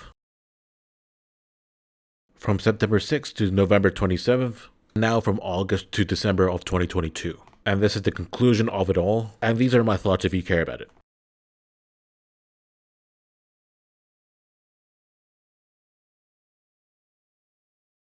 Okay, now it's the perfect time to move on. Now we have September's drawing by Toyotaro, and it's an illustration of Captain Ginyu, with the translation at the bottom stating, it's Captain Ginyu. Apparently he ended up in his current form after changing bodies a bunch of times, so it's fun to imagine what he might have originally looked like. We also get a glimpse of what could be Jaius and Bird flying towards him in the background, and what his previous body looked like. Also on the same day, Jump Force released a new teaser trailer featuring original characters drawn by Toriyama. These characters being Director Glover, Navigator, as well as the villains Galena and Connie. That's how you're supposed to pronounce his name, not like a WWE wrestler. And overall, it's great that they got input from Toriyama, but still massive wasted potential. We also got September's Dragon Ball Super manga chapter, where we see Toyotaro's version of Super Saiyan Blue Evolution, but we don't see the destruction form of Toppo. Instead, we see him and Despo getting eliminated and Jiren refusing to help them. 17 explodes in this adaptation too, but there's no emotion coming from Android 18 than compared to the anime, and we get the return of Ultra Instinct Saiyan Goku. On September 27th, we got the next 2 DLC characters for Dragon Ball FighterZ, these being Cooler and Android 17 from Dragon Ball Super. But a lot of us were weirded out with the change of voice direction for Cooler, which I'm guessing it's so it can reflect more on the Japanese interpretation where he basically sounds like Frieza. Perhaps you should abandon my worthless brother and work for me. You make me sick. I'll rub you out! To further note, the day before, Arc System also added the Galactic Arena stage to the game. On the same day, it is Super Dragon Ball Heroes Episode 4, this is where Fu reverts Great Ape Cumber back to his base form. And on the next day, we got the release of Dragon Ball FighterZ on the Switch, and the game works pretty fine so we can play on the go pretty freely. And if you pre-ordered it like I did, you would have received Dragon Ball Z Super Butoden along with it. But one thing I didn't realize when I did pre-order was that it won't be in English, so I spent extra money on a game that I've already owned on Xbox One and PC just because I thought I could get my hand on a game that I haven't played yet. I really hope that money went into the Super Dragon Ball Heroes World Mission production. Now to start October with Chapter 4 of the Universe Mission, where we have Cooler killing his own father and Hachiyak appears too. The next day we got the second Dragon Ball Super Broly trailer. It essentially confirmed that they're adapting Dragon Ball Minus as well as Planet Vegeta's destruction, although they did forget that Frieza is supposed to be wearing his armor here. We have a new look at King Vegeta and a slightly different origin direction for Broly and his dad than compared to the original movie, and oh man, we were still in awe with this new animation. Also, did you know that there was a Jump Force closed beta? Because somehow I didn't. And also, does anyone feel that the roster is way too stacked for a closed beta? Moving on, around late October time, there was a new Super Dragon Ball Heroes video game opening where they basically tried to do the movie characters with Yamamoto's art style, and most of us joked about how cursed Broly looked. Like, did they not get the memo that he's not supposed to have the original Broly's eyes? And speaking of goofy ass creations, Mastar Media created their own bootleg Broly movie, and it was memed a lot just for this one scene alone. Don't shoot! Let them leave peacefully! If you kill them, I'll never forgive you! Would you just shut the up already? Now we're on chapter 41 of the manga. Goku has mastered his Ultra Instinct, so it becomes a contest of whether his form will hold up against Jiren's stamina. To be blunt, it made me realize how much I kind of like the manga's interpretation of Ultra Instinct, because it feels like it has more weight and logic to it. Also in this chapter we learned that Jiren's master is named as Gichin, you know, like kitchen. You also see that Goku and Vegeta fight together, like in their training with Whis, which is a kind of cool build up to that moment. Next up is another drawing by Toyotaro with this illustration of Bardock. He states, "It's Son Goku's father, Bardock. He will be in the movie in December too. I'm really looking forward to it." I remember the response to this being that it felt like forced propaganda to make minus Bardock to look cool, the consensus being that they robbed him of his badassery, just for him to replicate the Superman origin story. Plus a lot of people, including myself, really liked the original Bardock special theme, you know, bad versus evil. Fortunately, Dragon Ball Super will later make him cool again. So around this time, we finally get to see Shadow turn Super Saiyan for the first time. And man, the music that plays and Kaki's scream just makes it so awesome. Now it's Super Dragon Ball Heroes Episode 5, we have the return of Zeno Goku along with Vegeta, Cumber turns into Super Saiyan 3, and we have Goku and Vegeta fusing into Vegito, and they beat Cumber in a beam struggle, but they end up defusing. On November 1st, there was a special OVA that aired in this Tokyo Skytree called Dragon Ball Super Broly Skytree Super. They had screens all around the area, and they had subtitles too, which is kind of unusual for them to usually do, but maybe they're trying to be tourist friendly. It's essentially about Frieza coming to Earth and using the Dragon Balls, so he can learn the secret of the Saiyans, and essentially just plays an AMV until Goku arrives. They both transform, and their battle's left with a cliffhanger. On November 6th, we had the unfortunate news that Tetsuo Goto passed away at the age of 68. A lot of us will recognize him as the voice of Guasu, and just like so many voice actors we have seen and gone, he also had a prolific voice acting career, and as far as I'm aware, his last role will be in 2019 as King Cerberus in Devil May Cry 5. And yeah, may he rest in peace. On November 7th, we got the final trailer for Dragon Ball Super Broly, and it was just teasing us with a bunch of action set pieces. Also, we're getting Super Saiyan God Vegeta here, something that the anime had never done. It will contain the new song, Blizzard by Daichi Miura. The trailer didn't showcase a lot of other stuff other than some teases of new characters, but that's perfectly fine because we're already hyped enough as it is, and we would like everything to be a surprise. Remember that. And on November 14th, Dragon Ball Super Broly gets its world premiere in Japan, so now all you have to do is avoid spoilers as best as we can. The next day, that time I got reincarnated as Yamcha got a physical release in English, and for some reason the blurb in the back is in Comic Sans. I still don't understand the creative reasons behind this, nor do I understand why Super Dragon Ball Heroes hasn't been released here. Now you have Dragon Ball Super Manga Chapter 42, where we see Goku and Frieza eliminate Jiren, and we learn that Android 17 was hiding in the rubble the whole time, so he wins the tournament for Universe 7. But he mentions that the reason why the self-destruct didn't work is because Krillin wished away the bomb inside him, and this made readers and myself confused because you don't necessarily need the bomb to self-destruct, considering he is a cyborg, not a full-blown android like 16. Honestly, I think a lot of us were just glad this arc was over, but in hindsight, it looks like Toyotaro kinda had to rush his arc, considering the next part of this chapter has a visible time skip away from the Broly film, and I can kinda see it as a sort of promotional tie-in with the movie, considering it's gonna hit theaters in Japan soon. So now, for the first time since 2016, the manga is ahead of the anime, kicking off with Goku implied to have returned from planet Vampa. Someone has been kidnapping Buu, which we later see is the Galactic Patrol. Goku Vegeta gets stunned by one of their agents, who will play a crucial role in the story later. We have learned that the reason why they're taking Buu is because someone powerful had escaped their prison, and Buu holds the same power that the previous Supreme Kai has, and this is the beginning of the Galactic Patrol prison arc, or what we would later call the Moro arc. Of course, a new manga chapter means a new drawing by Toyotaro, this month illustrating Paragus from the Broly movie. Here he states, "It's Paragus. The Broly movie will be opening at last. It's a top for fun. By all means, please you see it at the theater. On November 22nd, Goku gets his first balloon at the Macy's Thanksgiving Parade, which just goes to show how popular the brand is in the West, and maybe it would be a great idea to have a simul release of Dragon Ball Super Broly at the same time as Japan, along with other popular anime. Are you getting the idea, Japan? Death Battle is back with Master Roshi versus Jiraiya from Naruto, which is basically the battle between the two perverted masters, but it should be obvious that Master Roshi would win. On November 29th, the worst thing basically happened when it came to marketing the new Dragon Ball Super movie. We are Gogeta.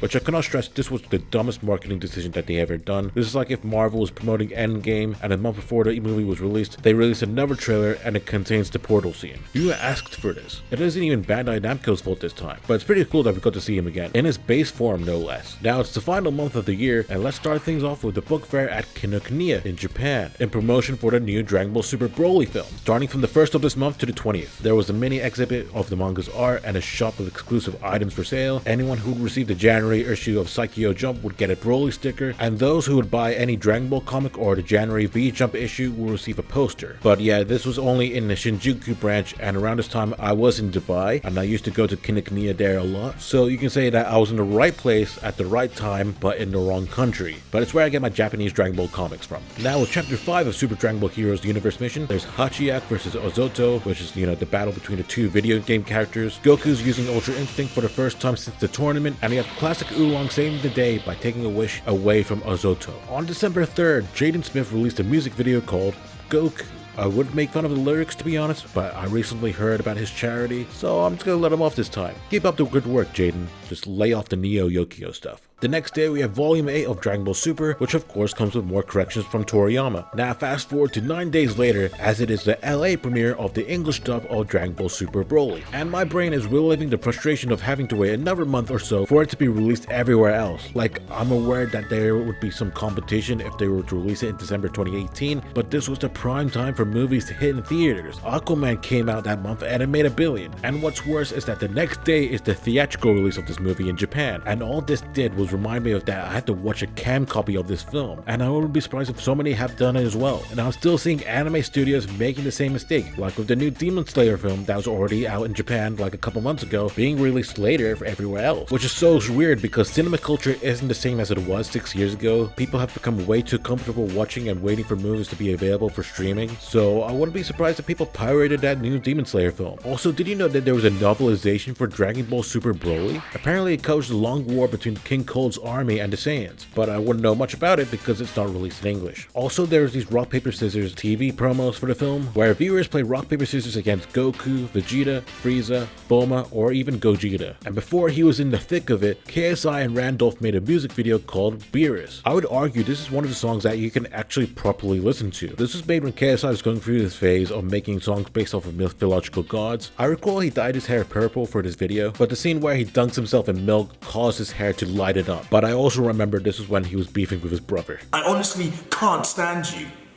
It's like your brain doesn't f***ing work. You idiot. You're honestly an idiot. I don't know what's wrong with you.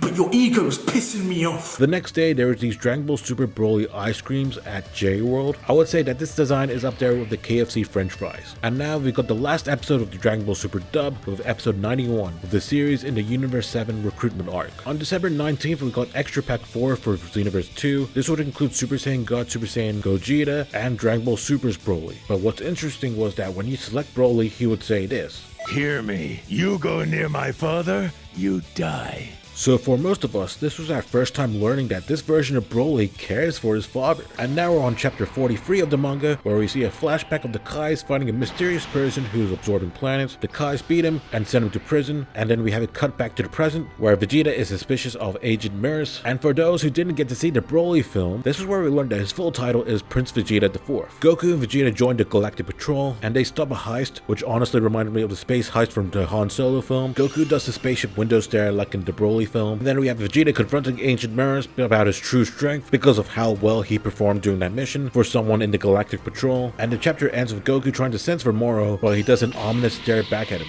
And man, I think we were just excited to see what they were cooking up with here. Meanwhile, Super Dragon Ball Heroes Episode 6, we see Fu and Cooler escape the prison planet because it was about to be destroyed. Cumber comes back up for another round, but just like in the manga, Goku turns Ultra Instinct and beats him, which puts into perspective how strong that form is compared with the fusion forms. We did see Zamasu return along with the other characters, and Goku is left stranded on the destroyed prison planet. Speaking of Super Dragon Ball Heroes, it was announced that Super Dragon Ball Heroes World Mission will be released on the Switch and on PC. The game will feature a unique story that's within that Xenoverse or Super Dragon Ball Heroes storyline, and it will revolve around a character that was designed by Toyotaro. His name is Celis, and he was the first ever Time Patroller, and we'll learn more about it when it's released on April 5th, 2019. As we're close to the end of the year, Toonami has created another Dragon Ball Super Marathon, which is basically from the beginning of the Tournament of Power arc and up to where they prepare for the tournament. And now for the last moment that I can find for 2018. Team 4-Star has put out an epilogue for episode 60 of Dragon Ball Z Abridged, with Trunks beating the androids and killing Cell. Let me finish!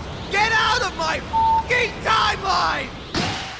Now, we're not done with 2018 yet, as I have yet to cover everything that I missed from the original video. Starting with January 2nd, where Geekdom 101 interviewed the original Funimation composers, Scott Morgan, Julius Dobos, and Mike Smith. It's a really good interview, and it's really cool to hear the creative process from the real composers. On February 2nd, the 5th volume of Dragon Ball SD was released, and I actually own this book. It contains a normal Vegeta card in it. Next up, shout out to Omni Devine for the clarification about why Jiren was swapped with Toppo in the beginning stages of the Tournament of Power, which was that the animation crew originally had Jiren in the beginning, but Toriyama intervened and clarified that this would be out of character for him. The interview even delved into how the crew came up with a female like Broly, and how Toriyama gave them an illustration of caulifla so that they could pair with each other. On March 29th, players can unlock new cosmetics on Xenoverse 2. This would include Whis' staff with a poop stick, Nappa with hair, but sadly it disappears when he goes Super Saiyan, and the Super Saiyan Mr. Satan from the filler episode. Later, there would be the swimsuit costumes for Videl and Android 18, just to please the Gooners, I guess. On July 5th, we received the character sheets for the anime version of the Tournament of Power. The most noteworthy was Vegeta's blue evolution form. As we can see, it didn't originally have a dark shade of blue, but that isn't the thing I wanted to talk about. This iconic image was where that bald Vegeta meme originated from, but as far as I'm aware, that image doesn't become a thing until December of 2019. But at least the Make-A-Wish Foundation allowed him to star in his own Toshiba refrigerator commercial. Incidentally, this advert also includes extra clips from his epilogue against Goku in the Dragon Ball Super finale. Next up, Konami released Jump Stadium for iOS and Android as part of Weekly Jump's 50th anniversary. From what I can see, this was like a Smash Brothers clone, but with Shonen Jump characters from the 70s to the 2010s. And unlike Jump Force, where there's like 10 Dragon Ball characters and only one from Black Clover, only one character from each franchise is represented. So of course Goku's there, but also Arale too. However, the game was short-lived and would only last for a year. Meanwhile, fighters got new lobby skins for the Halloween season, but the one that I want to point out was Goku's wolf costume, because this is actually a reference towards Sonic Fox's furry attire. It's pretty cool that ArcSys is showing their appreciation towards one of their best players, but I'm not sure how many people want to go around as Goku in furry cosplay. Now to wrap up 2018 with the Christmas costume update for Xenoverse 2, this is where Goku and Vegeta's snow costumes for the Broly movie became available. The update also gave Videl and the Android 18 festive costumes for any non-Gooners who didn't want their swimsuit attire, I guess. And the item shop also allowed players to unlock non-playable boss characters for raid modes and for training. Well anyway, let's move on to the last year of the 2010s. The year is 2019. We left 2018 with the worst YouTube rewind of all time. PewDiePie and TCs were in a subscriber war. There was lots and lots of K-pop. And I'm still a Dragon Ball fan. Finally, we're rounding up the 2010s with this video. Be sure to check out the other videos from the beginning of 2010 to the end of 2018 on the top right hand corner if you haven't already. Now let's continue from where we left off.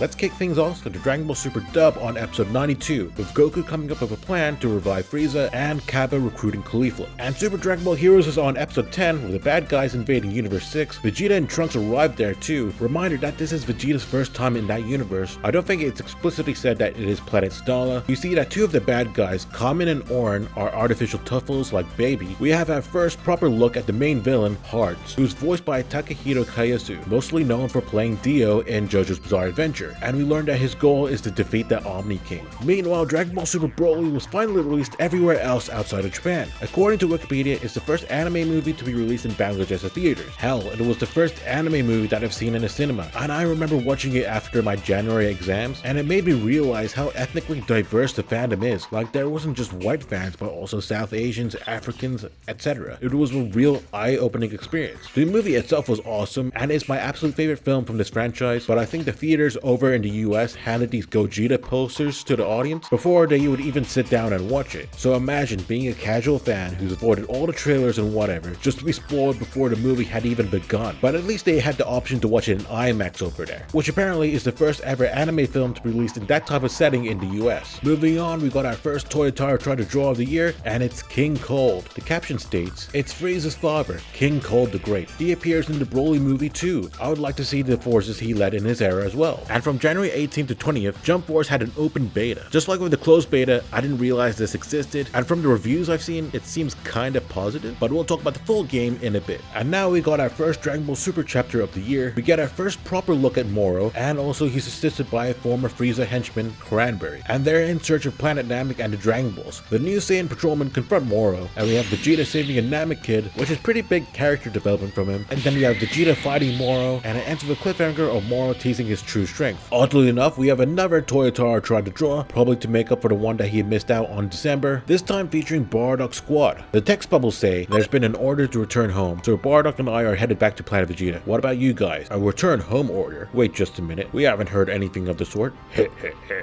That's because you're all about to die right here now. After this, they had lost contact with Toma and Co. That is the event that caused Bardock's suspicion of the return home order to grow even stronger. And the caption below states, "It's Pumpkin, Celepa, Totopo, and Toma." It seems like these four were involved in the background of the Broly movie, or at least that's how I imagine it. If you watched my last video, then you might recall me recollecting how audiences thought that the previous illustration of Bardock was some sort of propaganda to make him look cool. And I recall the same reaction was for here as well. Basically to make the OG version and the minus adaptation kinda no different from each other. On January 28th, we got an announcement for our new Dragon Ball Z game. We know what that game is now, but at this point it was just called Dragon Ball Z Project Z. And just like before Fighters came out and people were clamoring for a new modern 2D fighter, fans really wanted a new Dragon Ball Z RPG like the Legacy of Goku games. But we'll talk more about that when E3 comes. Next up, Dragon Ball FighterZ gets its first DLC of the year with Jiren and Videl. And I could not stress how much of a curveball her addition was into this game. We were expecting more movie characters or people that appeared in Dragon Ball Super, but this threw all of our DLC predictions out of the loop. She's the only character with an actual alternate costume too. They knew that people loved Videl's old hairstyle. Oh yeah, Jiren has a dramatic finish against Goku. Well, it's the end of January, and that means it is Dokkan's 4th anniversary. Players are gambling on LR Super Saiyan 4 Goku and Vegeta. So February kicks off with Super Dragon Ball Heroes Universe Chapter 6. Around this point, the manga is ahead of the anime. I think there's a bit of back and forth on which one will be ahead on the other, just like what happened to Dragon Ball Super in 2016. So when I bring up the next Super Dragon Ball Heroes episode, I'll just mention how it differs from the manga. There's also another reason why I'm doing this, but I'll get to that later. Now on Valentine's Day, Bandai Namco made the day even more disappointing for anyone that was alone by releasing Jump Force. To express how bad this game was, I played it on my PC laptop, which just met the minimum specs to be able to run it, but when you play the game on PC, they don't even give you the option to change the graphic settings in the beginning of the game. So I had to play the tutorial in like 10 FPS. Even after all that, the art style, the animations just really soured the game experience. Like, how did you forget to give Ryuk voice lines and just never patch it? The gameplay was fine, but nothing you can really write home about. One of the major things that this game failed on, for me personally, is hooking audiences to any of the characters that's outside of their anime watch list, which I think is one of the major factors that you want from a crossover in any media. Smash Bros made me and so many others learn all about these Nintendo and third-party characters. Meanwhile, Jump Force taught non-My Hero fans that Deku is racist towards Namekians, which which I know is a reference to Ma Jr. and OG Dragon Ball, but on the other hand, My Hero characters look like this. I forgot to mention that this game did have a collector's edition. It comes with a statue of the big three. It looks cool, but I just don't get why Luffy is doing Goku's Tournament of Power pose. It also comes with some art cards and a steelbook, but yeah, that's pretty much the bare minimum. I ended up getting the game through a discount on CD keys when it came out, and just from that experience alone, I think I deserve a bigger discount. Now, around this time, it was the 2019 Anime Awards. Dragon Ball Super had 2 nominations, one of which was for Best Fight Scene with Goku vs Jiren. Unfortunately, it lost to All Might vs All For One. To be honest, I would be mad because the Dragon Ball Super fight did break Crunchyroll and was amazing, but the My Hero fight just happened to be my second vote, and Dragon Ball Super was nominated for Best Continuing Series and actually won. Maybe this is a sign that they should do like a Dragon Ball Super sequel or something. On the next Dragon Ball Super manga chapter, Moro is using the life energy of Planet Namek to fight, and we also learn that he wants to use the Dragon Balls to restore his full strength. We see Moro absorb more life energy, this time coming from the Namekians, and we also see him eat that energy ball. And the chapter ends with Vegeta not being able to transform into Super Saiyan due to Moro secretly absorbing his strength. Now for February's Toyotaro tried to draw, it's Onyo and his wife from Neko Majin Z. The text bubbles say,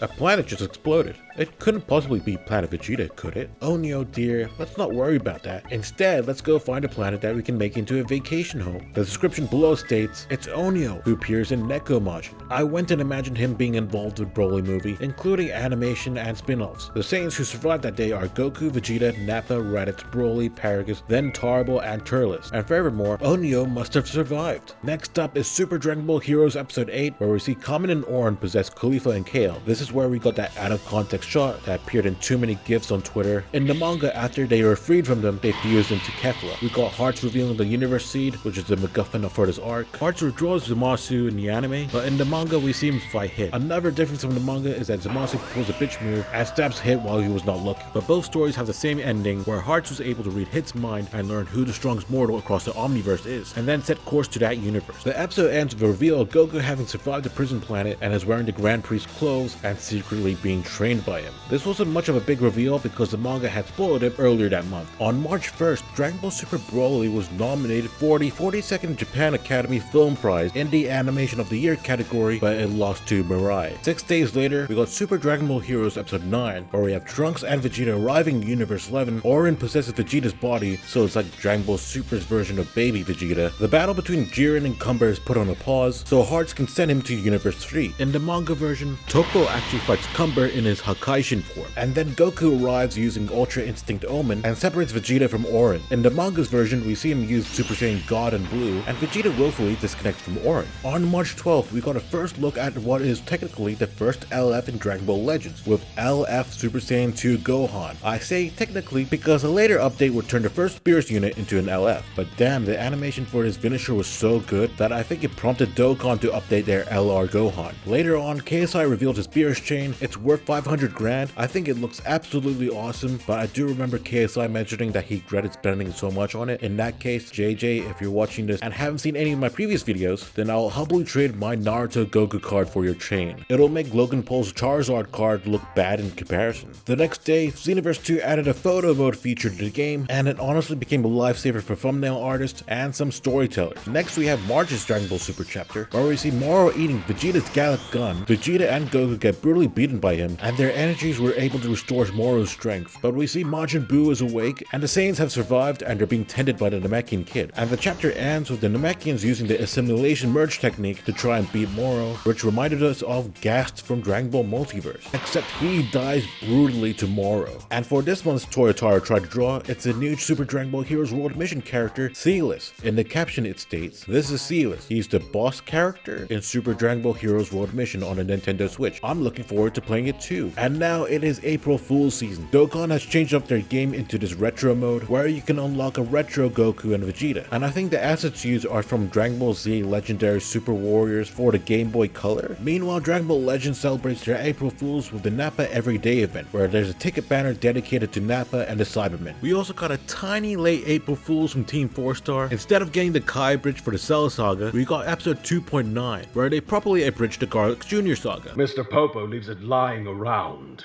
I made French toast the other week and it was a bad time.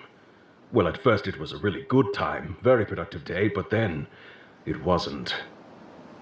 I want some Coke Toast. The next day we got to reveal who the Saiyan in red is in Dragon Ball Legends, and it's not an evil Shallot, it is Shallot's twin brother, Giblet. On April 4th, it is the release of Super Dragon Ball Heroes World Mission. Pre-ordering will get you some early unlocks, plus 5 exclusive cards from the Dragon Ball Super card game, and so the Super Saiyan Blue Critical Condition Gogeta is sold at the lowest at like £6, but the highest is 150. Well, thank goodness they gave me 4 of these cards. And the Super Saiyan Blue Gogeta Fusion Transcended card is at most £120. If you know a good website that can properly value these cards, just let me know in the comments down below. It's sad that this game didn't do well in sales. I talk more about that in my Dragon Ball Heroes retrospective video, but it's really fitting for this video series that we start off learning and wanting Dragon Ball Heroes to now finally having it. Next up is the release of Dragon Ball Super Manga Volume 9. Unlike the previous manga releases, there's extra pages that are missing from the monthly chapter releases, partly due to the Universal Survival arc having an abrupt end, like a page dedicated to the Universe 11 lineup, or Toyotaro's first illustration of Super Saiyan Blue Gogeta next to Broly,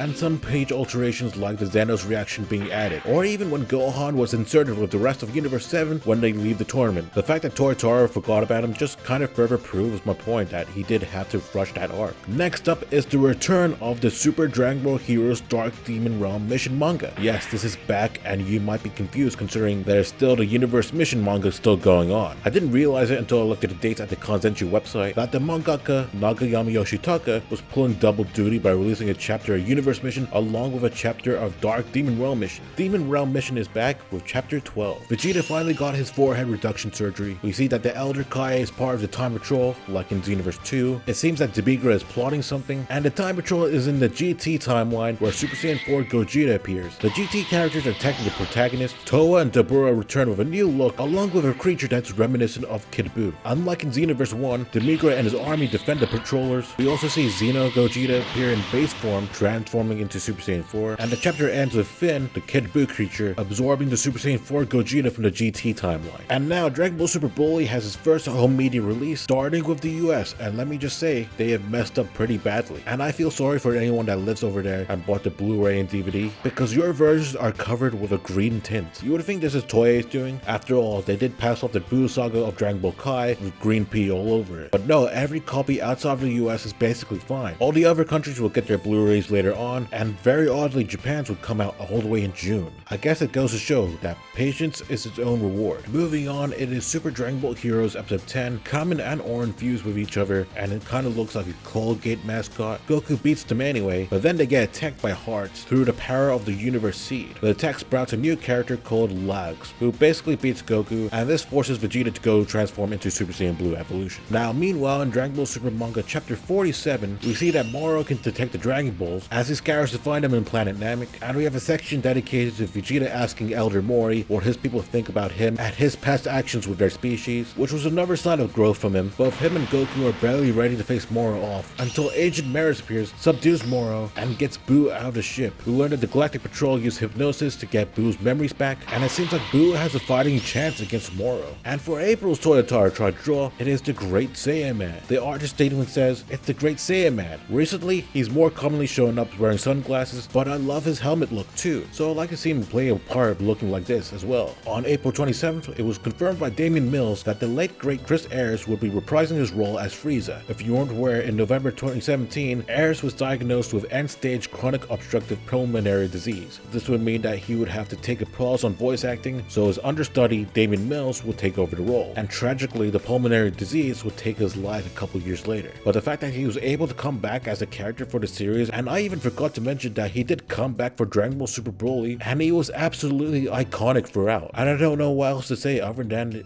he'll be greatly missed.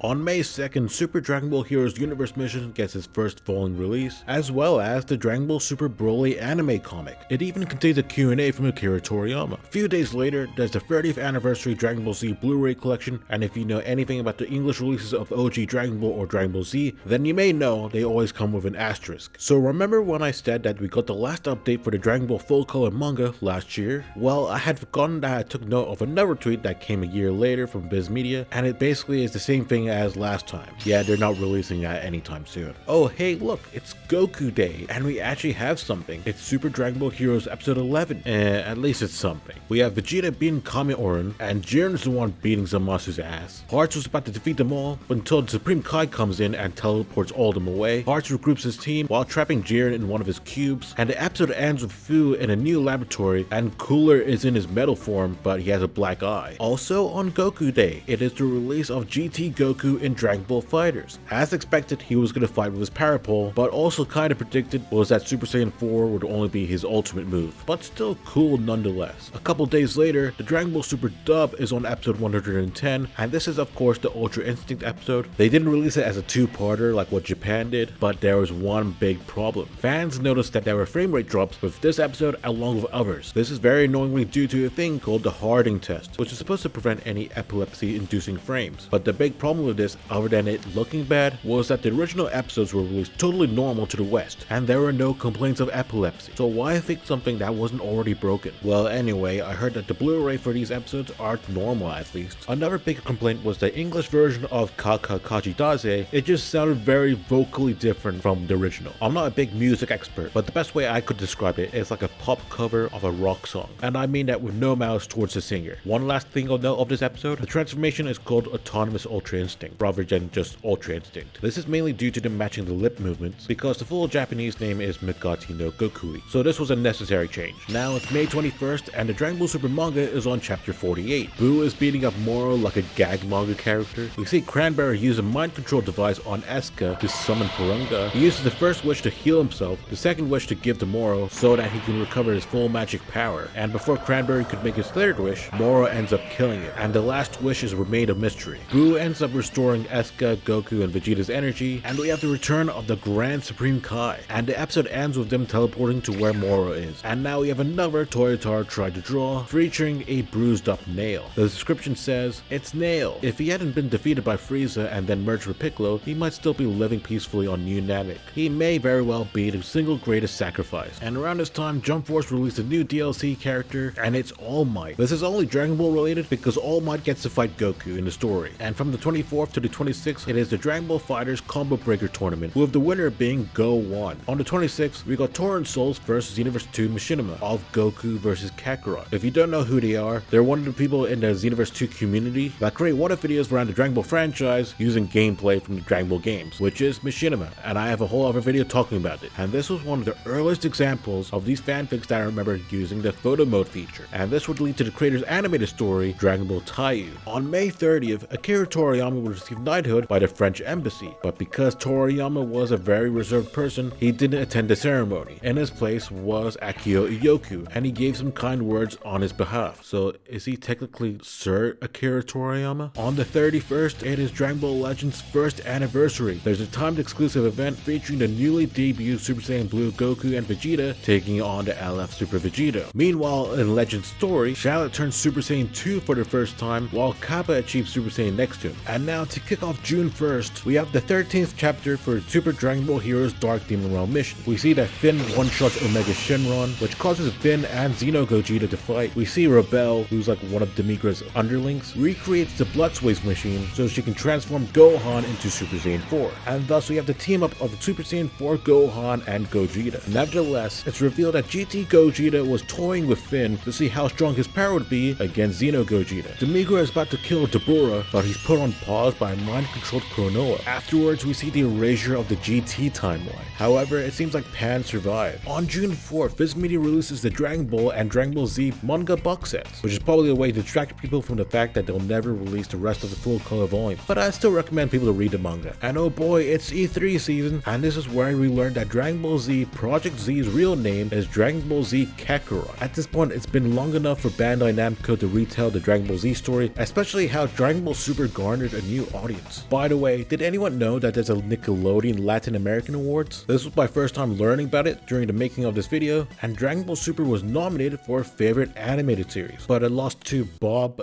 Esponja. Spunya? Oh, it means SpongeBob. On June 19th, a world record was broken by a Dragon Ball fan by the name of Hitoshi Uchida by having the largest Dragon Ball memorabilia collection with a total number of 10,098 items. I mean, bro has 2 dedicated collection rooms. How can you compete with that? Next up is Dragon Ball Super Chapter 49. Goku, Vegeta, and the Grand Supreme Kai are facing Moro in the Exosphere, I think. We learned that the Supreme Kai doesn't have his sealing technique, and we learned this through a pretty cool flashback vision where he relives the Spirit Bomb against Kid Buu, and the reason why he can't use the technique is because half of his godly power is sealed with the evil Buu. Honestly, dude, I really want this moment to be animated so badly. We see that Maris tries to help him by teleporting Moro back to Namek so Goku and Vegeta can fight him, and the chapter ends with a cliffhanger of Moro about to reveal his 3rd wish. And this month's toy Tara tried to draw is with Master Carrot from OG Dragon Ball. The caption states, "It's the Carrotizer Bunny. He was taken to the moon by Goku as punishment for his behavior, and that moon with him on it has been destroyed twice. I don't know whether he's alive or dead, but I'd like to see him use not just his technique of turning those he touches into carrots, but his skill of being able to survive out in space to help Goku and Co, which we do see in the manga that they couldn't fight Moro in outer space." The next day we have Super Dragon Ball Heroes episode 12, with Hearts' team fighting the established heroes along with 17 and Piccolo. In the manga they arrive way later and fight Lags. Meanwhile we see more of Metal Cooler. The manga explains that he willingly let Fu turn him. We see him fight Cumber, but this time he can transform into his golden form on top of his cybernetic enhancements. But we see that the power overheats him before he defeats Cumber. The overheating aspect never happens in the manga and is never a plot point in the future. In late June, it is this 2019 CEO Fighting Game Championship with Go-1 as the winner of the Fighters Tournament. Now to end part 1 of 2019 with the first half of Dragon Ball Z Kai Abridged episode 3.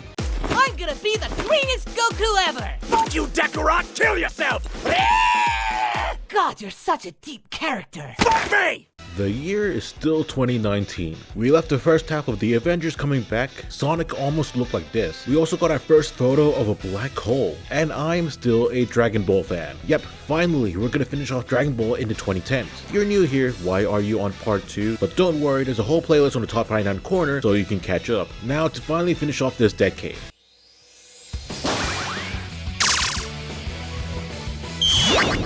Next up, it's already episode 13 of Super Dragon Ball Heroes, with Super Saiyan Blue Goku fighting Hearts, and this episode is known for being extremely well animated for a web series of all things. The episode ends with Hearts powering up. Also in the same day, we got Ultra Pack 1 for Xenoverse 2. This would include Super Saiyan God Vegeta, Super Saiyan Blue Evolution Vegeta, and Ribrian. This kind of amplifies my theory that if the transformation gets animated, then they'll be added into the game. Also, Super Saiyan Blue Evolution is a transformation slot for any of the Saiyan characters. Now around this time, it was Comic-Con, Sean Shamel and a lot of fans broke the world record for the largest group Kamehameha with 784 people in attendance. Maybe Gohan was mad at his dad because he wasn't there, because in the dubbed version of episode 120, Gohan gets angry at Goku. Seriously? I'm sorry I barged in on you like that while you're taking out the trash, Gohan. This was a dub change, of course, similar to the situation with Hit last year. This made people upset, but in this case, I will agree with them. This shouldn't have been a dub change. Like, let Goku be a bad dad or even a bad granddad, but just don't let his kids lash out on him. Now for July's Dragon Ball Super chapter, we learned that Moro's 3rd wish was to release every Galactic Patrol prisoner. So the escaped convicts were able to rescue Moro and have the prisoners fight Goku and Vegeta. And we see their powers decrease due to Moro absorbing their energy. And we also learned that Moro's end goal is to freely eat as many planets as he wants. Kinda like a Galactus situation. All the good guys teleport away except for Vegeta because he wants to continue his own training journey, and this would lead him to set course to planet Yardrat after all his frustration with magic users. Of course, here comes another Toritara try to draw, this time featuring Zarbon. The artist statement on the side states, "It's Zarbon. As I'm sure you're well aware, he's Frieza's right-hand man." The concept for these sketches is characters who don't appear in Super, but to make a shameless plug, he'll actually appear very briefly in a bonus comic from volume 10, but at present he hasn't appeared yet, so this is his last chance. And at this moment in time, it is Jump Victory Carnival, which means that there's some bonus manga chapters. Dragon Ball Super has Goku summarizing the Broly movie to Ancient Mirrors, and there's extra content for Dark Demon Realm mission and Universe mission. Also at this event, they revealed a promo video of Trunks transforming into a Super Saiyan God. Unlike the Vegeta Super Saiyan 4 promo, we would get a proper look at this video later on. There aren't any subtitles, but I think I know the story story, where basically the Dark Empire is invading the heroes' base. I think the Supreme Kai of Time is telling the heroes of how in a different timeline that they put all their pure-hearted energy into creating a Super Saiyan God, and it ends with Trunks being in his God form. And in Jump Force news, Connie will be playable as part of the free update. And on July 25th, and I'm not sure how to word this, Team 4-Star released the last ever abridged episode, with episode 3.5 of Dragon Ball Z Kai abridged.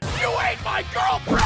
Now you shall feel the wrath of Super Vegeta! I won't let you destroy another Vegeta! And to round off July, we got Super Dragon Ball Heroes episode 14. This is where Hearts transforms Kami Orin into a giant monster, and they look like they're gonna win until Goku pulled out Ultra Instinct. Right now we're on August, and we kick things off with the Fighters Evo tournament, with Go 1 being the victor. And around this time, Super Dragon Ball Heroes Dark Demon Realm Mission chapter 14 was released. Pan joins the Time Patrol, and we see that Trunks is given the key sword, and they have to go through different hell gates to fight the bad guys. Okay, I'm gonna take a pause right here and let everyone know that I reread the whole of the Super Dragon Ball Heroes manga from beginning to end last year. My mind completely blocked that this ever happened. Just like what I said in one of my previous videos, this kind of feels like fan fiction. You know what, I'm just gonna relax and calm down and just get straight back to it. We see the gang getting ready to go through the hell gates. We see Gohan tell Pan off, hey, they have more interaction here than in GT. But it seems like Pan was able to help Gohan achieve Super Saiyan 4. And the chapter ends with Finn being in his Gogeta absorbed form for whatever reason, and Super Saiyan 4 Broly is just there. Moving on, the 10th volume of the Dragon Ball Super manga was released, and it contains a bonus story of how Cranberry survived. By the way, Evo is still going on, and Arc System announced a new Janemba DLC for Dragon Ball FighterZ. But the reason why I specifically brought up this announcement is because this is where we got the teaser of Gogeta, and this got our head spinning because our very first shot of him is in his Super Saiyan form, doing what looks like is a dramatic finish based on Fusion Reborn, except they used the Land of the Kais for the environment. But the title says in the gameplay shows Super Saiyan God Super Saiyan, and this got us thinking, how are they going to translate the dramatic finish if we're going to be playing as Super Saiyan Blue throughout? A couple days after the event, Galena was made as a free DLC for Jump Force, and on August 13th, the global version of Dokkan gets some Super Dragon Ball Heroes units. They used to be exclusive to the JP version, but because Super Dragon Ball Heroes World Mission was released to the West, it seems like they're now allowed to do it, and more Heroes units are set to come to the global version, even when World Mission stopped getting updates, and the Super Dragon Ball Heroes anime was never released to the West, not even with official subtitles. Next up is the 51st Dragon Ball Super manga chapter, with Moro sending convicts to scout for planets, and it seems like they're fighting a bunch of people from Preepi's race. We also see Goku suspecting Ancient Marasys and fighting seriously. They spar in the HQ training room, but ended up damaging it because of too much power, and this would lead to Goku wanting Maris to train him. By the way, did you know that Jacko holds the record for the best upward-facing dog pose for 3 years running? Later, we see the convicts plan to go to Earth because they're after Sky Gold, which is a reference to the Draco the Galactic Patrolman manga, and the chapter ends with Vegeta arriving in Yardrat. Around this time, it was Gamescom 2019. There was some promotional stuff for Dragon Ball Z Kakarot, but the biggest reveal was a new character by Toriyama, and her name is Bonyu. She's a former member of the Ginyu Force that slightly resembles Jeice, but it's stated that she left because she didn't want to participate in doing the poses. They also say that she's supposed to play a key role in the side quest, but in reality, she was just a mini boss in the training room. At least fans had someone else to simp for. Well, it's a little late than usual, but we have the next Toyotaro try to draw, this time with Pui Pui. The caption states, Pui Pui, he's one of the mind-controlled underlings of the sorcerer Bobbidi. Since he was taken in by his wicked heart and mind-controlled, there's no doubt he's evil. But given Bobbidi could control someone with only Vegeta's level of evil, maybe he wasn't such a bad guy after all. Incidentally, he appeared in a single panel in Volume 3. The next day, Jump Force released Majin Buu as DLC. Okay, I'm gonna rant again. Dragon Ball Z, One Piece, and Naruto already had enough representation as it is. This should have been used to give other shonens the spotlight. And also,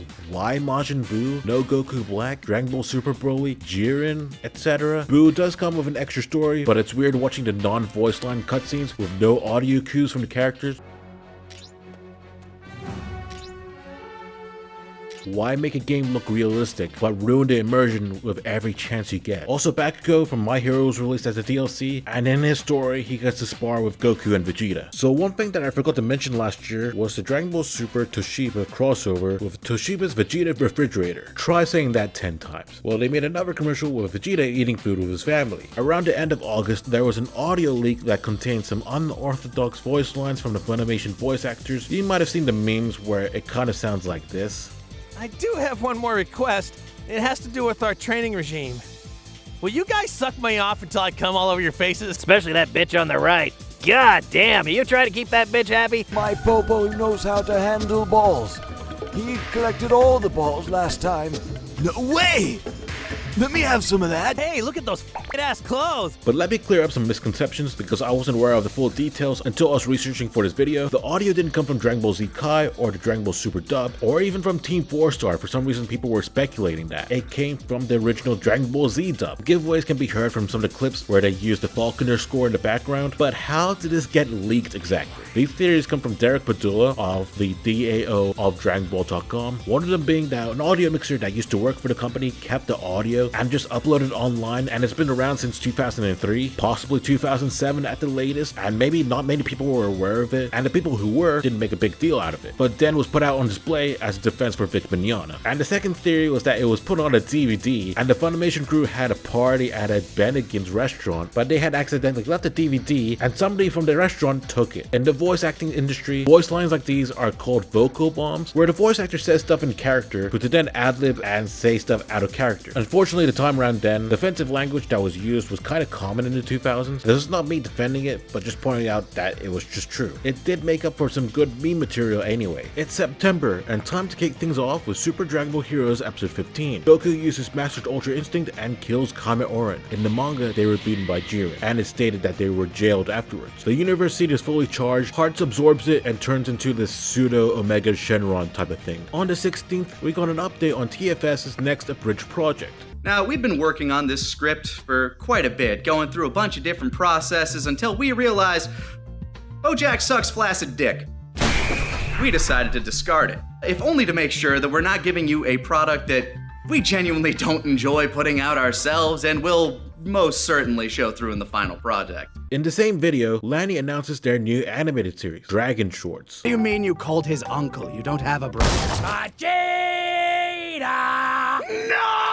A couple days later, gamers can play as the final boss of Jump Force, Prometheus, aka Director Glover's alter ego. I don't think this version of the character was illustrated by Toriyama, but apparently his stats are the second weakest in the game. It really is that meme about unlocking the final boss, huh? Now here's a slightly early Toyotaro try to draw with this illustration of Lord Slug. The caption below states, Slug, who survived escaping from planet Namek, whose liver had gone haywire. While still a baby, what sort of relationship did he have to Katats or the eldest? I wonder. I would like to see a story from that era as well. Moving on, we have the 52nd manga chapter for Dragon Ball Super. We see Vegeta and Yardrat, and we also witness two different types of Yardrats, the one from the anime and the other from the online version of the game. We learned that Elder Paibara was one of Goku's masters and helped him use instant transmission, which we were forever taught it was about spirit control, which was another way of understanding ki energy. So the Yardrats can use this technique to teleport, multiply, and embiggen themselves. Meanwhile, the convicts arrive on Earth, Piccolo beats them up, but then they send reinforcements. And while that's happening, Goku is being trained by Ancient Mirrors. Somehow, Ancient Mirrors knows what Ultra Instinct is, and then he takes Goku into a time chamber where it's different from the one that we know of, as 3 days in there is equivalent to 1 outside. Nevertheless, this environment allows Mirrors to no longer hold back. Let's round off September with Gogeta finally arriving in Fighters. As seen with the Janemba teaser, he does have a dramatic finish in the Land of the Kais, and we see that he depowers from Blue to Base to Super Saiyan to be more accurate to the movie, but it seems like massive disrespect to Janemba. But they also remember that Janemba is turned into a kid in the end, which is something that a lot of games and media just forget for some reason. Moving on to the last spooky season of the decade, we got Super Dragon Ball Heroes Demon Realm Mission Chapter 15. Most of the Hell Gates are sealed, Chrono is back and she's in a dark transformation, but Trunks turns Super Saiyan 3 and uses the Ki Sword to purify her. And in the end, we see the return of Becky Kabura. The following day, it is the finale for Dragon Ball Super's English dub, and it's still crazy to think that was 6 years ago. But on the other hand, we have Super Dragon Ball Heroes Episode 16, where Zamasu admits that he's only aiding Hearts just to fuel his Zero Mortal plan, but Hearts just immobilizes him. In the manga, he was frozen by lags and then sliced in half by Trunks again. Hearts then reveals his whole plan of destroying all the gods, and this was enough to startle the Grand Priest. On the 17th, we got our first 2D animated look at Super Saiyan God Trunks. To briefly skip this timeline, there was this promo poster of him for the 9th anniversary Super Guidebook. I think people like the design now, but back then people had issues with it. Personally, I didn't think it was the worst thing in the world. My main nitpicks would be that he does seem too muscular for the Super Saiyan God form, and his head kind of looks like it was pulled on backwards. Next up is Dragon Ball Super Manga Chapter 53. The only Earthlings that were recruited so far during this convict invasion have been Krillin and Piccolo. Jakku warns them of 7-3, who we can see can copy people's abilities for 30 minutes, all by grabbing their neck. And we see this demonstrated by the Sonic the Hedgehog planet. They even reference the ring portal from that original Sonic the Hedgehog movie trailer, which came out that year as well. So they arrive sooner than expected, and 7-3 grabs Piccolo's neck. So Piccolo is fighting 7-3 with his abilities, which might be a callback callback to when Piccolo used to train by himself in the anime. Piccolo loses, but he's rescued by Gohan, who just came from his lecture. Meanwhile, Barris is changing his training tactics with Goku by making them more deathly. While that's happening, Vegeta's in his yard rat clothes and learning to balance his spirit, which apparently is way worse than what Goku's was. And for October's Toyotarou tried to draw, it is Belmont from his Pride Trooper days. The artist statement says, Belmont in his younger days. He appears in Super 2, but to make it a bit broader an interpretation of the series concept, his past self didn't show up. So I figured even this pattern of wild imaginings would be allowed. I'm quitting. It's that sort of scene. Just what was it that took place before he became a god of destruction? I'm gonna be honest, I think around this time the second It film came out, so that probably inspired him to make it. Now to end October with Super Dragon Ball Heroes episode 17. Goku and Vegeta fused into Gogeta. I remember a lot of people claiming that because Vegeta knew how to do the dance, this would mean that the series is taking place after Dragon Ball Super Broly. But we see in later episodes there's a few contradictions to that, and it seems to suggest that the Dragon Ball Z films are canon in the Super Dragon Ball Heroes timeline. And the episode ends with Gogeta about to face Hearts. On November 7th, the Super Dragon Ball Heroes 9th Anniversary Super Guide came out. I think one of the biggest things that came from this was the creative reason why they let Trunks have Super Saiyan God, because they initially planned on giving him Super Saiyan 4, but they didn't know what color his hair should be. I feel like the obvious answer should be ask the person who designed Super Saiyan 4 for their advice, or just do whatever you want. It's your interpretation. Now with even more hindsight, think of it this way. There's an already existing design for Super Saiyan 3 Vegeta, but Toriyama made his own version anyway. So not only can you sell merchandise based off the first version, but you have another model that you can profit off too. Maybe we could have had Super Saiyan 4 Goten and Super Saiyan 4 Gotenks, just saying. On November 8th, an art museum in Shanghai, China put up a giant statue of Yamcha doing his iconic death pose. And they say most of the art culture is in France. From the 9th to the 10th, Spain is holding the Fighters World Tour, with the victor being Sonic Fox. On the 14th, Fizz releases the Dragon Ball Visual History Book. Not only does it contain both rare and common illustrations from Toriyama, but also Q&As from his interviews. 4 days later, Jump Force released Madara Uchiha as DLC. I'm mainly bringing him up because his story has him and Frieza working together. Now to move on to something good is Dragon Ball Super Manga Chapter 54, with Gohan fighting 7-3. We see 7-3 use Piccolo's giant form, which hasn't been seen since OG Dragon Ball. Gohan was about to beat him until it's revealed that 7-3 has Moro's abilities in his stock, which yeah, he can stock up to 3 identities. The heroes are about to be beaten until they reveal that Goku and Vegeta are training. This prompts Moro into getting the convicts to retreat because he wants their energy, and they will return in 2 months. Goku and Maris receive the message, so basically they will have 6 months of training. We learn that Maris doesn't necessarily need to eat, just like Whis, and we see that Whis has been watching him from his staff outside of Zeno's place, and we see Whis talking to the Grand Priest regarding something about ancient Maris. And for this month's Toyotarou Try to Draw, it's Tapikar. He was in the Otherworld Tournament filler arc in Dragon Ball Z. Also, that is Tapion in the background, but I'll explain that in a bit. So the caption states, Tapikar, one of the contestants in the Afterlife tournament. He's a character who doesn't really get much of a chance to shine, but I got the feeling that this was his last chance to bask in the spotlight because of his name. So yeah, speaking of his name, it derives from tapioca, and the same goes for Tapion's name, and that's why they're drinking boba tea. From the end of this month to the beginning of the last month of the 2010s, it is the Fighters Red Bull tournament in Japan, with the win going to Wawa. If you remember way earlier from this decade, I brought up the Dragon Ball GT anime comics. Well, now all 3 volumes were physically released, and in good print as well. By the way, I just learned that after finishing the Shadow Dragon arc, they finally released chapters for the very first arc of Dragon Ball GT. Specifically, they released 3 chapters for this year. I hope you all realize the reason why these videos take so long is because I keep on discovering stuff like this. Also on the same day, they released the 11th volume of the Dragon Ball Super manga, which by the way, Kazenju.com didn't update the detail pages from this volume and onwards, so I'm gonna assume it's like the English release where nothing much is added. Moving on, it's the IGN Summer Movie Awards, and Dragon Ball Super Broly was nominated for Best Anime Movie and Best Animation, but it fell short to Promare and Mob Psycho 100. But Dragon Ball Super Broly was the People's Choice winner for the anime movie category, beating the competition with 68.8% of the vote. And on the same day, Broly from Dragon Ball Super has been released for Fighters. This would be Johnny Young Bosch's voice debut for the character, which I think his voice fits very well with his personality. And this is where we learned that he can't actively turn Super Saiyan, and it can only be done through his ultimate move. And we finally have the dramatic finish between him and Gogeta. The next day, it is the release of the Super Dragon Ball Heroes Demon Realm Mission Chapter 16. So Mecha Kabura absorbs the bad guys and goes after Toki Toki's nest. Trunks wants to go in alone and fight him, but the other Saiyans want to give him their energy, which unintentionally created a Super Saiyan God ritual, ignoring the whole hand-holding aspect. We see Finn attack him in his ultimate form, and we also see Mecha Kabura use Toa as a human shield. On December 12th, Ultra Pack 2 is released for Xenoverse 2 with Android 21 from Fighters, not in her Majin form for some reason, and Majub. It's worth pointing out that Justin Briner does the voice of Majub here, so yeah, he has the Deku accent.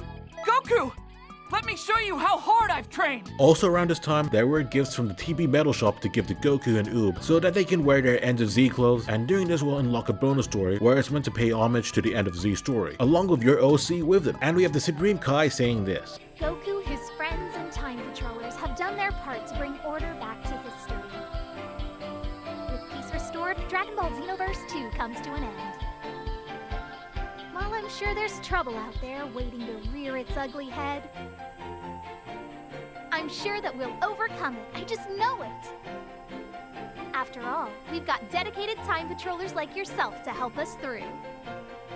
So it sounds like Xenoverse 2 just ended, right? Well, there's another message in the end that says this. Thank you for playing Xenoverse 2. You've witnessed only one of many scenes to come, as there's still more events and other content waiting to be enjoyed. Until then, we hope you continue playing Xenoverse 2. I don't know why these two messages are so contradictory. By the way, did you know that Xenoverse 2 was released under Google Stadia? Also remember the Google Stadia? Now for the last Toyotaro tried to draw for the decade, it's Salza from Cooler's Revenge. The description states, Salza. He's the leader of the Cooler Armored Squadron. Apparently he's from the same solar system as Jaice from the Ginyu Special Force. I hear that Banyu, who appears in the game Kakarot coming out this January, is also from Jaice's system, which gets you wondering what kind of relationship the three of them might have had. And Toyotaro doesn't stop there, as the last Dragon Ball Super manga chapter of the decade goes big with some revelations. It's finally revealed that Ancient Maris is an angel trainee sent by the Grand Priest, so he can learn to be unbiased. But at this time, the Galactic Patrol caused him to be biased towards the good. Whis requests to deal with Maris because although he's an angel, he's using non-godlike abilities. Meanwhile, in Yardrat, we see that Vegeta has polished his spirit way better and quicker than Goku did. We also see that Elder Paibara can heal people, and just when Vegeta was about to learn instant transmission, some bad guys arrive. And it looks like one of them's from Zarbon's race, and can even transform like him too. We notice that the spirit training that Vegeta endured actually made him a lot stronger. The prisoner tells Vegeta that Moro is going to Earth, and just when he's about to escape, he accidentally kills himself with the building that he threw earlier. Vegeta's story ends here, with him wanting to learn a stronger technique. 2 months later, it's hinted that Goku has tapped into Ultra Instinct, and just when he's about to spar with Maris, he was summoned outside of the time chamber by Whis. And this is where Goku learns that Maris is an angel. And we learn that an angel fighting at full strength outside of their training is against the code, and will cause an angel to be eradicated. And now, Maris' time with the mortals has been suspended, and Whis will be responsible for him. They leave, but the problem is Goku doesn't know how to pilot the ship. So in 2020 we will see the finale of the Moro arc.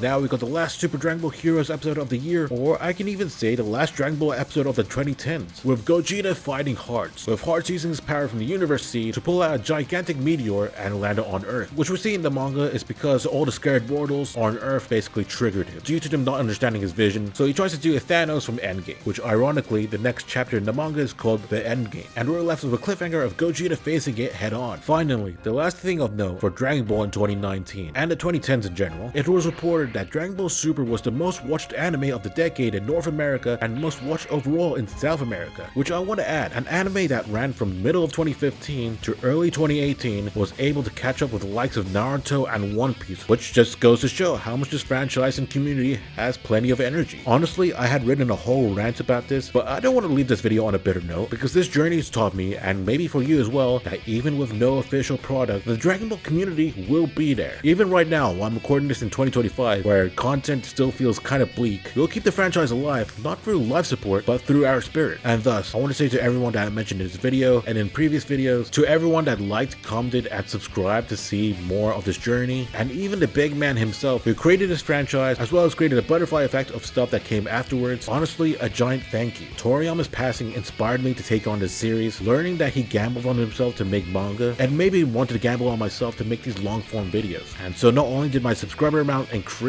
but also actual support that I'd never seen before. Like, trust me, I have over 12,000 followers on TikTok, and that feels more of a number figure than compared to here. And that's because I'm seeing real support from actual people. So once again, thank you all.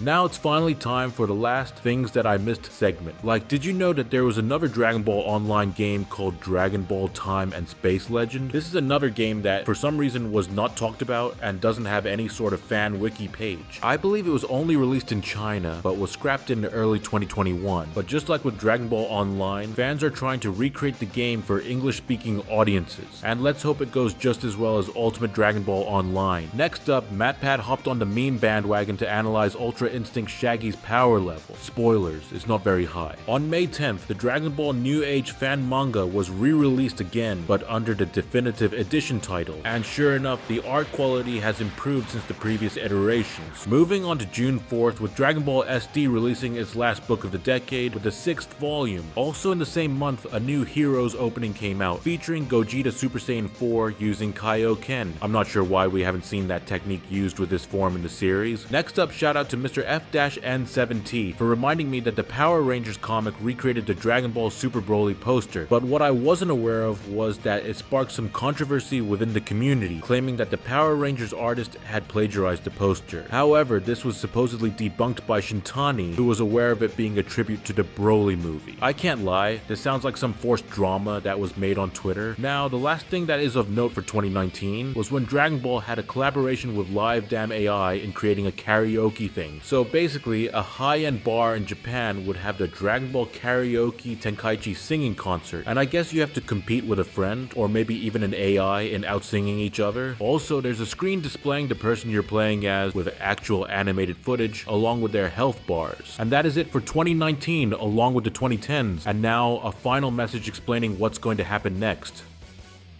As you can see, Dragon Ball 2019 is over. So what's gonna happen to the future of the series? I've seen a few comments suggesting that I should do a Dragon Ball in 2009, or basically Dragon Ball in the 2000s. Big problem with that, I became a Dragon Ball fan in early 2009. Like, I only became aware of the series in like 2005 when I came over to my best friend's house and he had Dragon Ball Z Sagas. That's my first introduction to the series. No, that didn't put me off, because as a kid growing up in the 2000s, any PS2 game was a AAA game. You just enjoy it no matter what. And honestly, I have tried to do research on Dragon Ball in the 2000s. There's so much stuff that happens for a year that barely has any anime. And I can't lie, it just seems like I was gonna miss a lot of stuff even if I make those videos, so I don't feel very committed to that idea. As for stuff like Dragon Ball in the 2020s, I don't think I'm gonna pursue that idea. As you can see from Dragon Ball in 2016 and onwards, the viewership kind of dipped. It could be because I added so much content within those videos, or maybe those years were too familiar to the point where do we really need a retrospective on it? Which the same could be said about my Dragon Ball in 2024 video. That was super long and also super recent, but I understand why people wouldn't be so committed to it. But I should also say that the viewership dip from Dragon Ball in 2016 and onwards didn't put me down. In fact, I felt like it was a little bit of a blessing in disguise, because it gave me an excuse to do other content within the Dragon Ball fandom without becoming this Dragon Ball nostalgia retrospective guy. And due to that reason, I was able to make a video that I really wanted to do, and it actually managed to break 100k views, which is bigger than the Dragon Ball in 2010s videos. And it goes to show that my content is not locked behind this genre. Nevertheless, I have done like a Dragon Ball in 2025 retrospective, not a full-length detailed video, like a year in review. And I want to do that again when 2026 ends. And who knows, maybe in the future, I'll probably like to visit the Dragon Ball in the pandemic era. Nevertheless, for now, I have so many videos on my plate, and I can't wait to finally get to making them. But thank you for anyone that is watching, and for anyone that wants to get into content creation, I just want to let you know it's never too late. This is a hot take for me, and I think the algorithm is so much better now, especially towards content creators that put in a lot more effort. And thank you for joining this adventure with me, whether you joined in from these original videos or you just watch this compilation. And I really hope that you subscribe and like this video, and also hit that notification bell to tune in to future content. That is it. Thanks for watching, and see ya next time.